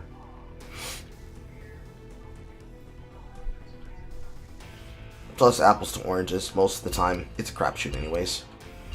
To the one blood item you get from getting Wiccaline, you could have probably already had 2. And you only really need 2 to 3. Sometimes you only really need 1. Because if your gear is really important, like All Die, or Almirada, or any of the other types of equipments like Auto Arms, Blaster Head, Blaster Chest, anything that provides a shielding effect, healing effect, or a lifeline effect, you probably don't want to replace it in the first place. So, if you do anything, the only thing it's going to get used on is your weapon, and that's good enough. Some people might get away with doing a weapon and the passive effect. Some might actually want to use an unupgraded red weapon because the overall stats across the board is good as a stat stick. It suggests that for Jean, for example, but I don't use that for Jean because I don't see why I should be devaluing myself from having a choice of the abilities and effects that I'm trying to use. If I know that if I just use my abilities and my effects, I'll actually have a better fighting chance. Because at the end of the day, it comes down item to item. Like, the items are the augments, so getting a blood item is important, but is it so important that I'll trade my first opportunity and first move away for it? Probably not. After all, if I'm lying in wait trying to gank you, I definitely don't want to be first.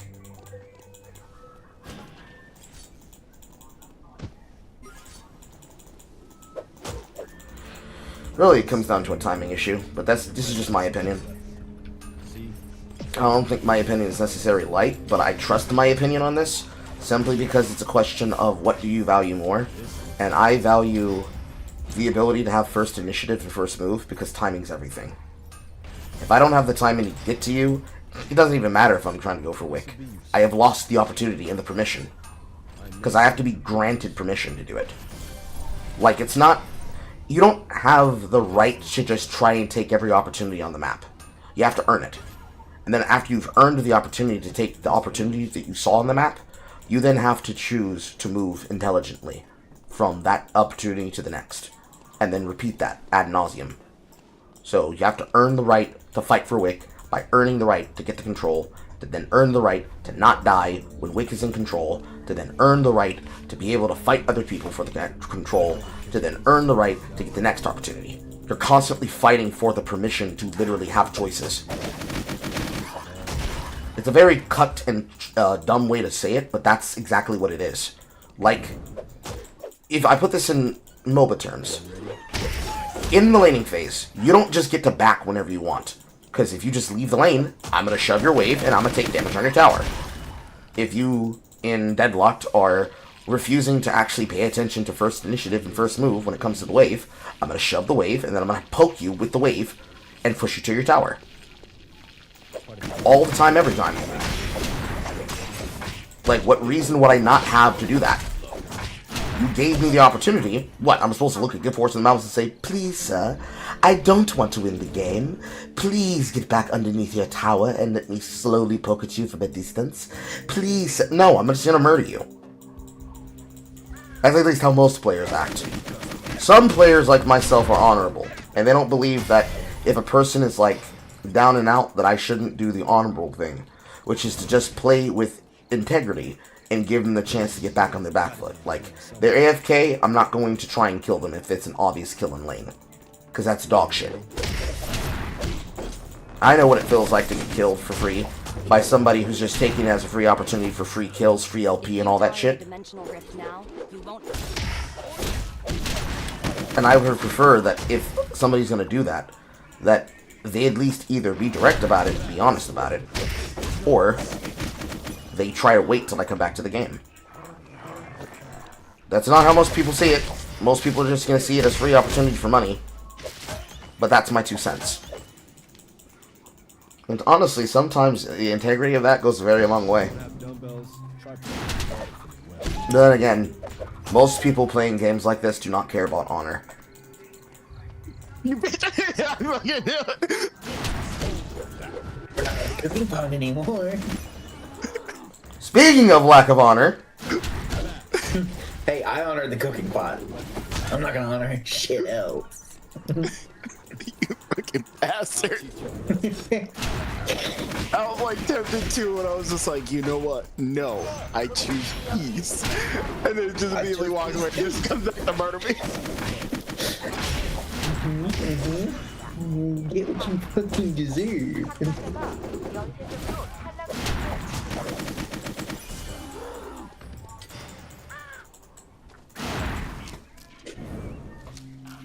A meteorite just collided. Let's go.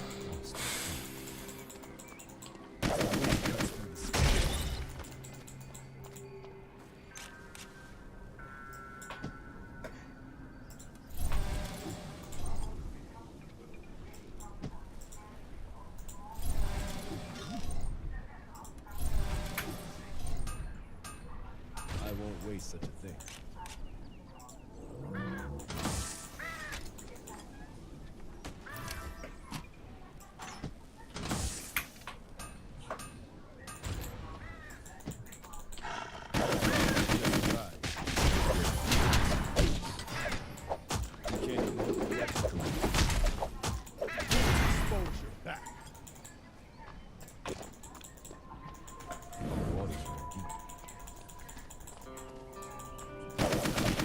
Starting now, you won't be revived if you die in the dimension. Go. A dimension is about to form.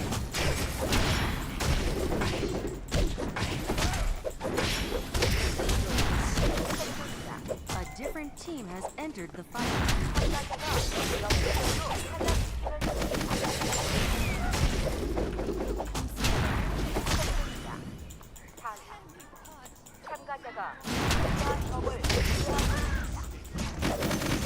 Alpha is around.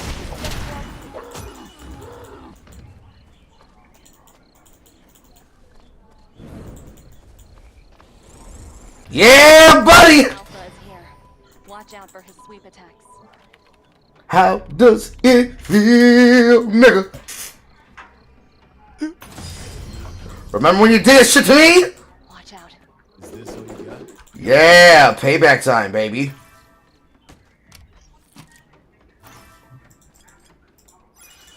Gonna take it out all these animals here.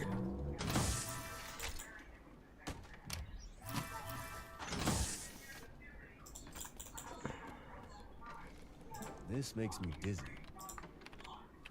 I just need more of this. Could use some extra bandages. This looks expensive. I won't waste such a thing.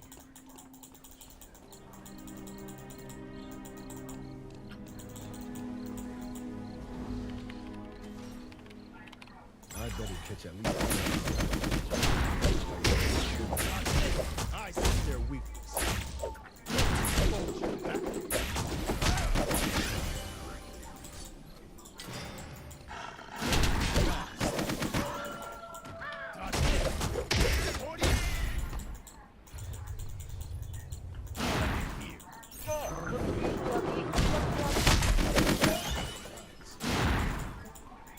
Prepare yourself. Their weakness. Expose your back. What a fucking item swing, oh my god.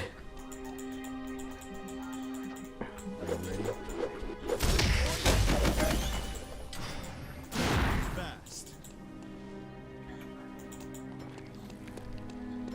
Don't do it. I'm fucking done. I'm just so upset. I've been fucked over this entire goddamn game. That's too damn bad, ain't it? What can I say? Somebody got fucked. You don't even have anything good on you. No. Bro, got killed multiple times already.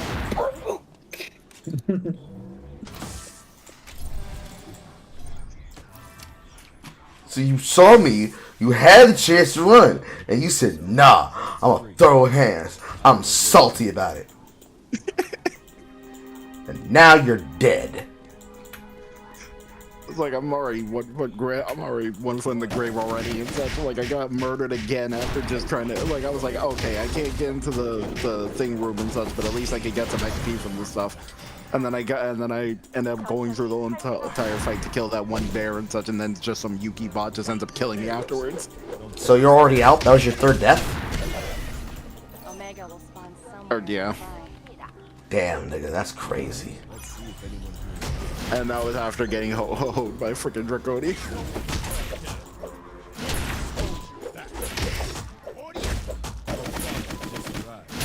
I didn't think there was any way I was gonna come back from that. Well, you gotta learn how to change that attitude.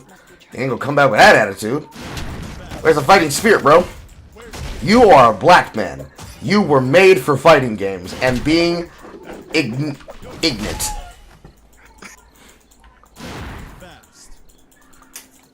If you give up your fighting spirit, what will the white people say about us now?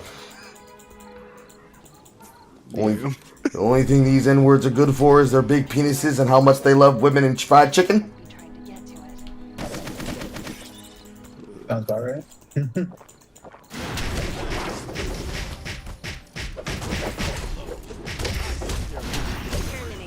You're right. I need to play the drunk girl next time. 전설이 탄생하고 있습니다.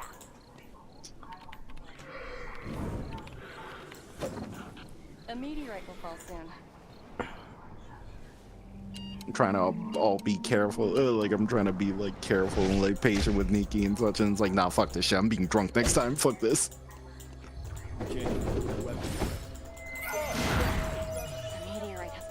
And who knows? If you're patient and you play your cards right, you might end up becoming better at Nikki and you might be able to beat me. It's entirely possible.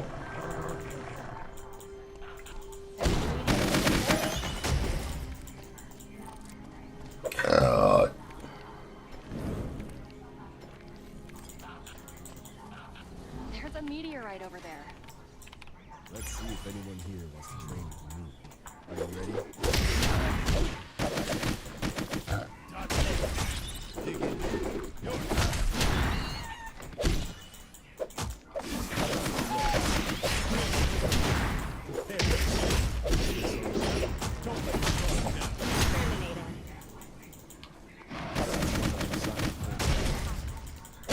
전설이 탄생하고 있습니다. I'll teach you a lesson.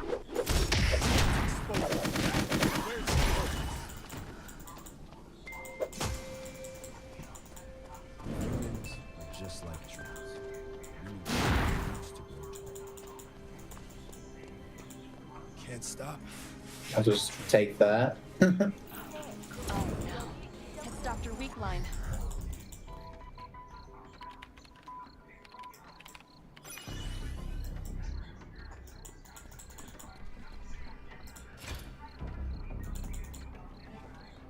I wonder who's in the combat lab.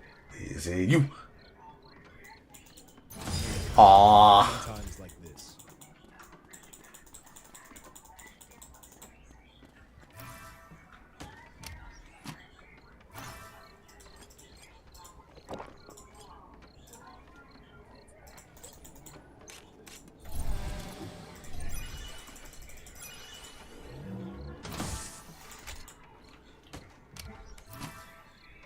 As long as you know your limit, there's no need to panic. This makes me dizzy. I just need more discipline. So this is where fate led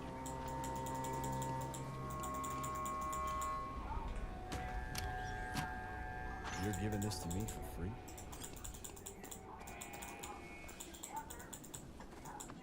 Dig in. Fast. So this is where fate led you. Is this where you're supposed to study? 새 금지 구역이 지정되었습니다.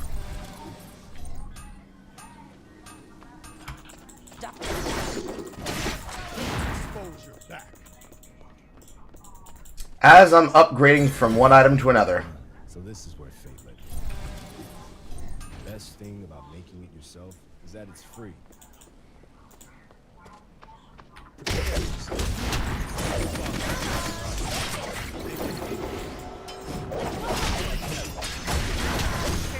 Damn. Tragic. Why don't you sign up for it? Jesus. 전설이 탄생하고 있습니다. 7th place. Yes. 7th? Oh, there are that many bots left. How'd Master Wolf die? One of you kill him? I think I did. Nobody was idle. Where's the gym? You have so many upgrade items on you. What were you going to do with all these force cores and meteorite?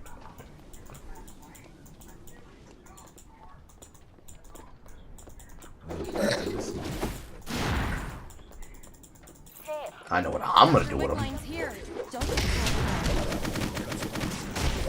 As soon as I kill this roided out there.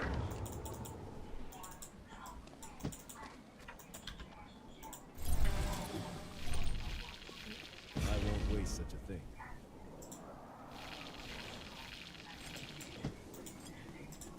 Are you ready?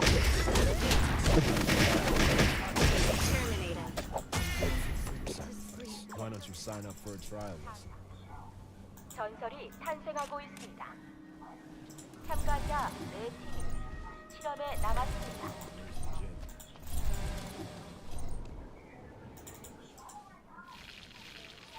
I won't waste such a thing.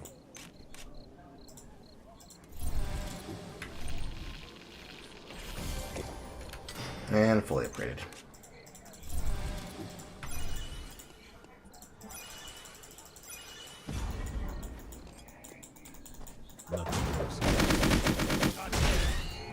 Ow.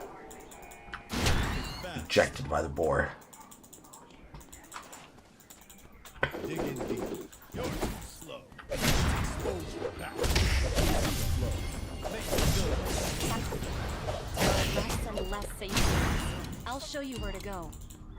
Why don't you sign up for a trial lesson? Just 3 left. You're safe now, but don't let your guard down. Once the safe zones activate, the battles will begin. Prepare yourself.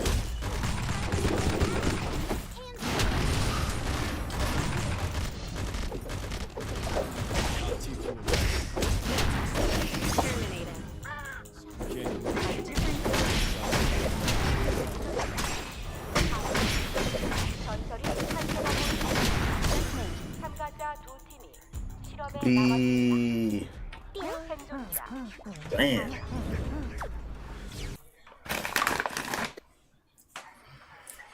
What time is it? It is 8:25.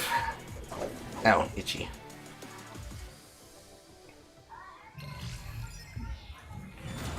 Oh, fuck me.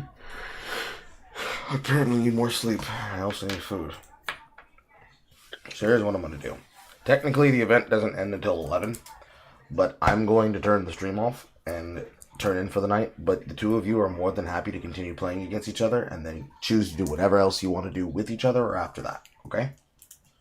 Mm-hmm. Oh, okay. So if y'all want to keep running hands to each other, be my guest. I'm probably hopping off.